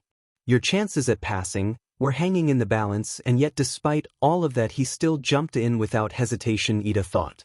If it hadn't been in the middle of the big exam, I of course would have done the same. It felt more like excuse. Before he looked a bit thoughtful. But wait, maybe that was part of the test, he realized. There are more things to heroes than just capturing villains. Rescue is a large part. Go home, lads, I'll take it from here, an old lady set out as she walked with a syringe cane. Just leave it to me, boys. Here, enjoy some candies, don't be shy now, she said, sharing out some of them as she walked. Over here, Shinso called out. Any injuries? Recovery girl asked as she got close. My leg got hurt, Uraraka answered. I see, and you, boy? You look close to falling over, she stated. Just exhausted, Shinso replied. Shinso blinked, gaping for a moment, wondering if he saw right. The injury is gone, he noticed. A healing quirk, well, that explains something. Without that, UA would probably have major problem going through with the entrance exams. All right, you should be sorted now. Are there any more injured to take care of? Recovery girl asked. Elsewhere, Dobby, we're heading toward the police, or specifically a specific detective. A war is coming, he thought. He's technically dead at the moment, so what better inside spy could you get? But Dobby is also a survivor. He needed backup to make it legal or he'll go down with the rest, and he had no intention of that. Dobby. Race, human. Class, survivor. Type, healer level, quirk, cremation. Turning his HUD off as he mentally left the status screen, thought while he didn't mind the black background of it. The highlighting were in a very dark red and a purple-leaning pink blend that he's not all too sure what to think of. Of course, healer mana highlights the HUD in pinks, he thought with a sight, not getting why it were pink, but at least the dark red were the dominant one of the two, and the pinkish color leaned closer to purple than pink. A smirk pulling on his lips. Well, this will be fun, he set out. Shinso opened the letter and found a disc inside of it. He yelped, dropping it in surprise as he eyed the hologram of Principal Nezu. Hello, Hitoshi Shinso. Am I a dog, a mouse, a bear? I am Principal Nezu of the prestigious UA High School, the Chimera said, smiling happily. As you know, our school accepts only the most exceptional into our hero course. We take many things into consideration, one's abilities, how you use them, your intelligence, creativity, but also determination and heroic potential. Nezu continued, looking at the camera before several smaller screens appeared showing recordings from the exam. And you, Shinso, didn't use your quirk at all. Shinso looked down at that. It wasn't like he could use it on robots, so he had to rely on what he's learned over the year. But it is for that reason I happily congratulate you for earning 55 points, which is more than enough to earn your spot in the 36 students. But that's not all, Nezu said, giggling as he raised a cup of tea from who knows where. Shinso blinked, realizing that the recordings switched, changing to ones where he took our robots before they could harm other examinees to the one where he took out the 0-pointer. How can a hero course reject people who save others and do the right thing? You were a difficult student to grade, you know. It may not seem like it from the test, but we do look for more things than flashy quirks. We look for a value in our students deeper than the quirk, no matter what quirk you may have. You've more than proven that you don't need it to match and surpass other examinees, Nezu explained. It looked almost like a miracle, the robots exploding or breaking apart for no apparent reason. It was first when we saw you on a roof sniping said targets that we could see what you were doing. He nodded to one of the screens, one showing Shinso on the roof with his bow as he fired the arrows. I look forward having Enchanter student in my school, young hero, Nezu finished as the recording ended. But the hologram remained, showing a leaderboard. Rank student villain points, rescue points total. 1 Shinso Hitoshi 55 47 102. 2 Bakugo Katsuki 78 15 93. 3 Kirishima Ijiro 39 35 74. For Kendo Itsuka 45 26 71. 5 Uraraka Achiko 36 30 66. I did it, he said, relieved before blinking, trying to swallow the fact that he not only did it, but he got first place. Shiro was right, he had nothing to worry about. Then Nezu's last word sank in. Wait, Enchanter's student? Shinso's mind screeched to a halt as he tried to swallow that information. Elsewhere. You're planning something, Aizawa stated, eyes narrowed at the giggling principal. Never mind. The runner-up, while only earning a small amount of rescue points, still got second place with a mere 9-point difference between him and the first place Shinso. He targeted the 1P and 2P villain bots, approaching them slowly, and continuously intercepted them to lure them into a flashy explosion blast once they'd gotten weaker during the second half of the exam. That kid's as thought as they come. At the other end of the spectrum we have the sniper who shot the villain bots in the head from a distance, coming in first place, but also sniped targets, preventing them from hitting other contestants. Even firing off what looked like a lightning bolt right through the zero-pointer. But the exhaustion he gained from the blowback was rather intense. The kid's definitely an anomaly. Whatever, dudes, who cares? I've taken a liking to him, but what are your thoughts on his quirk? Aizawa asked, not beating around the bush, something Toshinoi aka All Might is grateful for. Well, his quirk is more complex than any I've seen before. For all of his different abilities, it's hard to believe it comes all from one single quirk. And while it does feel wrong to be suspicious of a student, a child, Toshinori started, barely keeping the worry from his voice. A child, one can't help but to wonder if there's a story we need to know behind how he came to have his quirk. So we're on the same page, Aizawa stated, shifting to a more released posture. He have enhanced physical abilities, speed, even some form of teleportation, but also enhanced senses, weapon generation, and lighting. 2 of that is believable, but all of that together just don't add up, Aizawa summed up, noticing how Nezu was giggling. You know why? Was deadpanned. Hitoshi Shinso is Shiro's personal student, Nezu explained, easily, still giggling. Aizawa closed his eyes instantly at that. Mana was all he said. Mana, Nezu agreed. Wait, what? Toshinori was confused. Shinso is Shiro aka Enchanter student. What we saw on the exam was the result of 1 year training with Enchanter, teaching him various skills he'll need in order to become a pro, Nezu explained, calming down. His quirk was completely and utterly useless for this exam, but with what Enchanter have taught him, he won't even need his quirk to be a hero. And all of his abilities comes down to trained skill and the versatility of mana and how skilled said user is at using it. At least Enchanter is polite enough with being subtle with his use, Aizawa muttered. True, but he does have wings and can use them, and his student is proof of concept, and that it works. That mana is not only taught in order to fully utilize it, but it's also more versatile, Nezu continued with a nod. Wait, you mean that it's not a quirk?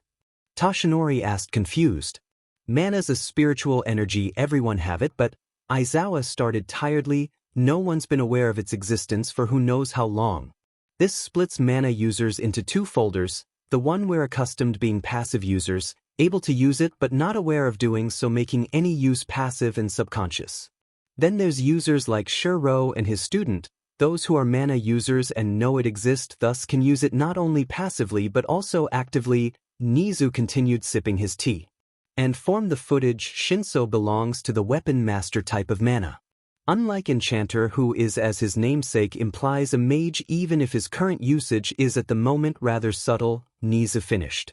Subtle, I thought he had a wing quirk, Toshinori said to himself with a sweat drop. It would look like that, doesn't it? Aizawa sighed. And don't think I haven't noticed you placing him in my class, Aizawa said, giving Nezu a pointed look. Wait, what?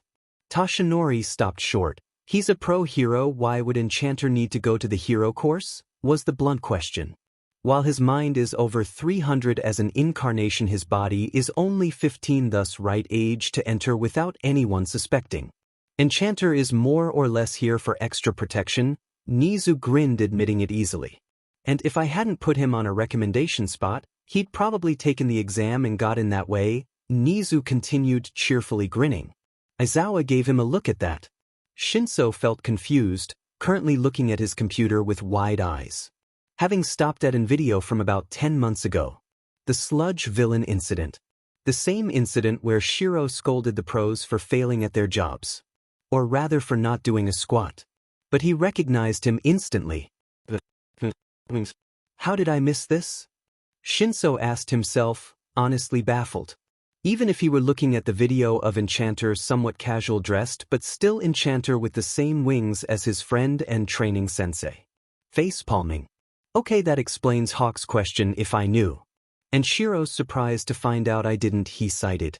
He's too recognizable to have a civilian identity, how the hell did I miss it? Shinso asked, more baffled at that he completely missed it. Rather than his friend and sensei were a pro. An underground pro at that, which actually made sense. Shinso couldn't picture Shiro as someone who'd choose to become a limelight hero. No, the pale reincarnated teen liked the shadows too much for that. Even if he definitely could if he chose to. Shiro looked at the leaderboard somewhat curiously that was currently displayed on his HUD, unseen to others around him, with mild surprise. Not because Shinso got first place, no, he expected that. No, the reason was the 15 rescue points Bakugo got. He managed to get rescue points, Shiro muttered to himself before shaking his head, heading toward the building. Perhaps his disappearance shook the others' world more than he thought.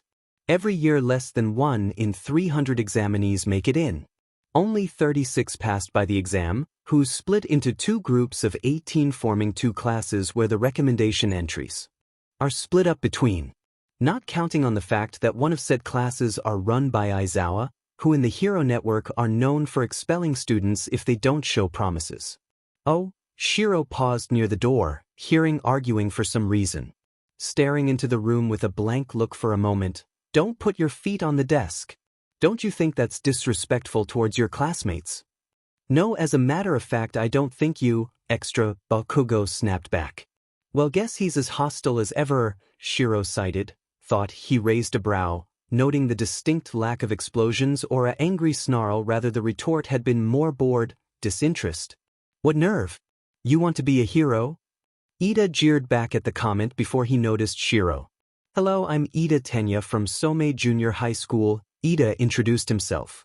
Shiro hummed, I'm Shiro, nice to meet you, he replied. I'm guessing you got in on recommendation? Tokoyami stated, tilting his head slightly. Shiro shrugged, not quite sure his recommendation was traditional in any sense, as he didn't exactly do the obstacle course test other recommendation students did. You shouldn't have doubted me, Shinso, Shiro said out, startling several who hadn't noticed the purple-haired teen enter. Ida instantly turned around. You're, Shinso, I must hand it to you. You divined the actual nature of the practical exam, didn't you? I was blind to it. And I completely misread you. I hate to admit it, but you were the better man. Shiro blinked once, while Shinso stared a bit baffled. But I didn't realize it, and Shiro didn't tell me either, he thought. Izuku, Bakugo thought, deciding that he needed to talk to him regardless if this pro was Izuku or not. Thought, why was his uniform jacket? Well, it was a gray-colored parka with the dark blue markings their school uniform uses. Thought the beads on the hood strings were golden-colored. He also seemed to be wearing a white polo shirt rather than a dress shirt. Thought he did have a red tie, even if it were a ribbon tie tied loosely around his neck instead. Didn't know you could customize your uniform to such degree, Bakugo mused. It's you spiky hair kid, Uraraka said out, delighted. Glad I found you, she smiled widely. It's her from the exam, Shinso thought. I wonder if today's the ceremony or is it guidance counselor stuff today? Oh, and the teacher, what'll they be like? I'm so anxious like wow. Uraraka kept going. Black eyes met a single glowing blue, seeing the palpable amusement in the pale-colored mage. If you're going to be hunting for friends, then do it elsewhere.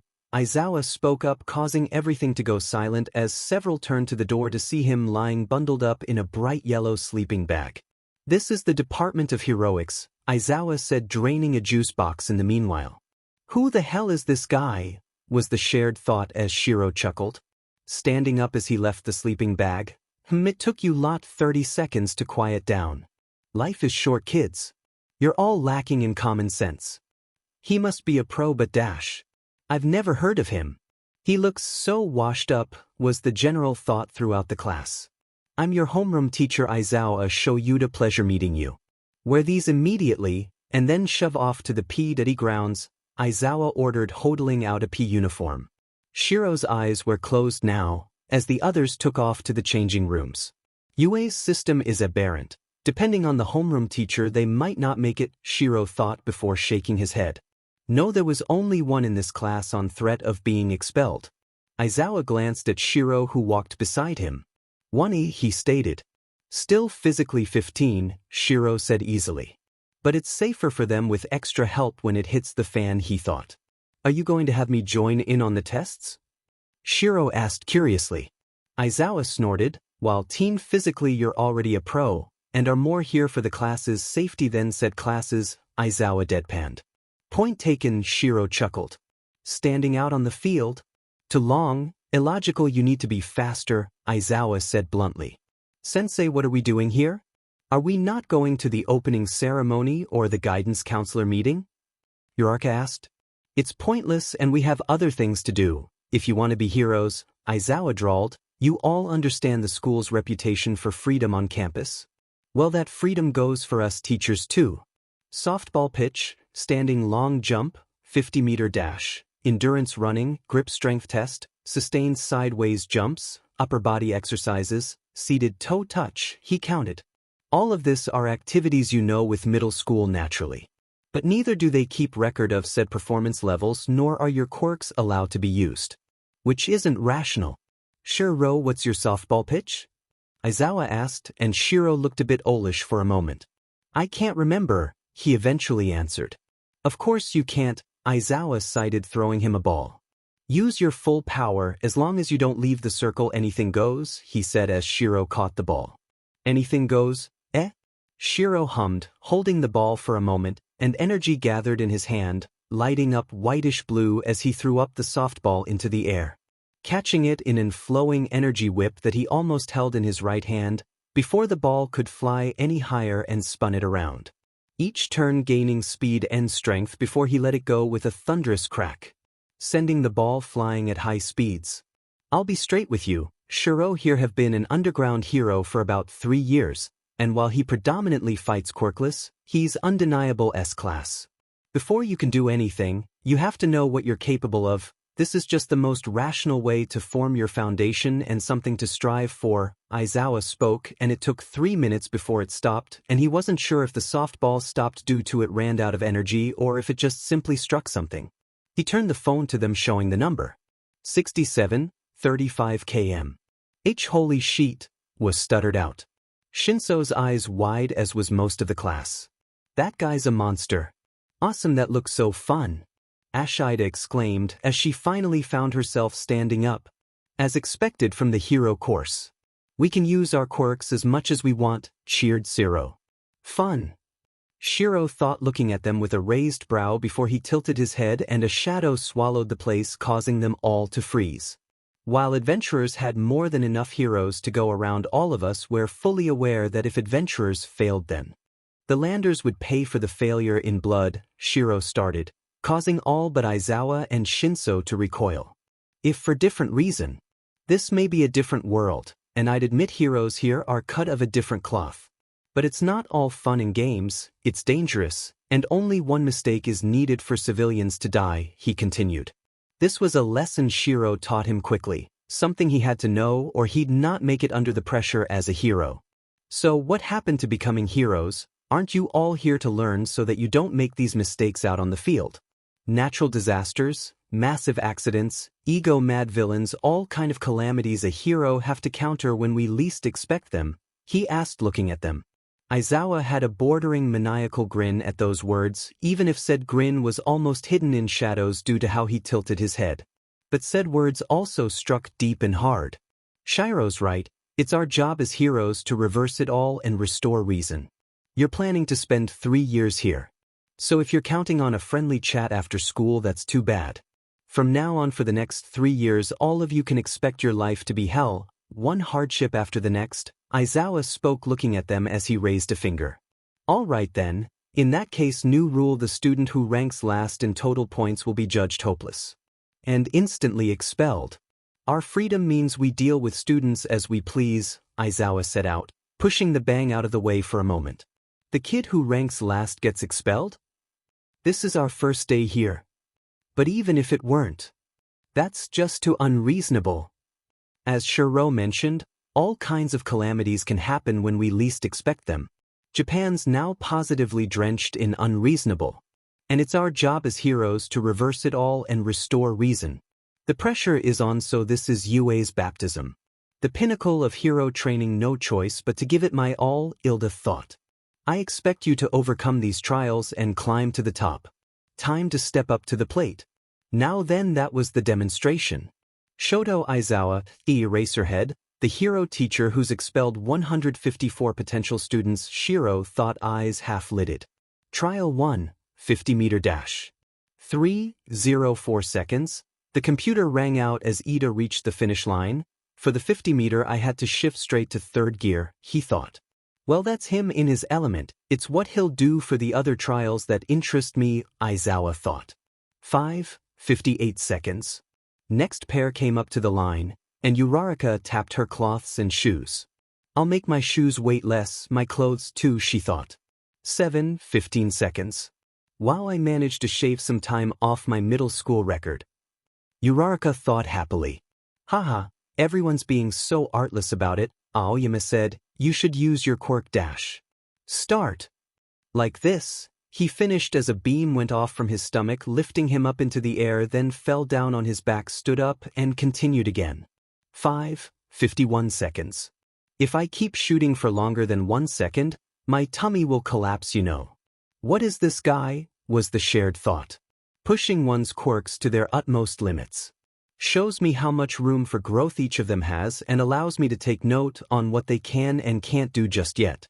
Now let's see how you runts use your creativity to keep yourselves afloat, Aizawa thought, watching and keeping track.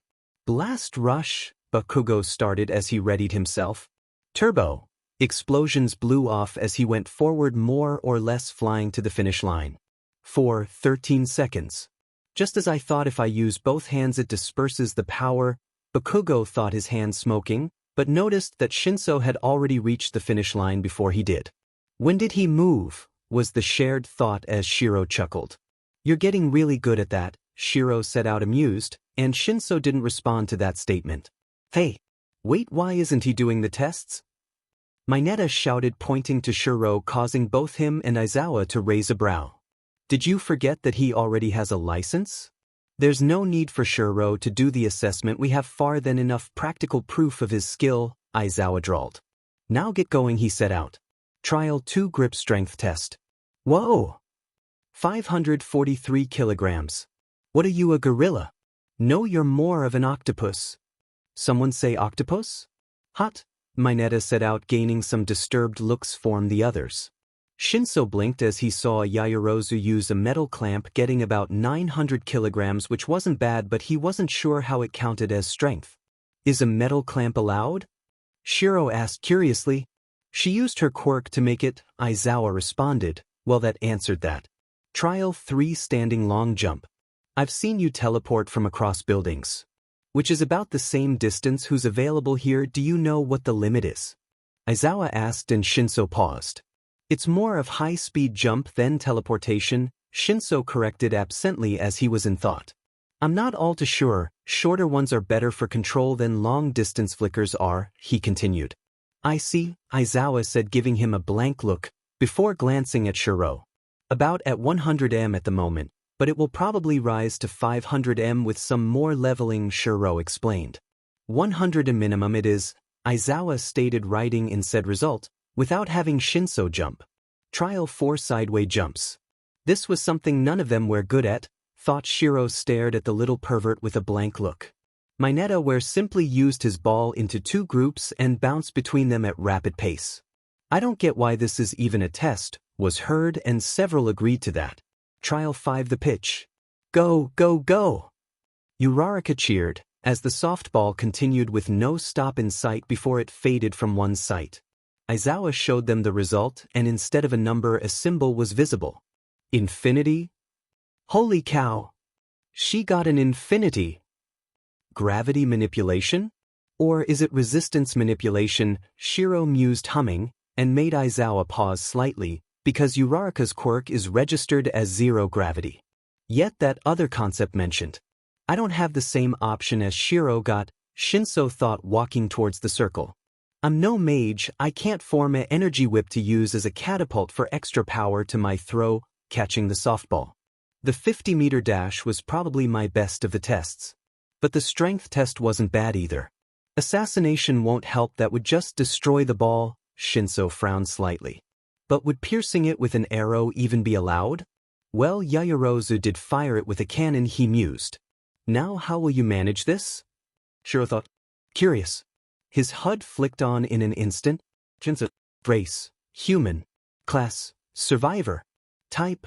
Weapon master level. B. Quirk. Brainwash. Inventory. Twist. Archer's bow. The bow materialized in his hand in an instant, and while he could potentially use it as a bat, he didn't think the teacher would appreciate that, until he caught a second ball and blinked. Fire the first at your effective range and the last at maximum distance, Aizawa ordered, grinning behind his scarf. He was actually curious of how far Shinso could snipe. Okay, Shinso set out with a slow breath, looking a bit startled but took in stride, now having a very clear permission to fire them with an arrow.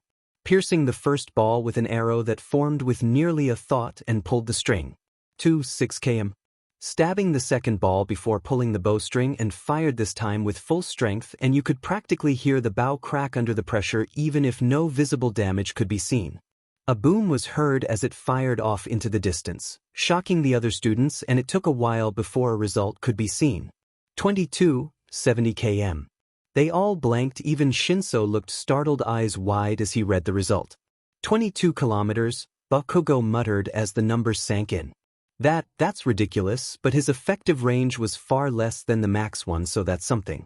Not bad at all, Aizawa said, a wide, almost maniacal grin on his face that made the others rather wary and scared. Another scary teacher, Shinso thought with a sweat drop before noticing that Shiro looked more curious and intrigued by the result than anything else.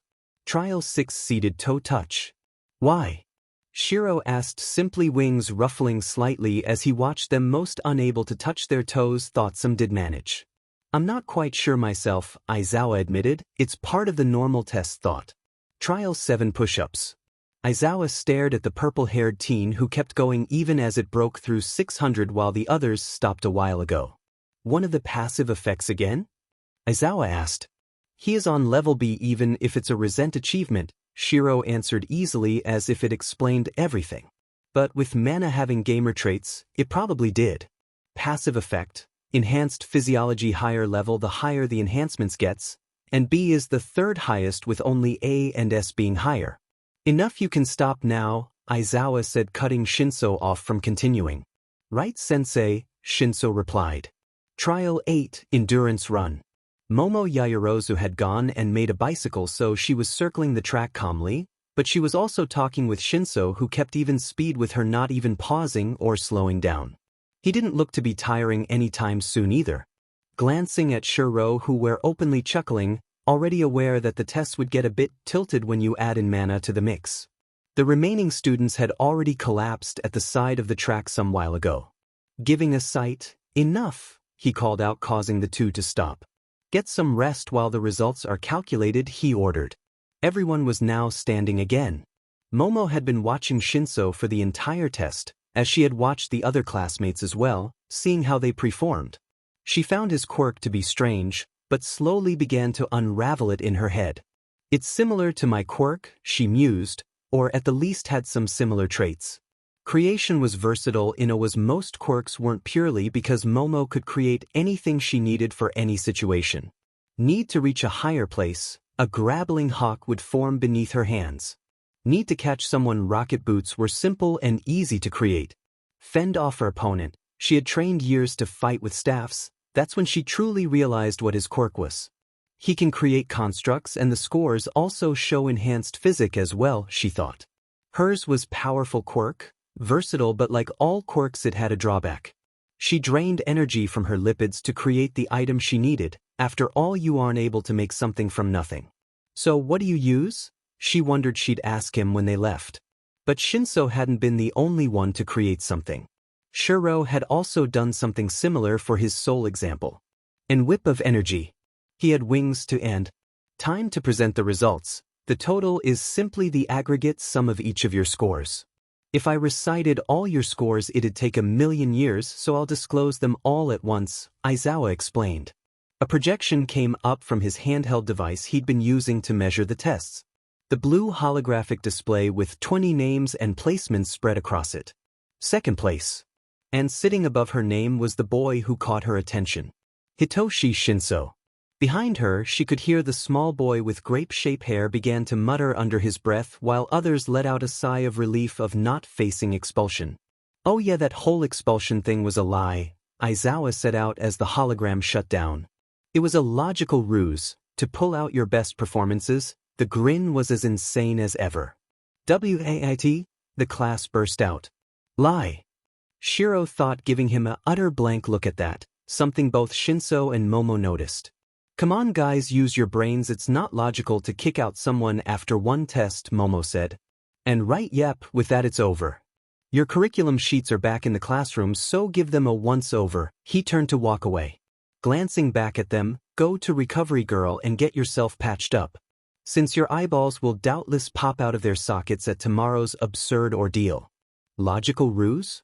Shiro deadpanned, now standing behind the corner. When did he move? Aizawa wondered, before figuring that he can use something similar to what Shinso had demonstrated. Just a lot more stealthier in its use. Logical ruse, what kind of excuse is that?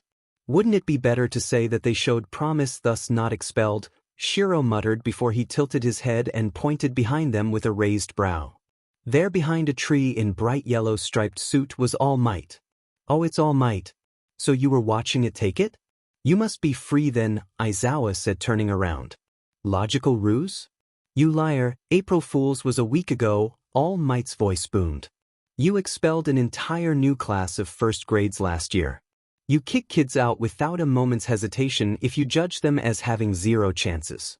This is a total 180 from what you used to always say. Could it be because you felt it too right? Their potential, he continued. You too. Aizawa paused. Their chance are above the 0 mark. That's all. Aizawa said before walking away. I can kick out anyone whose chances drop below that mark at any time. It's not a cruel thing to end the half-butted chasing of a dream. Just as I thought we'll never get along, All Might set out. So that's your brand of kindness, is that it? Aizawa, however. Shiro shook his head before vanishing from sight, his personal version of the subclass's skill sneak. His wings covered his side in an instant, and sound of metal versus metal was heard. While Shiro dematerialized the shopping bag into his inventory. You again, Shiro scowled as he looked at Stainhole, or rather Stain, thought why the former vigilante would interrupt him. Should have known it was too good to be true, Shiro thought. After all, he managed to actually do his grocery shopping this time. Only to be interrupted shortly after leaving the store. Enchanters quickly rising in popularity, Stain thought, jumping back before the wing could slam him backwards, glancing at the sword who looked a bit rough on the edge. Those wings are dangerous was the simple thought, and remembered how the sword outright shattered last time when he accidentally hit it, and Enchanter hadn't even actively used the wings at that time. No, they had been carefully folded under the cloak. But now the wings were unfurled, one curling around Enchanter as a personal shield. And more than strong enough to be used just as that, the feathers even damaging the edge of his sword, and by going off the sound, the wings aren't not mere flesh and blood. No, they seemed to have metal-like qualities. Civilian dressed or not, the visor glinted eerily as a staff. No spear materialized in Shiro's hand, pale golden color, intricate patterns looking just as his reputation. As if he'd come out of a fantasy novel or RPG of some kind. Why can't I go shopping without encountering a villain? Shiro asked himself, staff swirling. Stain blinked because of how out of place that mere statement actually were. If we clash, the weaker will be culled. So what will you do? Stain asked. Sword raised to block the spear-like staff. Weaker? Mayhap, I'm not an assassin but a mage, and mages do metal. It's the essence of being an enchanter after all, Shiro said as he ran forward, meddling with the battlefield, changing it to your liking, boosting allies and sabotaging enemies, and it's something Shiro do so very well. Stain barely got a chance to react as Shiro moved, crossing the distance between them in an instant. Getting closer to shorten the distance between him and an opponent with a long reach. It's a good decision, Stain thought as Spear caught the sword, trapping it in a lockdown in an instant, while Stain went after a shorter sword, currently sheathed. Released in an instant, cutting towards Shiro as the staff lit up, he disappeared. Stain thought as Shiro was no longer in front of him but right above, his spear-like staff, no scythe, white-blue plates almost feather-like, distinctly tribal, blending with labyrinth-like forms, formed an energy blade that swirled in the air, aiming directly to him. The strike hit hard, really hard, and was less cutting than being hit by a sledgehammer. Ground cracking, and it felt almost like his arm were breaking. Such power, Stain thought, and Shiro's eyes lit up. An real assassin, Shiro thought, his HUD on and in an instant red Stain status. Race, human. Class, villain. Type, weapon master level S. Sensing the ripples of energy, of chi shaking the air with undeniable bloodlust, Stain's movements changing, becoming unrecognizable from before and far, far faster. While not fully realized, he's probably the closest one can get without knowing of mana's existence. Subconscious, but everything passive that could be trained without learning the skills were there. Each strike causing damage to the area, and Stain clearly moving at speeds equal to AS level adventurer, more than enough, proving his own status as an assassin. As they traded blows after blow, the area starting to take heavy damage, walls and ground cracking, scythe blade batting away the thrown knives before a energy-like whip went after Stain, who jumped up at the wall to dodge it. Dark purple energy forming in Shiro's hand, nightmare sphere, before it were thrown towards Stain, who managed to get away from the rapidly expanding sphere, rather not wanting to find out what that attack actually did. Fast, really fast, Shiro thought rapidly. Accuracy support, he called forth, altering his aim to fit while boosting his accuracy. The following whip strike was one Stain only just barely managed to avoid. His style is changing, Stain thought, and was only barely able to dodge as several crimson feathers hurtled towards him, and wasn't able to dodge the following light blast that struck him. Both his body and head hurt from that blow. Noting that both of them are now at a distance and energy seemed to glow faintly in Enchanter's hand. Thorn bind hostage was heard, and Stain barely managed to get out of dodge before energy like thorns ripped open from the ground, but one of them started to wrap around him, and Stain felt pure pain hit him the moment it were cut. "Them in it." He cursed, several feathers aiming towards him again. The entire situation rapidly becoming a bad one for the villain. Shiro, Enchanter alone were proving to be a difficult challenge, add impossible, one of the worst pro heroes he could ever face into the mix. The disadvantage might very well lose him the match. He needed to get close, get even a drop of blood to defeat his opponent. An ambush or fight against a close-range fighter, that's easy. Enchanter was a close-range fighter, extending that range with his staff, yet now he's proving that he's even better at long distance and semi-distance, the staff's reach extending by 2 more meters by the tribal wing blade alone, not to speak of the several meters his whip grants him, and the energy blasts can probably travel even further than his energy weaponry. No enchanter simply chosen not to use his abilities full out before. His alliance with the police probably allowed him to use his quirk now. Stain did not like where this fight is going, neither the risk of his dream, and the winged hero's interference make him like it even less. Not so easy when you can't go after a single person, Hawks taunted, flicking some feathers towards him that Stain blocked before getting struck by an purple blast, and Stain's eyes widen as everything just slowed. No, he were the one who slowed down. Hawks whistled, DMN, that's temporal manipulation. Isn't it, he set out, a feather cutting through Stain's knee. No, I refuse to loose now, Stain thought. He refused to loose to a pair of fake heroes only in it for the praise. Indeed, Shuro answered, flicking his wrist as the energy threads formed, stopping Stain from getting any closer as he dashed towards them. Energy plates shifted as the threads twisted, manipulating the astral mana from restraining him to the area to restrain his direct motion instead. Astral hypnosis. The last Stain saw before everything went black was a faint glow to Enchanter's hand that was almost unnoticeable. Hawks stared at the downed villain before getting out a set of cuffs and placed them on an unconscious Stain. Seriously considering slitting the tendons in the man's other knee, but he rather not get scolded for using too much force. Stain's a hero killer, one who's actively gone after his friend twice now. At least you didn't get hurt this time, Hawk started, but what the hell happened here exactly? He continued, having a feeling he already knew. Last time I got ambushed, this time as I were shopping, my senses were already in overgear, so the attack didn't come as a surprise, Shuro replied dryly. Talk about choosing wrong moment to attack. I'm impressed that he trained himself into an S-class assassin, and thankful he didn't have any of the active skills to back it up. Assassins are known for that to have the highest DPS for a reason, Shuro cited. DPS? Hawks blinked. Damage per second, Shuro answered. I'm guessing speed and attack power, Hawks mused. Rather amount of damage caused on a body within curtain time frame, Shuro corrected with a slight tilt of his head. All I wanted were to get a few notebooks before classes started, Shuro didn't whine, but it were fairly close because frankly this is getting ridiculous. Who's next, all for one? He held back a grimace at that train of thought. Yeah, he sure hoped that didn't happen. Well, at least you won't be crippling any more heroes, Hawks stated with a frown. As he used a feather to grab Stain before both headed toward the police to drop the villain off, and probably leave a report as well, this is going to take a while. All right, class, tell me where the mistake is in this next English sentence example. Who knows the answer? Everybody hands up and raise them high. Present Mike shouted with energy, even if Shuro currently were missing. So normal, everyone thought.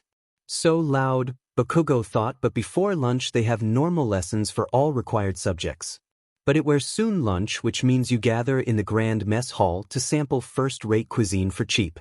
And while Bakugo wondered where the pale teen had gone off to, he wasn't alone in that question. Most of the class wondered where he disappeared off to. He is already a pro, Bakugo remembered. Perhaps a villain attack got him holed up. Underground fights aren't really seen as often as limelight ones are, he hummed in thought before headed back toward the classroom. What? Aizawa hissed, screamed, causing Bakugo to stop at the door before he could open it. You got attacked by the hero killer? That caused Bakugo to freeze.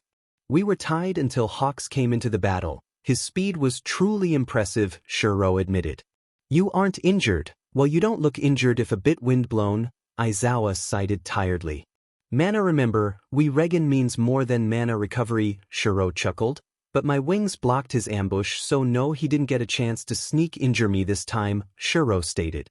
Aizawa froze. This time, he repeated slowly. I'm rather sure Staintoll went insane. Targeting me back then made no sense. This time it made more sense. I've gotten a lot of publicity and popularity, but my publicity is generally the reporters finding me or civilians manage to get of a film or photo. Shuro stopped at that. No, even now it didn't make sense why Stain would target him. After all, Enchanter is known as an underground pro. Sure, the most popular underground pro, but he didn't venture out into limelight battle that often. Each time he did, it drew far more attention than he'd like to. On another note, we have a company, Shuro stated, looking towards the door, opening it with a wing, and both saw Bakugo standing there, having gone very still. Sorry, didn't mean to listen in, Bakugo apologies after a moment. It's not like it won't become known later today. A hero killer was caught after all, Aizawa shrugged with a sigh. Better get ready, you'll have foundational heroics next, and he'll need your help, Aizawa said to Shuro before taking his sleeping bag and left the classroom, Probably going to head to the teacher lounge to sleep form looks of things. Need my help? Shiro thought curiously, why would the teacher need my help? He wondered as Bakugo glanced at him before getting to his desk. Why did the teacher tell Shiro to help the teacher? Bakugo wondered, form sounds of that, it sounded like the next teacher aren't used to teaching. But it didn't take long before the rest of the class entered the classroom. Why weren't you here earlier? Shinso asked, taking a chair next to Shiro. Ran into some problems before school, you'll likely hear about it later, Shiro cited. Problem to say the least, Bakugo thought with a sweat drop remembering Aizawa's reaction form earlier. It's me. Coming through the door like a normal person. All Might set out as he entered, door slamming open. Normal person? Shiro tilted his head, not all too sure what that was about other than him being dramatic. I can't believe it. All Might really gonna be teaching us. That design's Silver Age. That art style clashed so much it's giving me goosebumps. All Might came to stop dynamically in front of the blackboard. Welcome to the most important class of UA High. Think of it as Heroing 101. Here it is where you learn the basics of what it means to be a pro and what it means to fight for the name of good. All Might posed before showing a large note. Battle. Let's get right into this. The trial of battle. Fight training, Bakugo set out, a fire lit in him. And to go with your first battle, All Might continued, pointing towards the wall, who extended several shelves, each holding several boxes with number on each and every one of them. We've prepared the gear you sent in requests before school started. All Might set out. Our battle gear. Awesome, the class cheered. Get changed and we'll be ready to go. Everyone gather at ground beta. Before school started, you fill in a report on there. Quirk and body specs, sending it in, an affiliated company to the school then takes that information and makes their ideal costumes. It's a smooth system. Detailing specific requests is accepted and so their state-of-the-art costume is created. Well, it's not like they needed to make me one, Shiro thought, somewhat amused, flicking through his inventory to get his gear as he walked towards the training ground, but one thought went through his mind. This is going to be interesting. That's fast. All Might paused and blinked as he noticed the mage-like cloths of a rather infamous pro. And you're a lot younger than I expected, All Might stated after a moment. My age is conflicting, Shiro responded. What? All Might paused to that, but didn't get a chance to continue as the other students arrived, exiting the tunnel, fully dressed and costumed up. They say the cloths makes the pros young ladies and gentlemen, and behold, you're the proof. All Might set out. Now you're all geared up, you all look so cool, I'm liking everyone's styles. Shiro turned to look at his classmates, eyes analyzing the different costumes, tilting his head at Tokoyami's because due to the black cloak you couldn't really see what he were wearing under it. Yet Shiro couldn't help but have the distinct feeling that the gear were well wrong. An eye closed in amusement as he saw Shinso's gear, from the pants to the leather-like tunic, gauntlets, even leg braces. Whoever designed it took the hunter look and went with it. Even if Shinso didn't seem to know what to make of it. Before he froze, while all of the boys were covered well sort of, Bakugo's and Kirishima's cloths were rather revealing. The girls on the other hand, apart from Kyuka, had skin-tight bodysuits.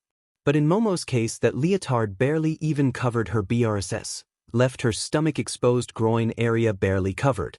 Thought Toru Hagakure caused him to blush in an instant. Shiro? Tokoyami asked, worried, noticing the reaction. I'm going to lodge file charge to Aizawa. Shiro responded, a hand covering his eyes as he for once tried to suppress his senses. Why? Tokoyami asked his friend because that reaction was a bit well odd.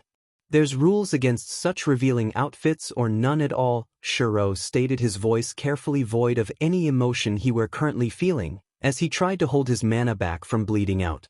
Tokoyami blinked before looking at his classmates, then promptly turning away. I'm coming with you as backup, Tokoyami said quickly. Much appreciated, Tokoyami, Shiro replied, before thinking to hell with it. Hagakure startled as a cloak was dropped over her. What are you doing? She asked to look at the young pro, who's still wearing his.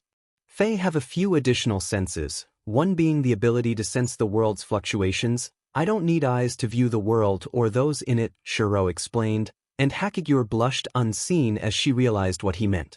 Oh, she squeaked, She couldn't exactly stay invisible while wearing cloths, it messed with her quirk's power, but having someone able to actually see her even if invisible, that's something else entirely.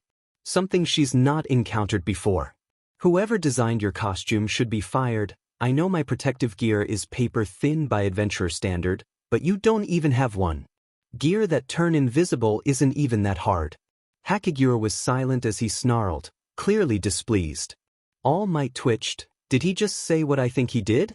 He thought, noticing a white cloak covering the invisible student, which told him enough about that.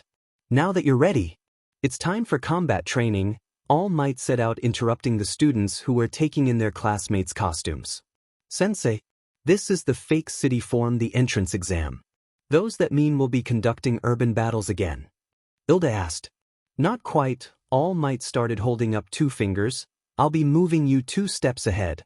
You see, this will be an indoor battle trial, All Might explained.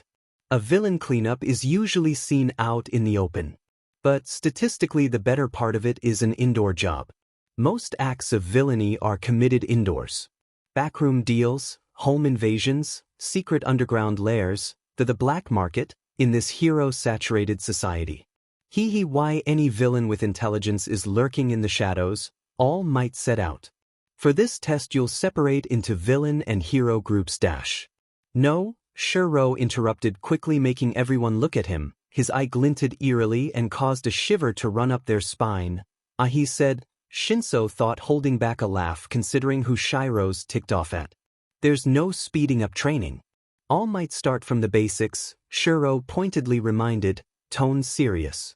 Indoor team battles are most definitely not basics. You're taking unnecessary risks. All Might blinked slightly. Before looking at his little book, he took out Form a Pocket, and Shiro raised a brow as he saw the title Teaching for Dummies on it, of all things. You forgot structural theory, so one can fight inside a building without collapsing it over one's head, and you always need to test one's armor before going into battle with it, so you don't end up severely injured because of faulty gear, Shiro deadpanned, quickly understanding why Aizawa told him that All Might needed help. The symbol had 0 skills in teaching. All Might flinched slightly at the reminder. He had completely forgotten about that. Right, okay, I were moving a bit too fast there, All Might admitted, giving a nod to the young pro. Then chance of plans you'll be doing a urban race instead, All Might decided. That would give them a good chance to see how it was to move in the costumes. Is it okay if we blast the others away? Bakugo asked, because that would make a difference on the scale he could use. Is there a threat of expulsion like with Aizawa-sensei's exercise? Hierarchist. Are we separated into groups, or will we all race at the same time? Ilda continued. Doesn't this cape look magnificent on me? What? Shiro turned toward that one, before seeing All Might look a bit stiff, picking up, I can't hear you if you all speak at once. No, avoid collateral, which includes your classmates. Aizawa is a SDST, All Might is optimistic, so no. That depends completely on what kind of race being done, Shiro quickly responded, and All Might let out a relieved sigh. Like the young pro said, no expulsion for this, and try to avoid harming your fellow classmates, All Might stated. For this training we'll be doing a race. Instead, so you can check how it is to move in your costumes and see if there's any faults with it. You'll be separated into teams and will help each other get through the race course, All Might explained, keeping the team part. Your teammates and competitors will be chosen by lottery, before taking out a box where it said lots on it. Is that really how we'll do it? Ilda asked, seeing the lots box. Pros often don't get to choose who they work with, being forced into very compatible or outright clashing and horrible team-ups with other heroes. One might know well or not know at all, Shiro explained. Yes, life is a random series of events. Excuse my rudeness, Ilda said, giving a bow. So formal, Shiro thought to that. No swear, and it's exactly as Enchanter said. It's a common everyday part of heroics. So even if you hate each other, you'll still have to put it aside long enough to get the job done, All Might nodded. Anyway, let's get this started. Soon later they got the matchup. Team Uraraka and Azui. Team B, Todoroki and Shoji. Team C, Mineta and Yaoyorozu. Team D, Bakugo and Ilda. Team E, Aoyama and Ishido. Team F, Koda and Sato. Team G, Jiro and Kaminari. Team H, Tokoyami and Shinso. Team I, Hagakure and Ojiro. Team J, Kirishima and Siro. Did I seriously get matchup with the other person in class that knows Shiro? Shinso asked, rather amused. Wait, what about Dash? Uraraka started. It's a bit redundant to have Enchanter compete to check how it is to move in one's costume when he's had his for months. All Might interrupted. That and it's uneven in number. Honestly, he thought that Aizawa would expelled at least one of the students the other day. Yet Shiro looked rather amused, a single eye closed in entertainment. Years All Might, years not months, Shiro corrected. For me, cloaks and coats, even if robes, are more nostalgia now. I'm more than used to wearing, traveling and battling in this sort of gear comfortable without any form of hindrance, that for me it's outright strange not wearing a coat or cloak to combat, Shiro explained, stretching out an arm as he gestured to his own gear. Wings easily slipping through the hidden slits on the cloak with familiarity that started the students and even All Might Dash. You on the other hand have never worn hero gear before, even less used it. This is new and strange. While you sent in requests for traits or appearance, it don't mean that said request function like intended, or that you even like the look. It's common for heroes to go through several different kinds of costumes over their time, especially when in training, Shiro stated. Right, All Might started, not quite sure what to think of the young pro. Let's see who'll go first, All Might declared, taking up 2 letters from the lots box. Team A and Team D are up first, he called out. Everyone else can head to the monitor room to watch, All Might stated. The class with different plan worked quite well, and the performances varied for the various teams. The knocking on the door moments. I'm not interrupting anything, am I? Shiro asked as he opened the door before anyone could answer. Well, no, but Shota don't really like having his nap interrupted, Present Mike pointed out, pausing at the close to frigid look Shiro currently had. We're willing to risk it, Tokoyami said, stressing the words. What's wrong? Aizawa asked, standing up from his sleeping bag. The female gear were not only pervertly but outright lewdly revealing, Shiro responded. Explain, Aizawa demanded, frowning deeply. While Jiro had a normal costume, shirt, pants, jacket, and all, Uraraka, Azui and Ishido is wearing skin-tight suits, and while Azui's is understandable and probably requested like that for aquatic adaptation and it covers her whole body from toes to neck, high boots and gloves, it's normal and covered compared to the other two. Ishido's costume also skin-tight fit, and it wouldn't really be a problem if not for the neckline being left open in such way that it focuses specifically on her BRSS. Then comes Uraraka, who openly complained about the tight fit and wondered if she needed to be more specific because that's not what she had requested. Shiro started.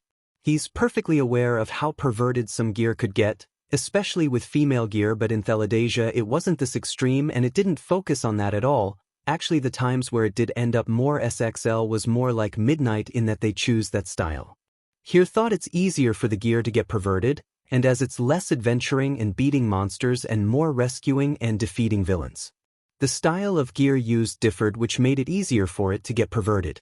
It only gets worse as Yayarose's costume, if you could call it, that is a barely covering swimsuit that leaves both stomach and most of her BRSTS uncovered, and of course it's tight-fitted, Tokoyami continued. Aizawa closed his eyes as he took a deep breath, but Present Mike shared the building outrage. And then we got Hagakure, whose costume violate the law, Shiro started. She have a pair of gloves and boots, he finished, and both teachers froze. Gloves and bodice, Aizawa repeated. Nothing more, Shiro nodded. She even confirmed it during the training earlier, after I dropped a cloak over her, wings ruffling with an eerie metallic shatter. The temperature plummeted as Aizawa shook with barely contained rage. This is most worrying, Nezu said, standing in the door opening, and Shiro tilted his head toward the chimera. There's 2 cases on the male side with similar perversion clearly in mind. Both Kirishima and Bakugo aren't really wearing anything on their torso. But their pants are loose and they do have both shoulder and arm gear. So it might be intentional, but I'm not sure. Considering how Bakugo's quirk works, it lit some questions, Shiro continued. Oh, the ones responsible for this will be punished, I promise that, Nezu said, eyes blazing with a feral rage, but he paused as Shiro's eyes lit up with brilliance white for a moment. Oh, I'd love to help, Shiro practically purred, the smirk gracing his lips were dark, oh so dark, as they all shivered as his mana started to bleed out its presence. And they all felt it, before Shuro managed to pull it back, the shadow covering his form lightening. Nezu's grin widened at the feeling, suddenly realizing why Enchanter is so utterly terrifying to his opponents. "Oh, I like you. Are you free in the afternoons? I would like to have tea with you," Nezu asked, and Aizawa stilled as warning bells rang out in his. His instincts told him to grab the young pro and tell them to flee the country, but he knew it was futile. It didn't leave the fact that Shuro is just as dangerous, so while Nezu can be dark, Shiro's more on several occasions proven to be a void. But while Shiro's strong enough to remain with his sanity intact, he's not all too sure how Tokoyami would handle it by the time the whole mess is over. "While it sounds nice, my afternoons are mostly occupied," Shiro replied, thinking to Hawks, who visits often. He's come to enjoy their spars. The theory is also very interesting to the time he spent training Shinso or just relaxing with Tokoyami, still finding the avian's presence to be so very nostalgic. "No trouble. Both Tokoyami and Hawks can join in if either wants to. The more the merrier, I say," Nezu said cheerfully. "Now excuse me, I'll have to check what company made these costumes," Nezu smirked sadistically before disappearing out the door. "You know Hawks?" Tokoyami asked, and Shuro tilted his head. "Well, yes, he spends a lot of time at my place. Can't blame him for that considering my place is silent compared to anywhere else," Shuro responded easily. It's no secret that the two know each other either, not for the last 10 months or so. But perhaps Shiro being Enchanter hadn't really gone that public yet. Shuro had one eye closed and was very amused, mostly at how Uraraka ended up dragging Shinso elsewhere earlier as they were heading towards the same area. While Tokoyami felt somewhat exasperated at his partner, as Dark Shadow was currently very pleased, wrapped curled around Shiro's shoulders. That the waiter seemed rather nervous of Dark Shadow's presence didn't really matter. "You know, Shiro, I envy you," Tokoyami said out, and Shiro blinked. "Envy me?" he asked, not quite getting why. "Yes," Tokoyami responded. "You have a pair of wings. You can fly around, whereas I am stuck on the ground because all I have to show is the head of a bird and a shadow spirit bound to me. My wings are more for defense than flight, I'd admit," Shiro said with a shrug. "The feathers are more or less sheets of metals and shields after all, regardless of how lifelike they appear and act. But having a quirk is better than having none at all," he continued. Tokoyami was silent for a moment, suspecting where that's heading. "What do you mean?" Dark Shadow asked out the question, tilting their heads slightly. "My ability awoke first when I gained my other life's memories when I were 12, Shiro explained. Tokoyami's eyes widened, his body freezing slightly, more than aware of how quirkless are treated, something far worse than any so-called villain quirk holder are treated. Late bloomers are always very powerful, but they either surfaced due to one's body now able to handle it, or the quirk had some form of condition needed to activate. There's still the problem that said person needs to survive to that point first. For 8 years I were effectively quirkless. I still technically am, as my powers come from my spirit and mind, so I don't need any quirk gene to speak of. Spiritual powers like mine uses different rules, one being you need to be aware of it existing to learn to use it, so mine awoke automatically with my memories of having used said power for several centuries." Shuro chuckled slightly. "Hell, even my Fey gene turned more active with the memories." Shiro, I don't know what to say," Tokoyami said out, running a hand through his feathers. "You've gone through hell and back. I apologize for bringing up any bad memories." Shiro shook his head. "It's okay. It were long ago for me, and that's true." His memories as Shuro were closer to present in his personal no-mental timeline than his memories as Izuku, even the future ones. The cause definitely being getting said memories. That you became a hero even after gaining memories of a different world is truly impressive, Tokoyami stated, more than aware of what tended to happen to heroes who gone through something like that. Most tended to either retire or become villains. Not really. I were and still am an adventurer. I won't ever stop being one. Hawks is one to actually, so it's proven that adventurers exist here too, and if going by your own energy you're likely one to, even if dormant, Shiro explained, causing Dark Shadow and Tokoyami to blink. "A what?" he thought. "Do I remind you of someone from that other world?" Tokoyami eventually asked. Shiro got a soft expression at that. Sujiro Sita and Kagura Sumuru, Shiro answered. Didn't you call me Kagura Sumuru first time you sensed me? Dark Shadow asked. That name still felt eerily familiar for some reason. I did. Shiro chuckled. There are only 3 differences between you and Kagura Sumuru, the first being your appearance, the other is that you feel younger, more childlike than the ancient spirit, with the third being you're tied to Tokoyami and not a sword, Shiro explained. Oh, Dark Shadow set out, because that's not what either of them expected. And who's Sujiro? Was asked mostly out of curiosity of the one who he resembled. Sujiro looked mostly like a human teen with long dark teal hair often tied up in Edo-style ponytail. He had his casual who wear more traditional compared to my own, wearing a purplish-blue kimono with light blue haori. His gear thought originally a dark red samurai armor. He switched over to a lighter armor gear of a white combat kimono and hakama with red dragon pattern. Shiro started describing his old friend, eyes closing. He were ridiculously popular with the opposite sea, but sadly for the girls he were far too obsessed with battling and exploring than romance, Shiro chuckled. They weren't attracted to him due to his looks thought, rather he were courteous and protective, something he did just because it's his nature. However, the warm and kind Suji that most would see wasn't his true self. Shiro paused slightly. He were darker than they expected then. Tokoyami stated, having hard time believing someone he reminded of would be smiles and sunshines of any form. Very. While generally rather friendly and borderline effeminate at times. The top-tier fighting with legendary tier equipment, fiercely protective of his friends to point where he mercilessly cut down enemies, leaving them dismembered or dead with no hesitation as they dared to harm someone he cared for, Shiro explained. His eyes tended to outright change from wide and kind to slanted and sharp, a predatory grace as his movement gained a grace and balance that's nothing but serene, that's almost saintly. Sword Saint, as he were titled, was so very fitting for someone who could be compared to the Reaper himself. He sounds like a legendary samurai, Dark Shadow mused out. Rather literal. He were one of the younger members of Tea Party, but we were still a legendary group.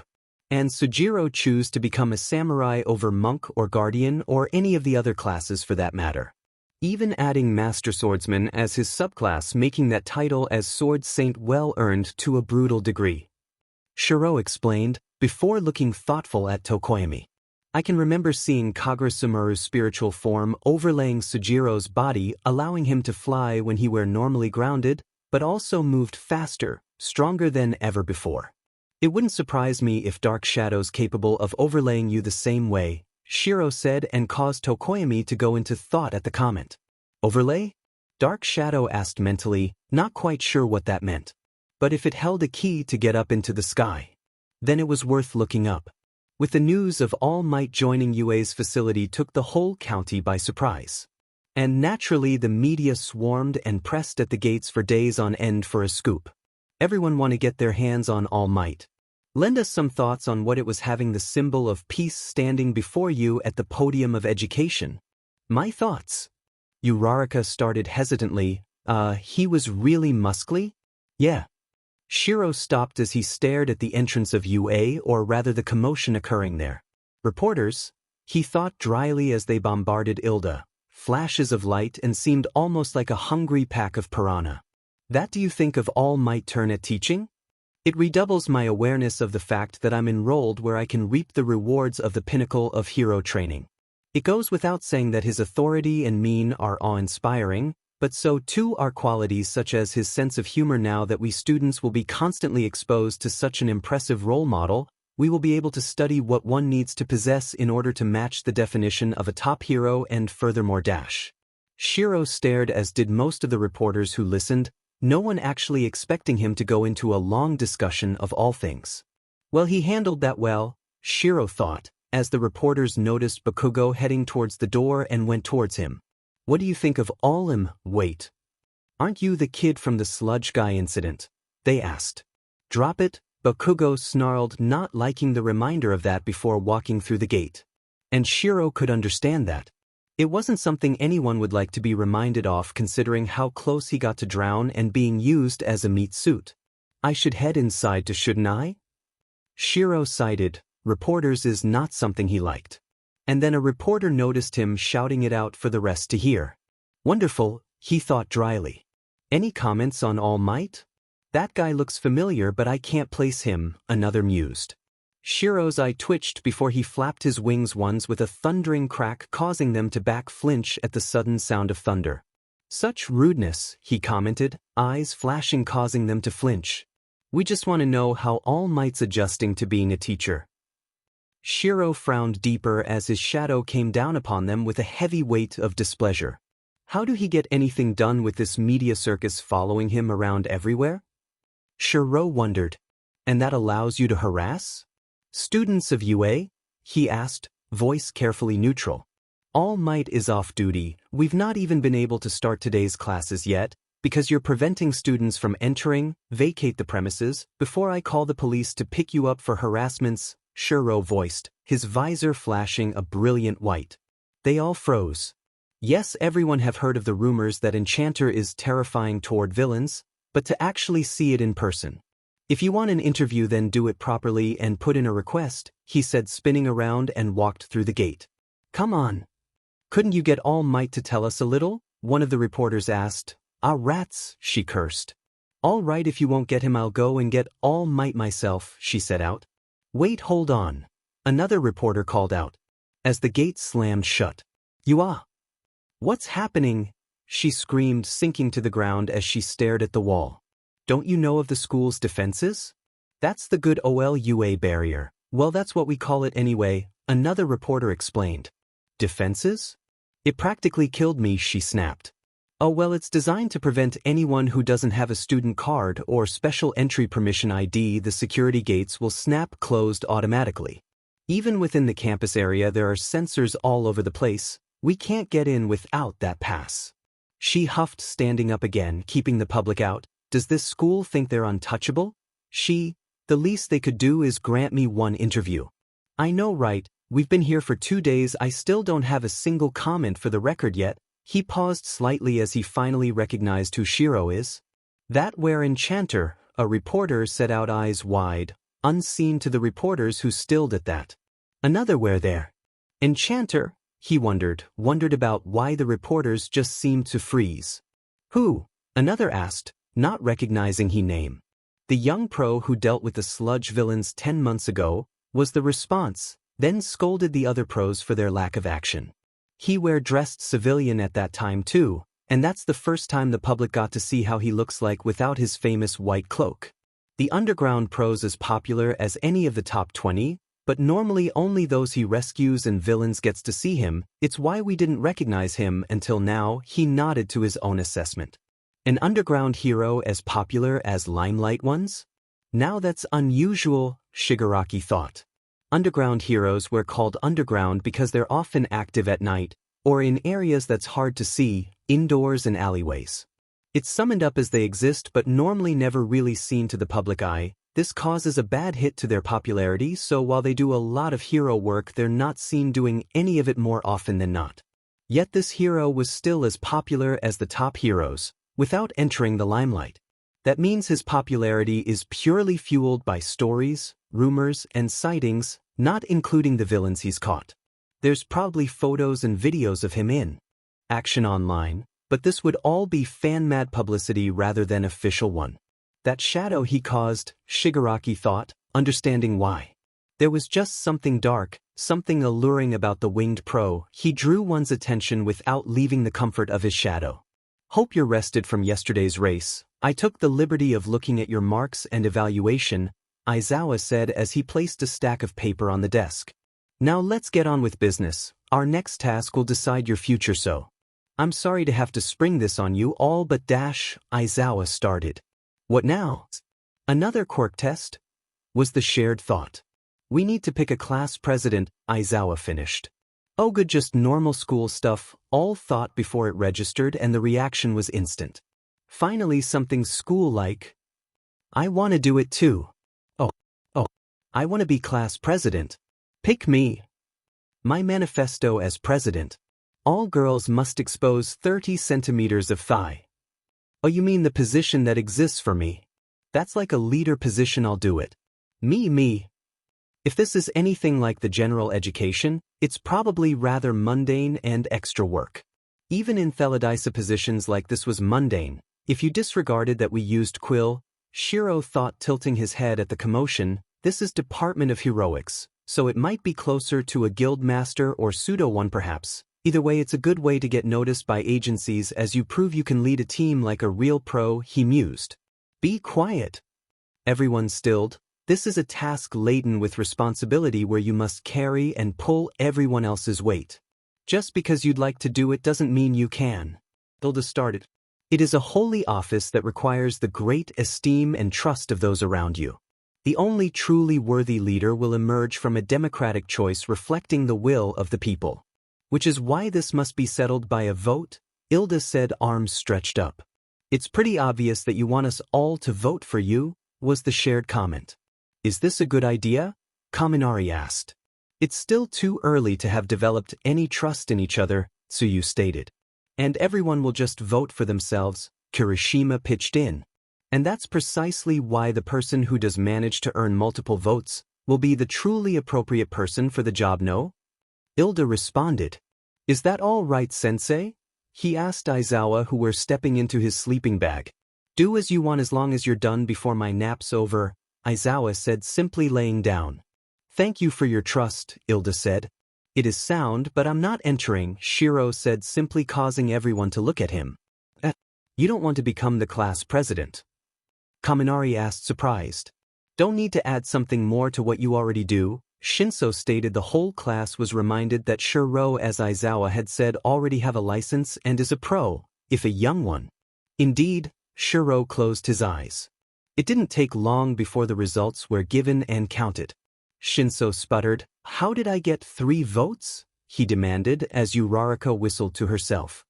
Perhaps I should keep my vote to myself, she thought. 0 votes. See, of course. I feared this might happen. But I can't argue with the system I suggested, Hilda said. You voted for somebody else? Yaoyorozu stated. You knew it was best to vote for yourself, right? Short moment later, Aizawa were standing up, still wrapped into his sleeping bag. All right, Aizawa started. The class rep is Shinso, with the vice rep is Yaoyorozu, Aizawa. How did this happen? Shinso wondered, standing in front of the class. This might not be so bad, she mused, a finger on her lip in thought. Yeah, I can get behind Shinso, Kirishima said. It's always so crowded in here, Uraraka pointed out. That's because students from Heroics, Support and Management Department all share the same cafeteria, Hilda stated. This rice is delicious, Uraraka smiled happily at the taste. How did I end up president? I don't even know what to do, Shinso complained. Sure you do, Uraraka countered. You'll be all right. You've got the courage and judgment when it counts, Shinso. I voted for you because I knew you have it in you to carry us through, Hilda explained. But didn't you want to be class president yourself, Hilda? You got the look down with the glasses too, Uraraka questioned. Looks. Shiro blinked. Looks got nothing to do with it, Shiro stated with raised brow. Wanting a job and being suited for it is 2 different things. Serving the Hilda family's hero agency taught me that much. I did nothing more than follow my own judgment on the matter, Hilda explained. That and it wouldn't suit you not now anyway. You're too stiff to thrive in such a position without harming yourself, Shiro said, and that caused them all to stare at him. You don't say, Hilda set out, twitching a bit.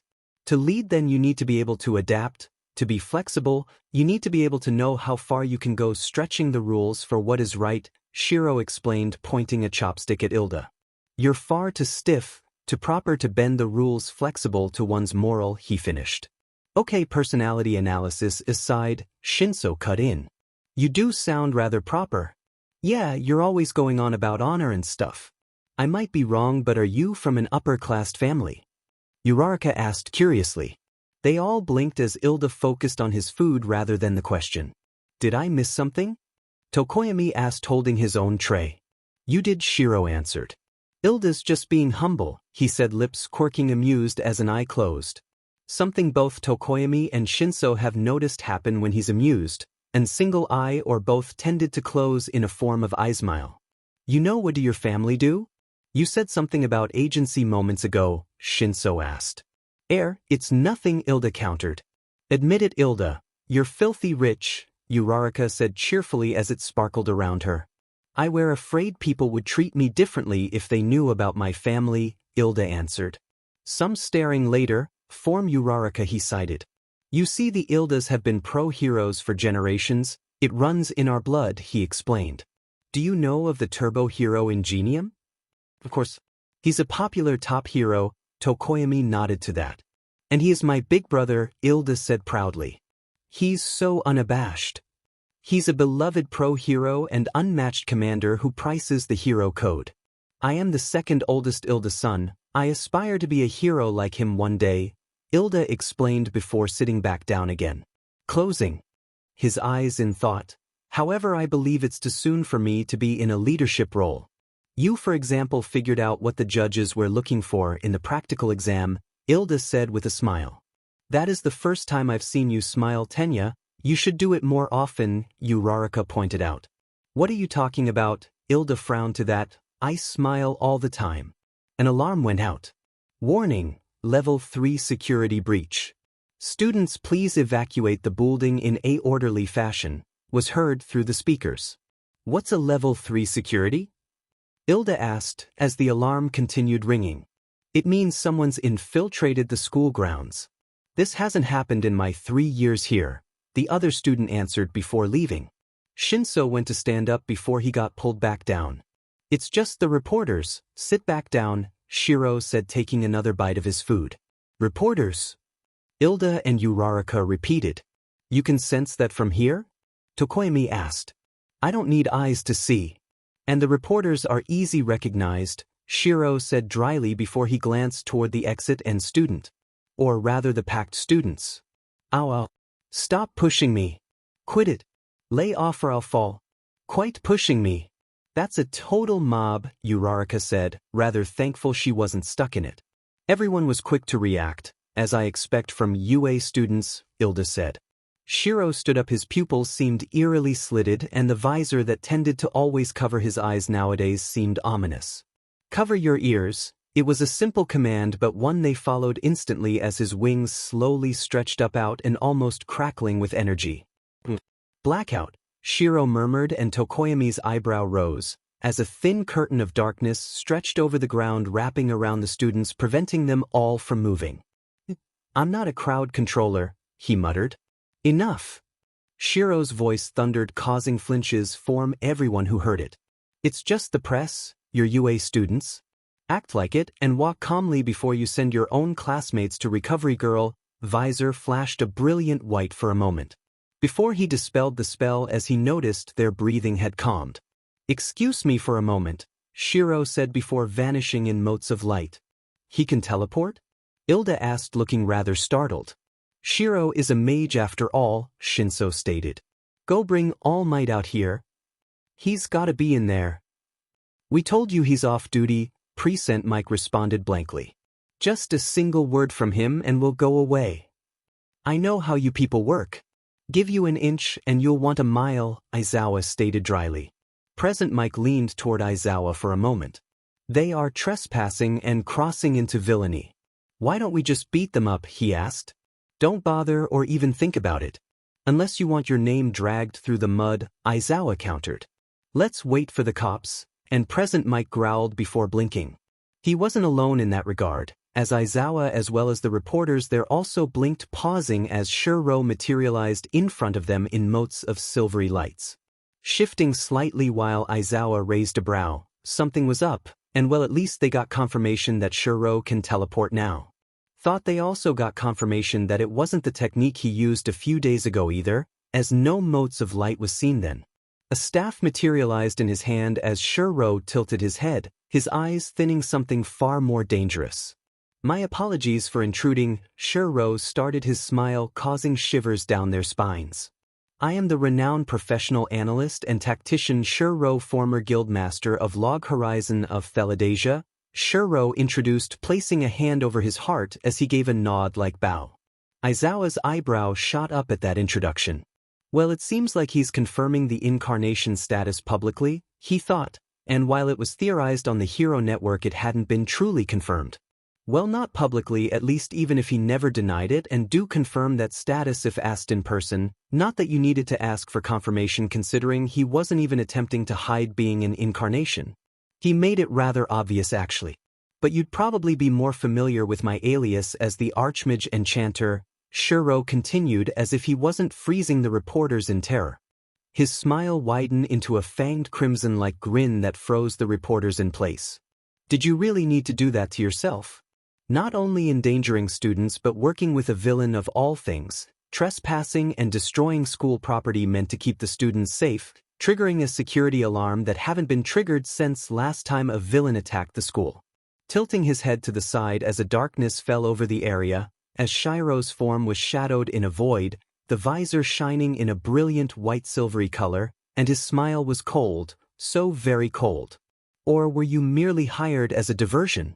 Either way, you still caused a lot of harm and still be arrested as accomplice of a villain. Hopefully you weren't doing it intentionally, but the damage is still done, Shiro mused, nodding slightly as his pale visor flashed, causing the reporters to recoil. Shiro's angry, and that much was obvious, and his darkness felt far more malevolent than Aizawa have ever felt before, making Shiro appear as if some form of abyssal deity ready to drag them all into the void at moment notice thought. Present Mike whistled softly, and Aizawa wasn't all too sure how Shiro managed to keep his mana restrained so that no one were suffocating right now. A siren was heard as the first police car stopped at the school gate. That's a wrap. Get these vultures out of our station. Present Mike called out to them. Enchanter? You're in you. I thought that was merely a rumor. The police paused slightly and shivered. He's angry, he thought. I am, Shiro nodded, pulling in his presence again that he didn't appear as a darkness embodiment anymore. Neither police officer decided to ask or even bring it up and merely choose to take the reporters in for now. In the classroom, Shinso and Yayorozu stood at the front of the class. All right, President, start us off, Yayorozu stated. Oh man, I still don't know how I ended up doing this, Shinso murmured. We'll need to pick the other student representatives. But first, Shinso started drawing others' attention. I have no clue how to do this, and I'm not good at interacting with others, never really gotten to considering my quirk. I will try, but there will probably be bumps in the road as I do try. And Shiro, Shinso said, looking at the winged teen who raised a brow in response. You're my mentor in a rather literal sense. I wouldn't even gotten into this class if it wasn't for your training. And I will include learning how to manage this into our training, Shinso stated, making Shiro chuckle. The others staring at the two somewhat confused for a moment as the sentence registered. Not the first time I've taught someone to become a team leader, he set out, still chuckling lightly. What? Almost everyone in the class thought at that. What were he doing in that other world? Shinso and Tokoyami wondered, but considering what happened in All Might class it shouldn't come as a surprise. And while Shiro is technically their age, his mind is far older, and he is already an official pro. Never mind, just get on with it already. We're not getting any younger here, Aizawa set out, startling the class, and made Shiro chuckle again. The principal who were frowning as he looked at the damage. How were ordinary members of the press able to bypass our security systems? Nezu asked, looking at the rather literal dissolved gate. Someone else instigated this, Nezu decided. Shiro did point out when he froze the reporters that they will be held accomplice to a villain, Present Mike stated. Shiro had said that to the police rather pointedly. So, a villain did manage to infiltrate the school? But is this a show of power or declaration of war? Nezu wondered, remembering what Shiro have said of what's to come. A war. And UA will end up near or in the center of it. If literally, or if it's their students that gets pulled into the mess. Well, Shiro had called 1A Hell class probably for a very good reason. Where is our resident analyst anyhow? Nezu wondered. Don't know, he left rather swiftly the moment class ended, Aizawa said, walking up to them tiredly. I see, Nezu nodded. Later that evening, Hawks landed in front of the old charge, turned home, opening the door and entered, getting sweet relief the moment he closed it and senses efficiently cut off from the outside world. Silence, he thought. The building headache puttered, not getting any stronger thankfully. Before he picked up cursing? What? Hawks blinked, leaving the small lobby for the living room, and noted Shiro's enchanter gear or part of laying scattered about. along with stacks of books. Okay, what's going on? Hawks asked, noting that the owl gave Shiro another book, pointing to a specific page at that. Right, owl like spirit, not in mere owl, he remembered. Methods to eliminate undead monsters, Shiro stated, making Hawks blink. New round of coffee, Dobby asked. Sure, why now? Hawks responded, accepting one of the cups. What caused this research? He asked, having a bit hard time believing anyone would need to know how to beat undead monsters of all things. Because one of the villains is a necromancer, and it's been ages since I studied the field or needed knowledge about raid-level undead, Shiro replied.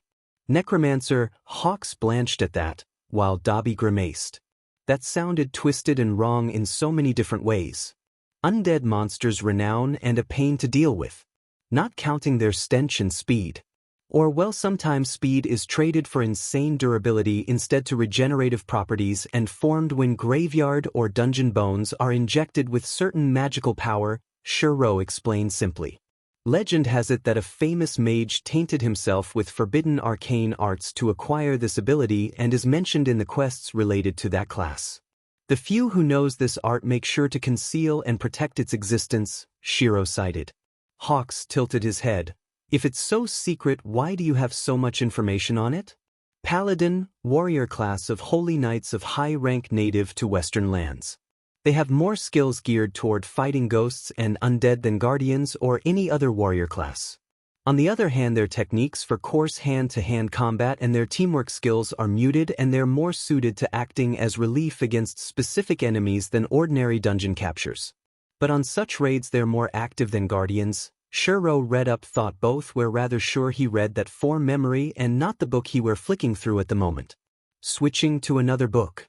While he's not all too sure how the books he's not read still contain the information when he conjured the library, or perhaps libraries were better word for it.